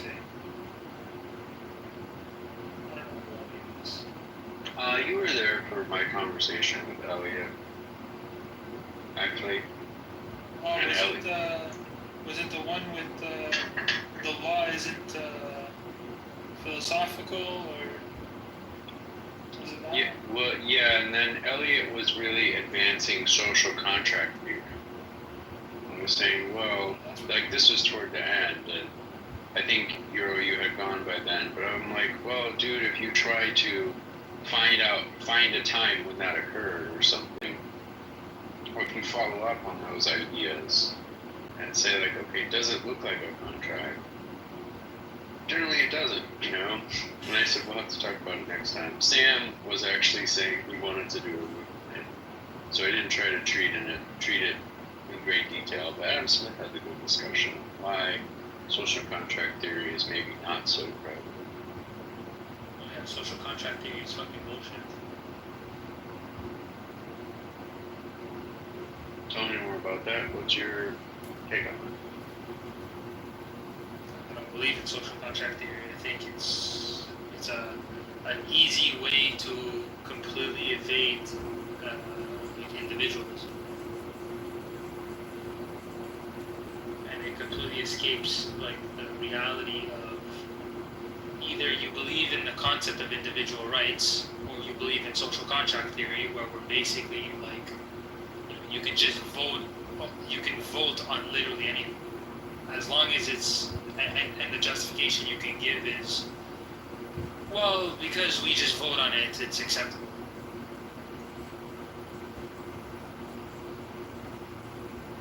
We all societally agree on particular things that we can just remove certain freedoms, and it's like, yeah, okay, so you just don't believe in individual rights.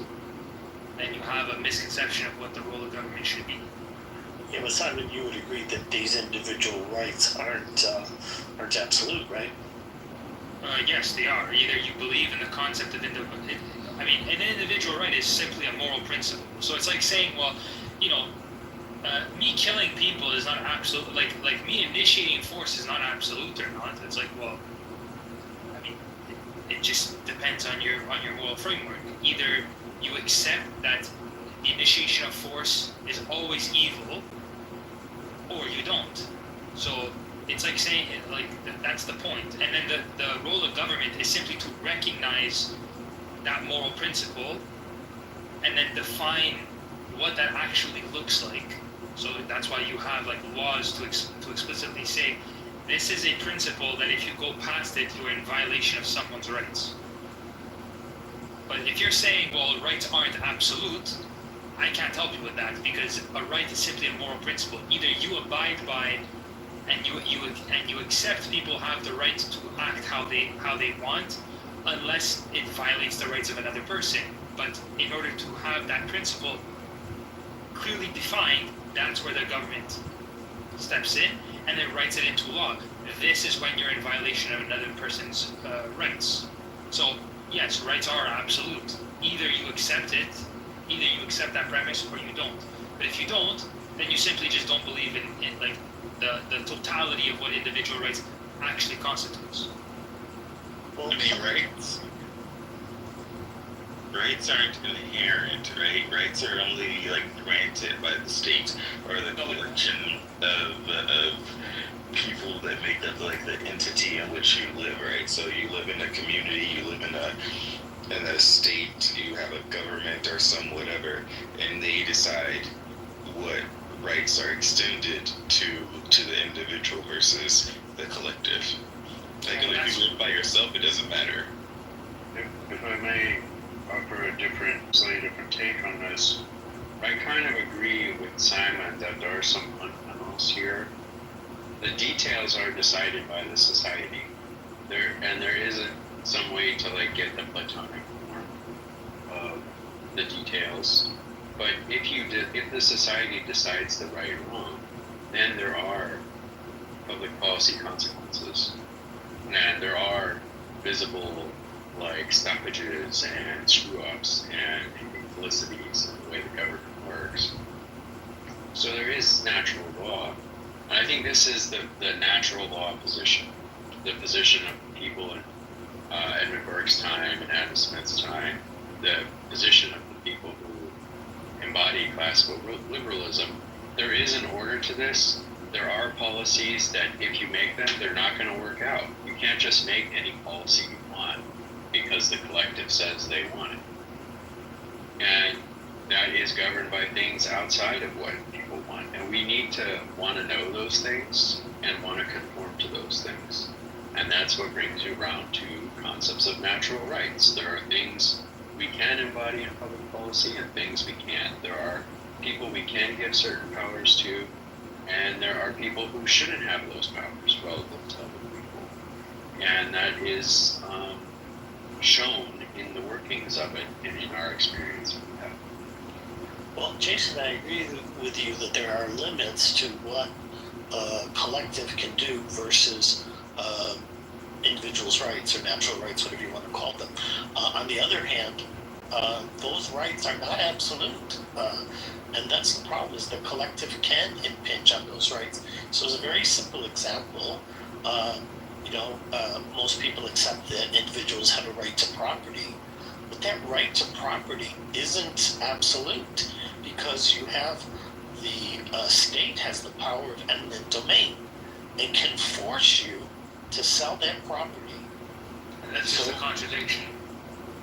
Well, it's not a contradiction. This is. Yeah, how could you have the right to property, but then also the state gets to just take it? Because you assume that these rights are somehow absolute and they can't. I'm not saying they're absolute. That's what I'm saying. I never said that they're absolute. I'm saying if you accept contradictions, then you just contradict the idea of it's not a contradiction. Rights. It's a question of scope and domain. You have a right to property. You have a right to property. As long as you don't, as long as we voted away. No, it's not voted away. This is the thing. I mean, how could you accept it? Well, that's eminent domain is not voted. Maybe you don't understand how eminent domain works. No, I understand how it works. I'm just saying it's a contradiction.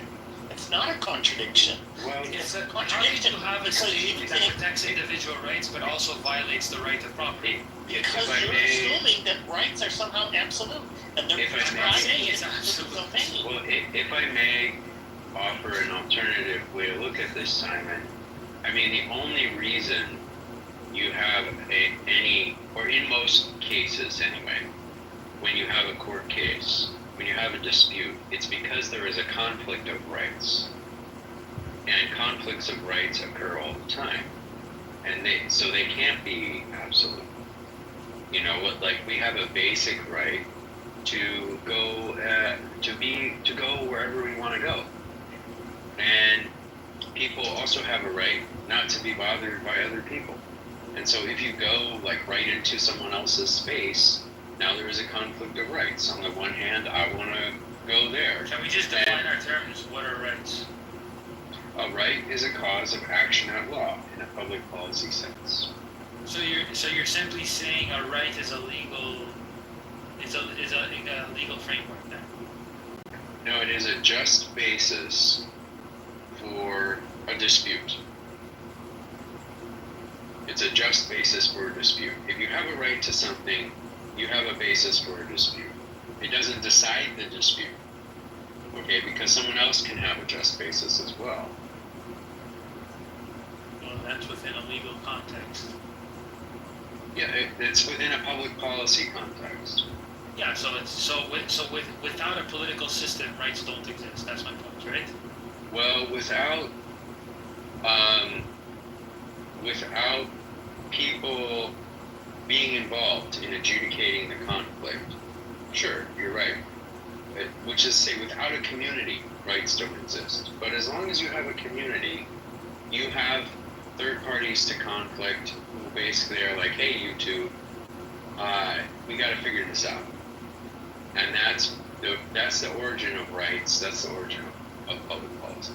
If you live by yourself, like, you can have all the rights you want, right? You can do whatever you want.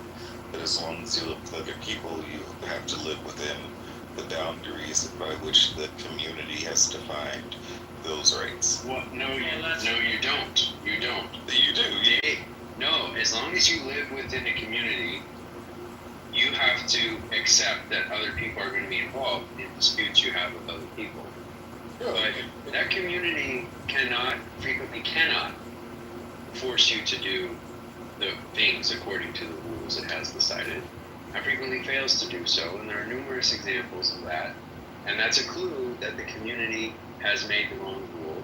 Yes. And no, you don't have to abide by it. Prohibition was an example of that. No, Jason. The federal laws against marijuana are an example of that.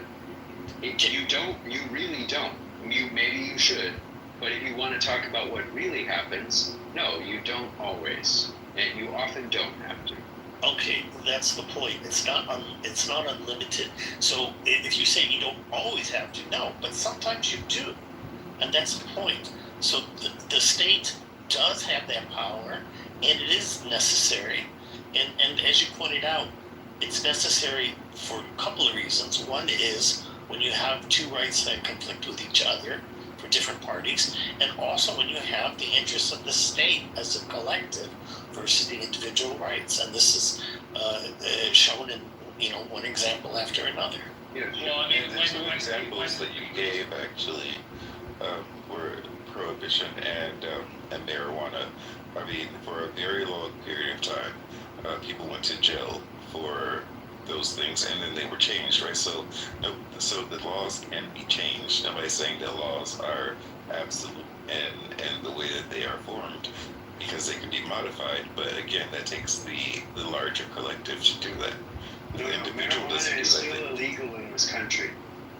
I mean, it's a contradiction. Right, but it's still illegal in this country. So it's illegal at the federal level. Yes. So that's the community of the United States. Do you have to not smoke marijuana? Well, as a practical matter, no. The answer is no. Marijuana is illegal in Texas. Do you have to not smoke marijuana in Texas? No. So, no, you do not have to. None of these things are things you can state as absolutes, okay? You have to abide by the laws that community sets. No, you don't. You can do, rights are absolute. No, they are not. Okay? And so on. All these things have to be balanced against one another. Is murder always wrong? Well, only definitionally, Simon, because a murder is a wrongful killing. It's against the law. No, a murder is a wrongful killing definitionally. But it's also wrongful. It's unlawful killing. But it's also definitionally wrongful.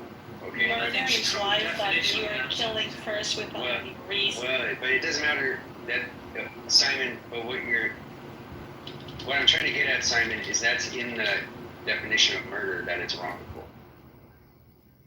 That you did a wrong to someone by killing them. Well, killing is not inherently wrong. I mean, but a murder is not the same word as killing. So you want to use the way you should. Murder. That's but that doesn't make any sense because it's in the definition. My question was simply: is murder always wrong? Yeah, and that is by definition, it is always wrong. Yeah. Yes, it's absolute. Yes, so it's an absolute. It's always wrong. My point is that rights are absolute. So anything that contradicts a right would be just that. It's a contradiction. Your rights are absolute. People can have contradictory views on rights, but it doesn't mean that it isn't absolute. It just means that you have a contradictory view and justification to violate that right. No, of course, rights are absolute. But rights are not absolute. All the rights have limits, and those limits mean that they're not absolute. They don't. Okay, apply. so if we just vote each other, if we never vote said a way to murder each other, kill each other, does that make it justified? No. See, Simon, this is where you're making the nexus. I didn't say that the rights go away simply by voting against them. So certain rights can't be taken away just by voting against them. Why? But rights have limits.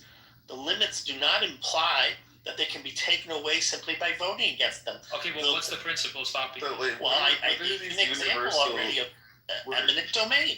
What are these universal rights in which you espouse? Like, where do they come from? It's a moral principle. It's a moral principle. Either you uphold the principle of individual rights or you don't. So I see it similar. It's based off human nature and man's requirement for living. So when you say stuff like, to me, property rights is one of the most sacred things. Without property rights, almost nothing. No, you don't have other rights basically. Because if a person cannot keep what he actually produces, you're basically a slave. So you agree that the property right is not absolute, right? Yes, of course I say property rights are absolute because it's based on man's nature. He needs to have this. If you just believe in contradictory justifications to remove certain things, of course. If you're simply again, you just said the state can take away because of eminent domain. Eminent domain is just there because we voted on it. If you vote away eminent domain, it goes away. How do you obtain property? Sam asked a good question earlier that I would like to address, okay? Just where do these rights come from? And in classical liberalism, we have a different idea about where they come from, right? Which is that you try different things, and it turns out certain arrangements of rights actually work. Your government system actually works. And certain arrangements lead to chaos, okay? And things that you don't want in your society. And so the truth is we don't know. Maybe they come from God. Maybe they come from nature. This is what you see in Adam Smith's writing on this topic and why they're called natural rights or God-given rights. Because we don't know where they come from. But the proof is in the pudding if you organize things in certain ways.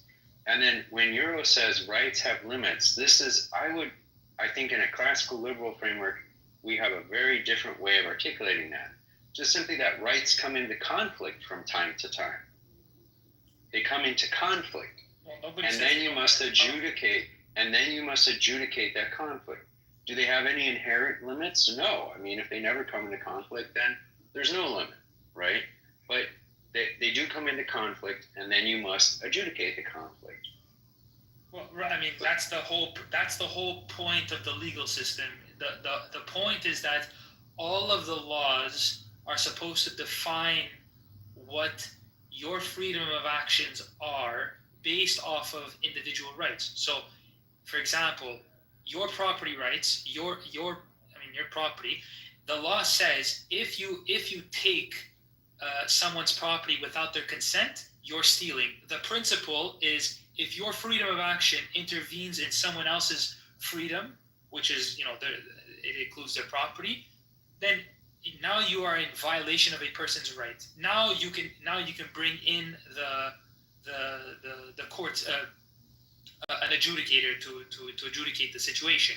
Now that's the principle of every law. Every law is supposed to be based off of individual rights. So when you say individual rights are not absolute, it's like, well, what do you mean? The entire legal system and framework is based off of this. So what would that actually mean, and what would be like the... There is no legal framework anywhere in this planet where rights are absolute. Rights are always limited. I didn't say that they are.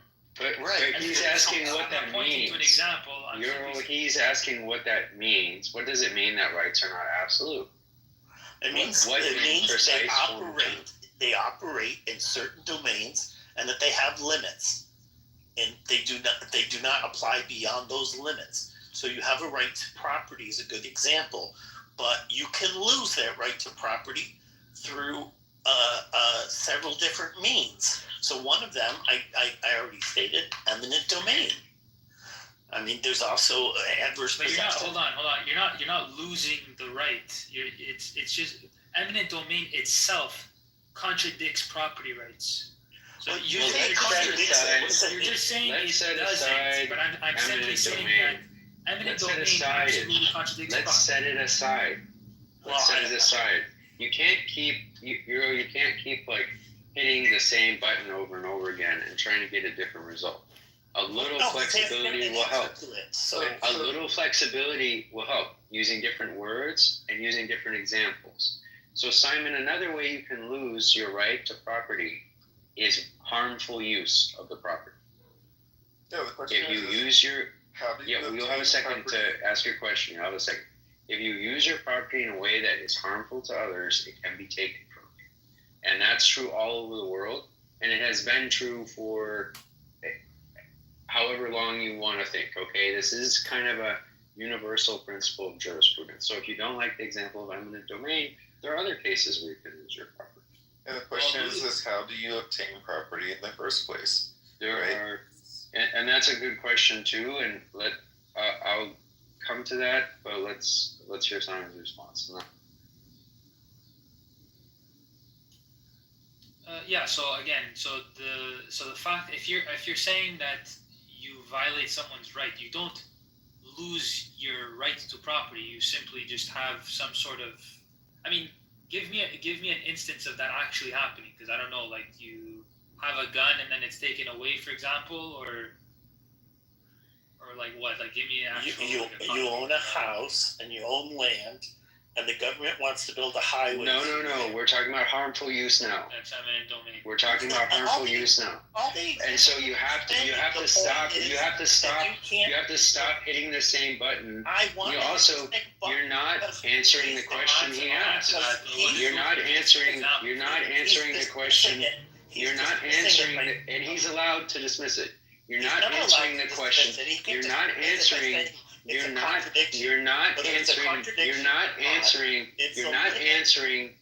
answering the question he asked. He said, okay, what's an example of harmful use?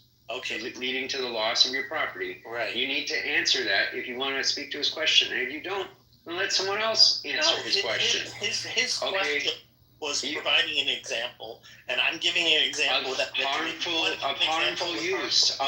use. Okay. No, it doesn't. And that's what his question is about. That's what his question is about. No, don't go back to eminent domain. Okay. Don't do it. Don't do it. Do not hit the same button over and over again. Either of you. All right. So unconstructive. Okay, that's fine.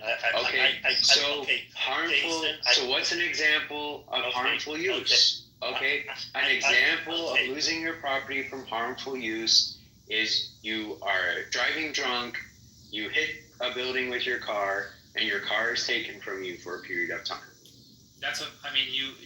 You forfeited your rights. Yes.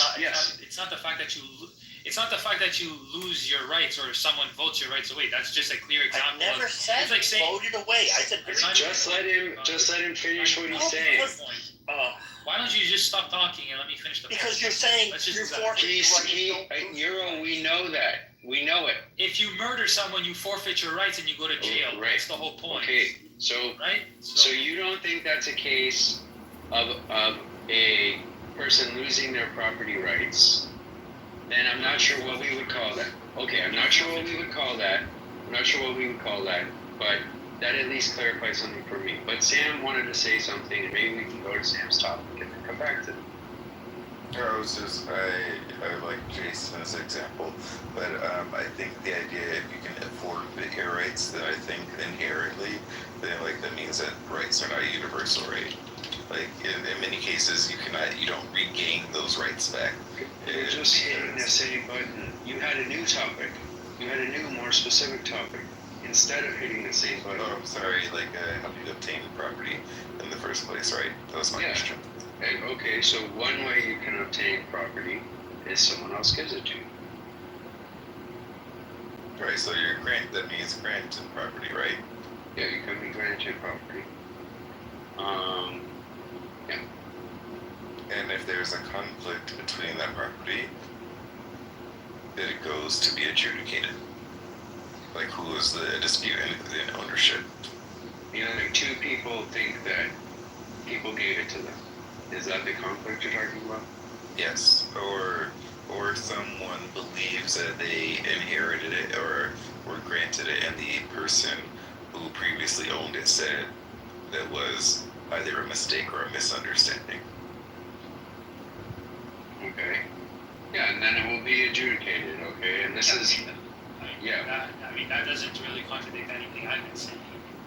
No. The question is like property ownership, right? So if we use houses, for example, or something that we can identify as something as transferable by contract, the fact that you is transferred over by a contract and that it has to be recognized by the state or a collection of people to identify whose property it belongs to, so that there's not an issue, right? Like that means that that body of recognition can also be a body of revocation.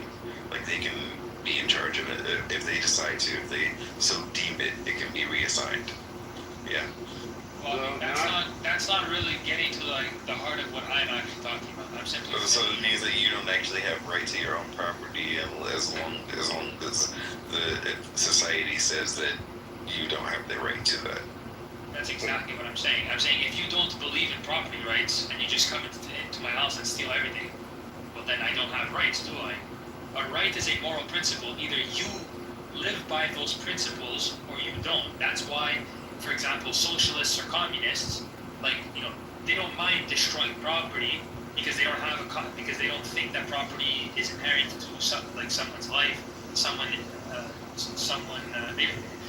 essentially they don't believe in the concept of property rights, so they don't care if destruction and all that type of stuff. That's why they don't mind giving away everything to the state, right?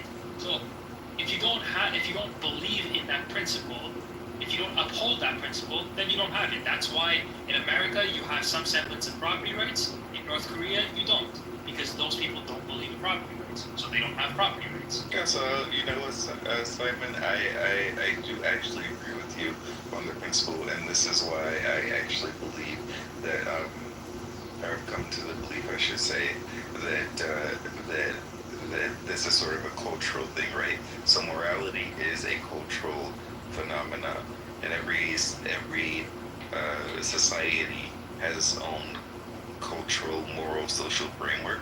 So by that idea, that means that it's not a universal principle, right? Like at least your concept of these rights are not a universal concept.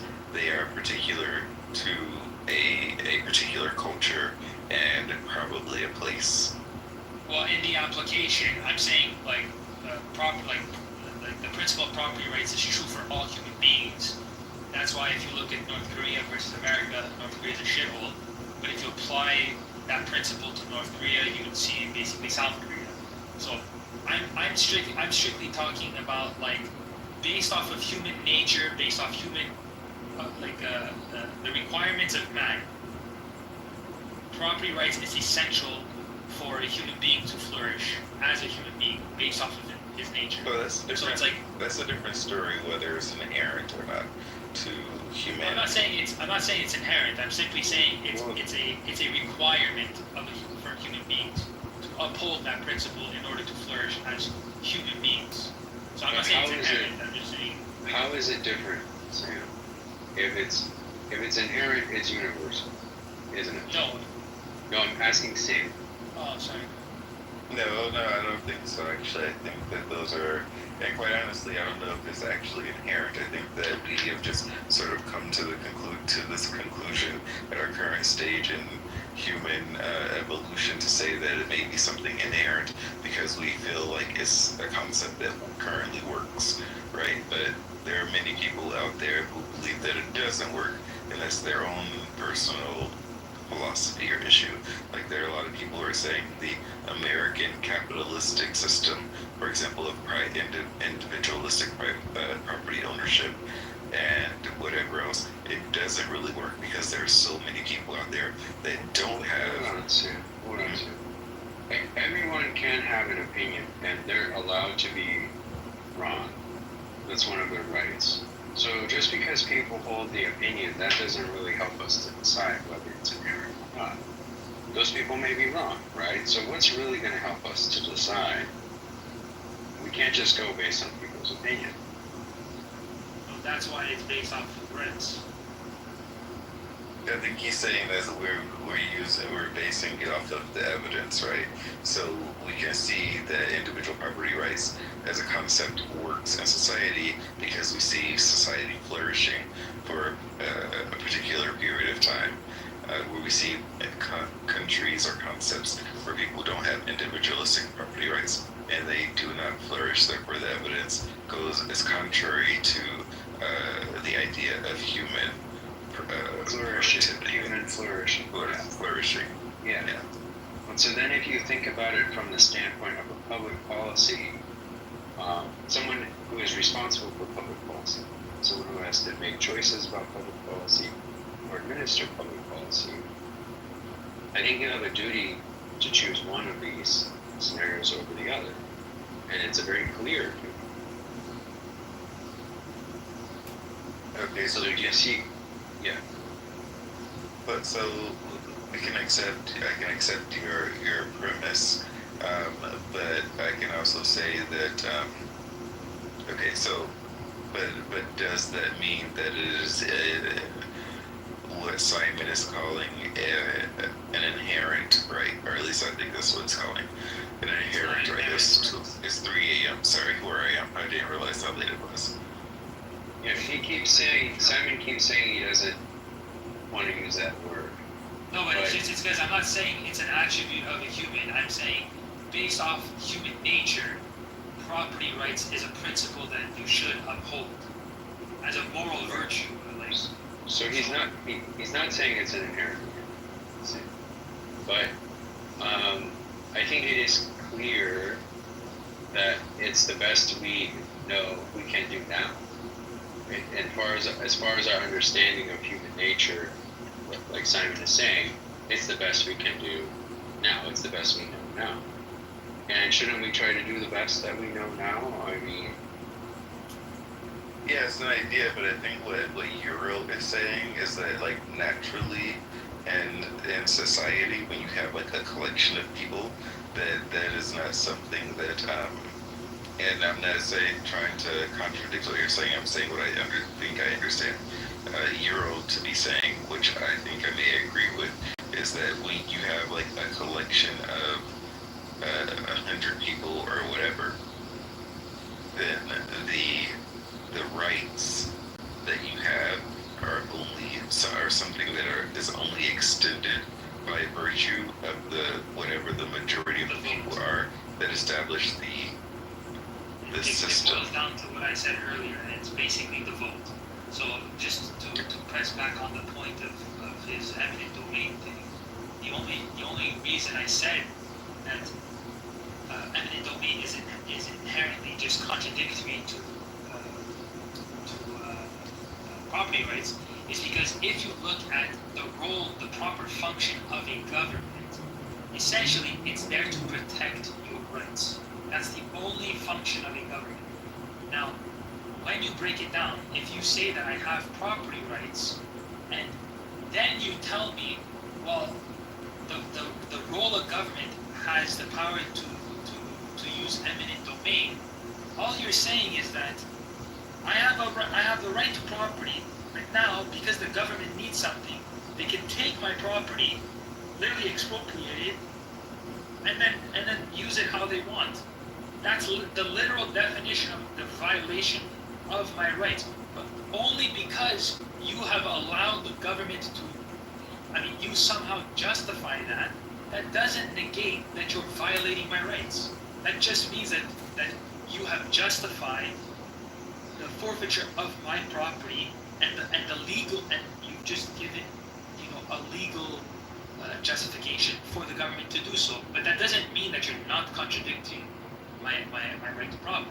Okay, so some people can say that the right to own property is only extended to you by the government, right? Say that again. So the government doesn't. The government is there to recognize your property. So Why? If I have. Why can't they just say the government owns the property totally, and that you are? Well, okay, but Sam, they can say that. So that I don't have property. But Sam, you keep coming back to this position that is like people can say this, people can say that, but that's not an argument. People can say anything. That doesn't give you any basis. I'm not saying people. I'm saying the government, right? Same thing. They are people. When I say they can say whatever. They can say whatever they want. Anybody can say whatever they want to say. And that's not an argument. Anybody can say whatever they want to say. But the reality of it is that governments are structures that humans as a collective create. Right? This is what we fight wars over. This is what we kill people over. This is it. And also legal systems are things that are structures that people as collectives create. And you can have all the rights and freedoms and do whatever in your own space and your own time.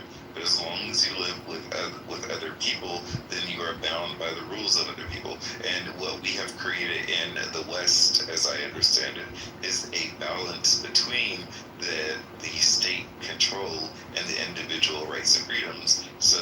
Which does not exist again universally in every society, but it's something that is a thought experiment that expanded into practicality through Western society with the invention of things like liberalism and whatever else you want to call it, right? Those are just things that. But Sam, this is not an argument. This is guys. Hold on a second. Sam, you're introducing all this stuff, but it doesn't really help us to discuss eminent domain, right? Well, we're not. So it would be better. Exactly, eminent domain. Yeah. But Simon was saying, if they can take your property, okay, then how do you have a right to property? It's a contradiction. Okay. No, the question is how do you have a right? How do you even have a right to property at all? Right? It's an extension of the state giving to the individual. The state. The state. Okay, so that's you're advancing that, okay, as a thesis, but we don't have to accept that, okay? So I mean, if you're going to say, well, I assume that property is due to the state's grant to you, then I assume it's not a violation of your rights, okay? But you can't make us work with that framework, okay? We need to be able to comment on that. You can't just force us to accept that, okay? That's assuming the conclusion or begging the question, all right? We don't accept, neither Simon nor I believe that that's what property comes from. So you want to introduce that as a hypothesis? Okay, sure. So where do you believe that property actually comes from? It's a good question. Nobody knows where the natural rights come from. And there are several recognized ways to obtain. No, there are several property. There are several. Yeah, there are several recognized ways to obtain property all over the world. One is you receive it from another person. Another is continuous use. There are, 5 or 6 others. Acquisition, the creation of something out of something else, and then the fruits of something that you own is another classical way to obtain property. So, for example, if we agree that a certain person owns a certain tree, an apple tree, the apples belong to that person. Okay. And these seem to be true all over the world.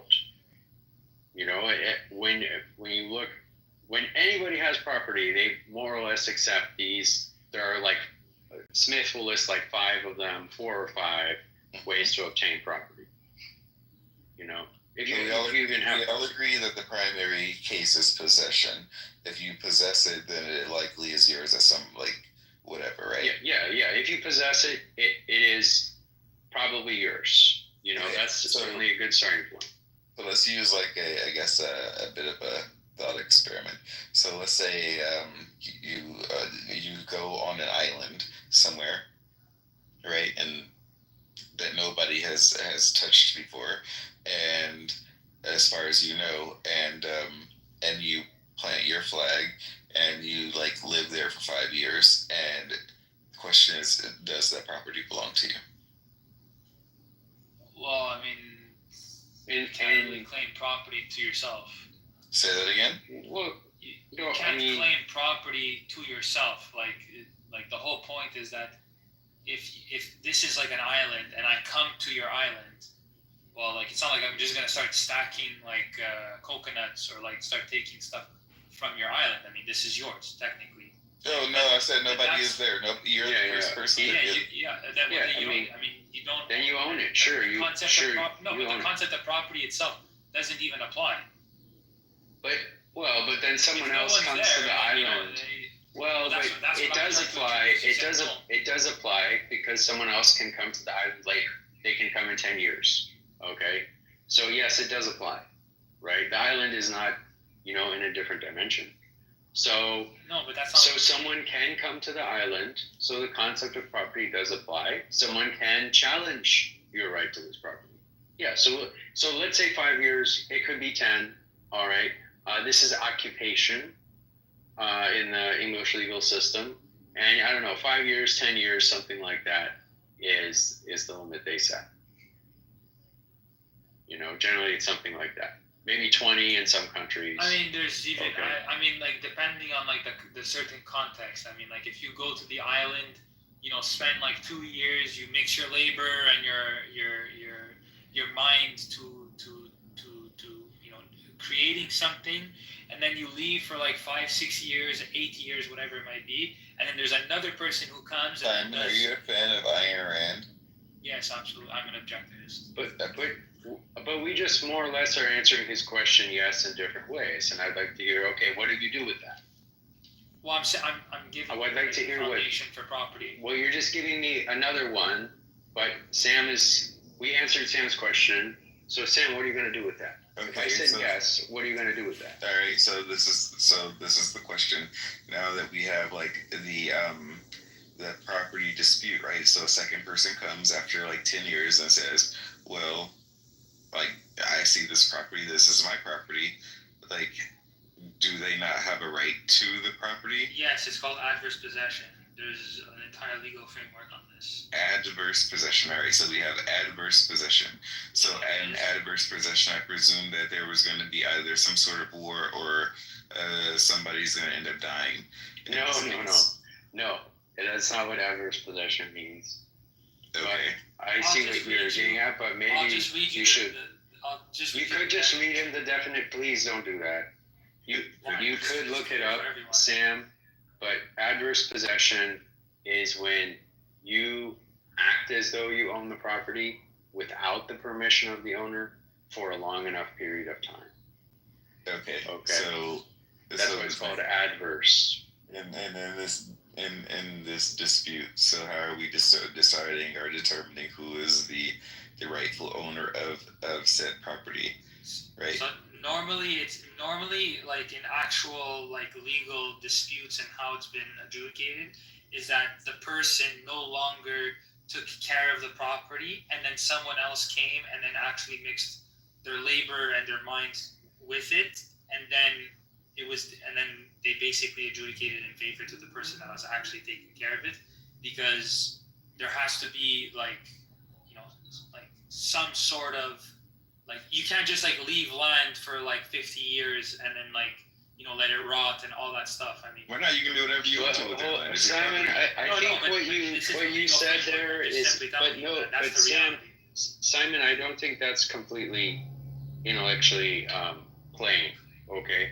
No one says mix your labor and your mind or whatever. Yes, there's actual. With that. No, this is how I know that he follows Ayn Rand or likes Ayn Rand. Yes. Okay, please let me look. Please let's. I'm telling you, it's not true. Okay, I'm allowed to tell you that something is wrong. Okay, you don't have to agree with me, but we can't have a conversation if you don't let me tell you that something is wrong. All right. I don't think anyone says that in any legal material. They don't care whether the person mixed their labor or mind or whatever. They just care whether they possessed it. If they possess it for long enough, okay, Sam asked, how do we decide if they possess it adversely for long enough, 10 years or 20 years, then they own it, okay? And there may be additional steps they have to take. They have to possess it in a notorious manner. They have to post in the newspaper every 5 years or something that they possess this. They are taking possession of this island. Yeah, but all of the things that you said are extremely subjective, right? That and that's the point I think of the matter is there are no such thing as objective laws. Every law, all laws, all structures of law are completely subjective to the society or collection of people that it pertains to. And if somebody if somebody owns this land, or somebody is the only known person on this land and other people come on it later, then that individual is the person who sort of sets the standard for this legal system based on his own subjectivity, unless the people kill him and then they create their own. Not based on his subjectivity. What do you mean? Of course. Because he who controls the land writes the rules. No, Yeah, that's not what the rules. I mean, that's not even But that's false, Sam. That's false. That's not where the rules come from. Okay, where do the rules come from? They come from traditional usages. Traditional usages are also subjective. This is why we also have traditional usages. Sam, look, you're changing the topic here subtly, because you said he who owns the land writes the rules, and I said no, that's not true. Okay, so let's settle that. They don't come from one individual owning the land and deciding what the rules are. They come from people who are settling conflicts, deciding what the rules are. No, that's they settle method, those. But it depends on also the method in which they settle the conflict, right? Well, you can settle the conflict by getting rid of the conflict by killing the other person. In general, you cannot do that. In general, you cannot do that. Well, morally, because it upset. No, in general, you cannot do it because it is upsetting to their family and it leads to further conflict, and because it reduces the productivity and survival likelihood of your society. Yeah. So, in general, we don't see that the norms that evolve are two people disagree, we kill one of them. Jason, have you ever read this book called Moral Tribes by Joshua Green? Well, I want to make sure that you understand my answer to your question before you ask me another one. No, I'm just asking if you read the book. I gave you an answer to your first question. I do understand your... okay, well, I don't want to answer your second question. I do understand your question, and it sounds of... my answer. Not my question, my answer. I'm sorry, I do understand your answer, and it does sound like... an allegory that Joshua Green gave in this book.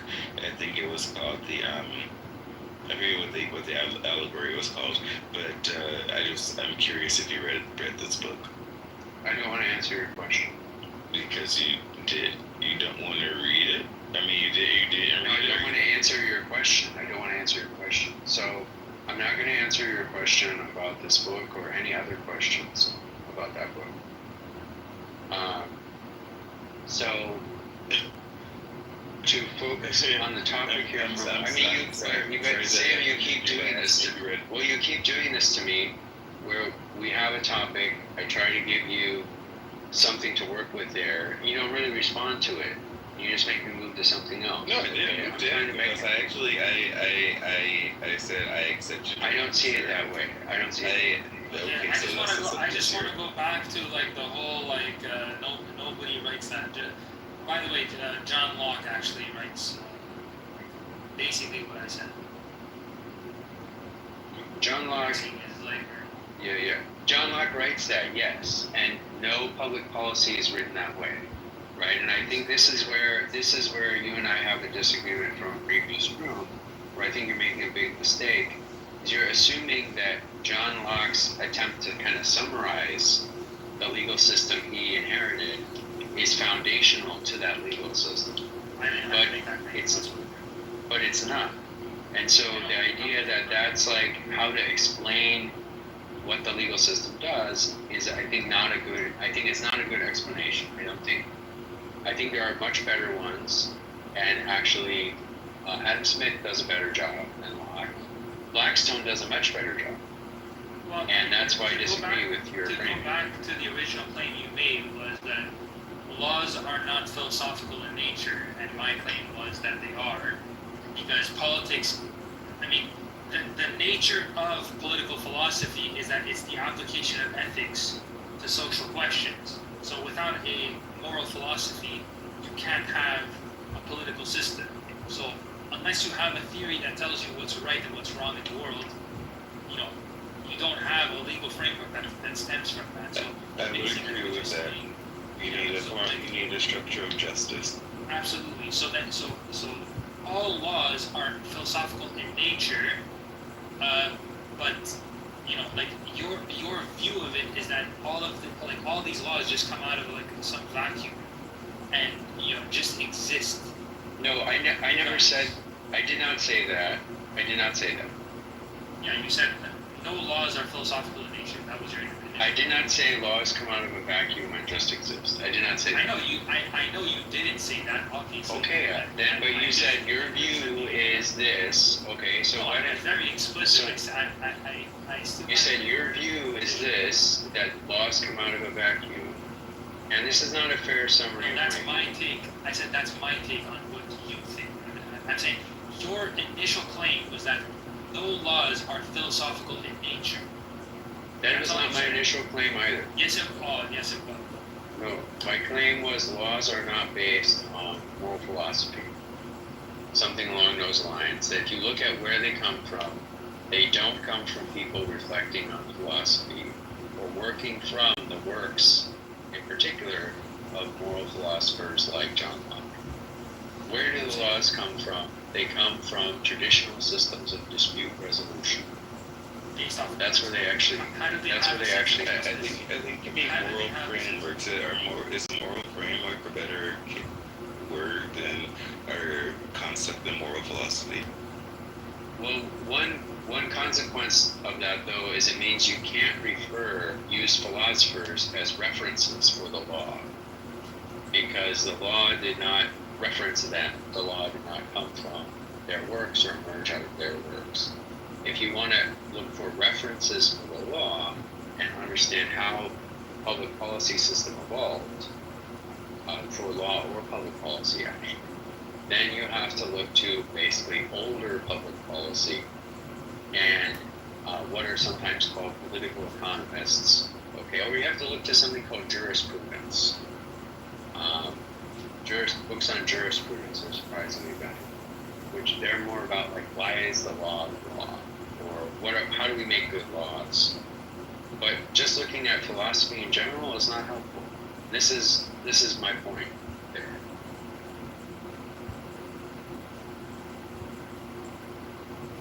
Well, I mean, every person who has some moral framework got it from some philosopher. I mean, that's just true for literally everyone. Yeah, I think this is a chicken or egg thing.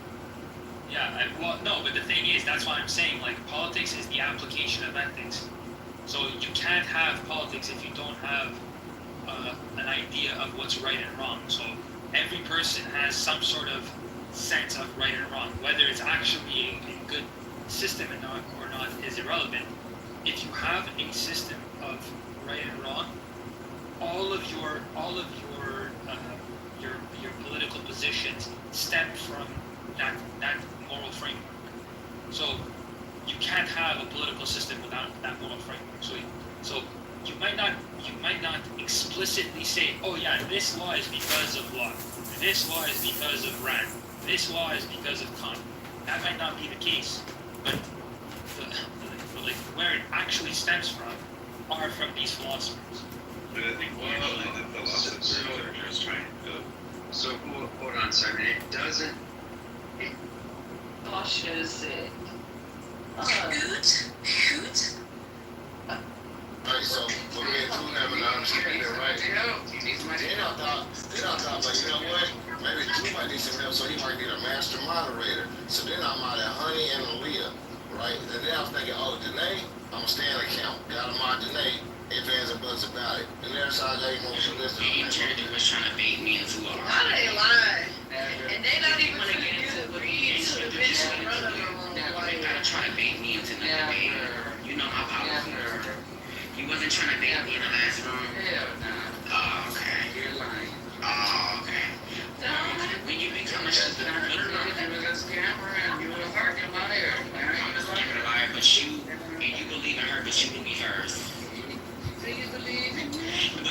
such a scammer, but you trusted me enough to cash at me and pay me. So why would you pay a scammer? So why would you pay a scammer and a liar though? Yeah, you are a scammer. So why would you pay me? So why would you pay me though? So why would you pay me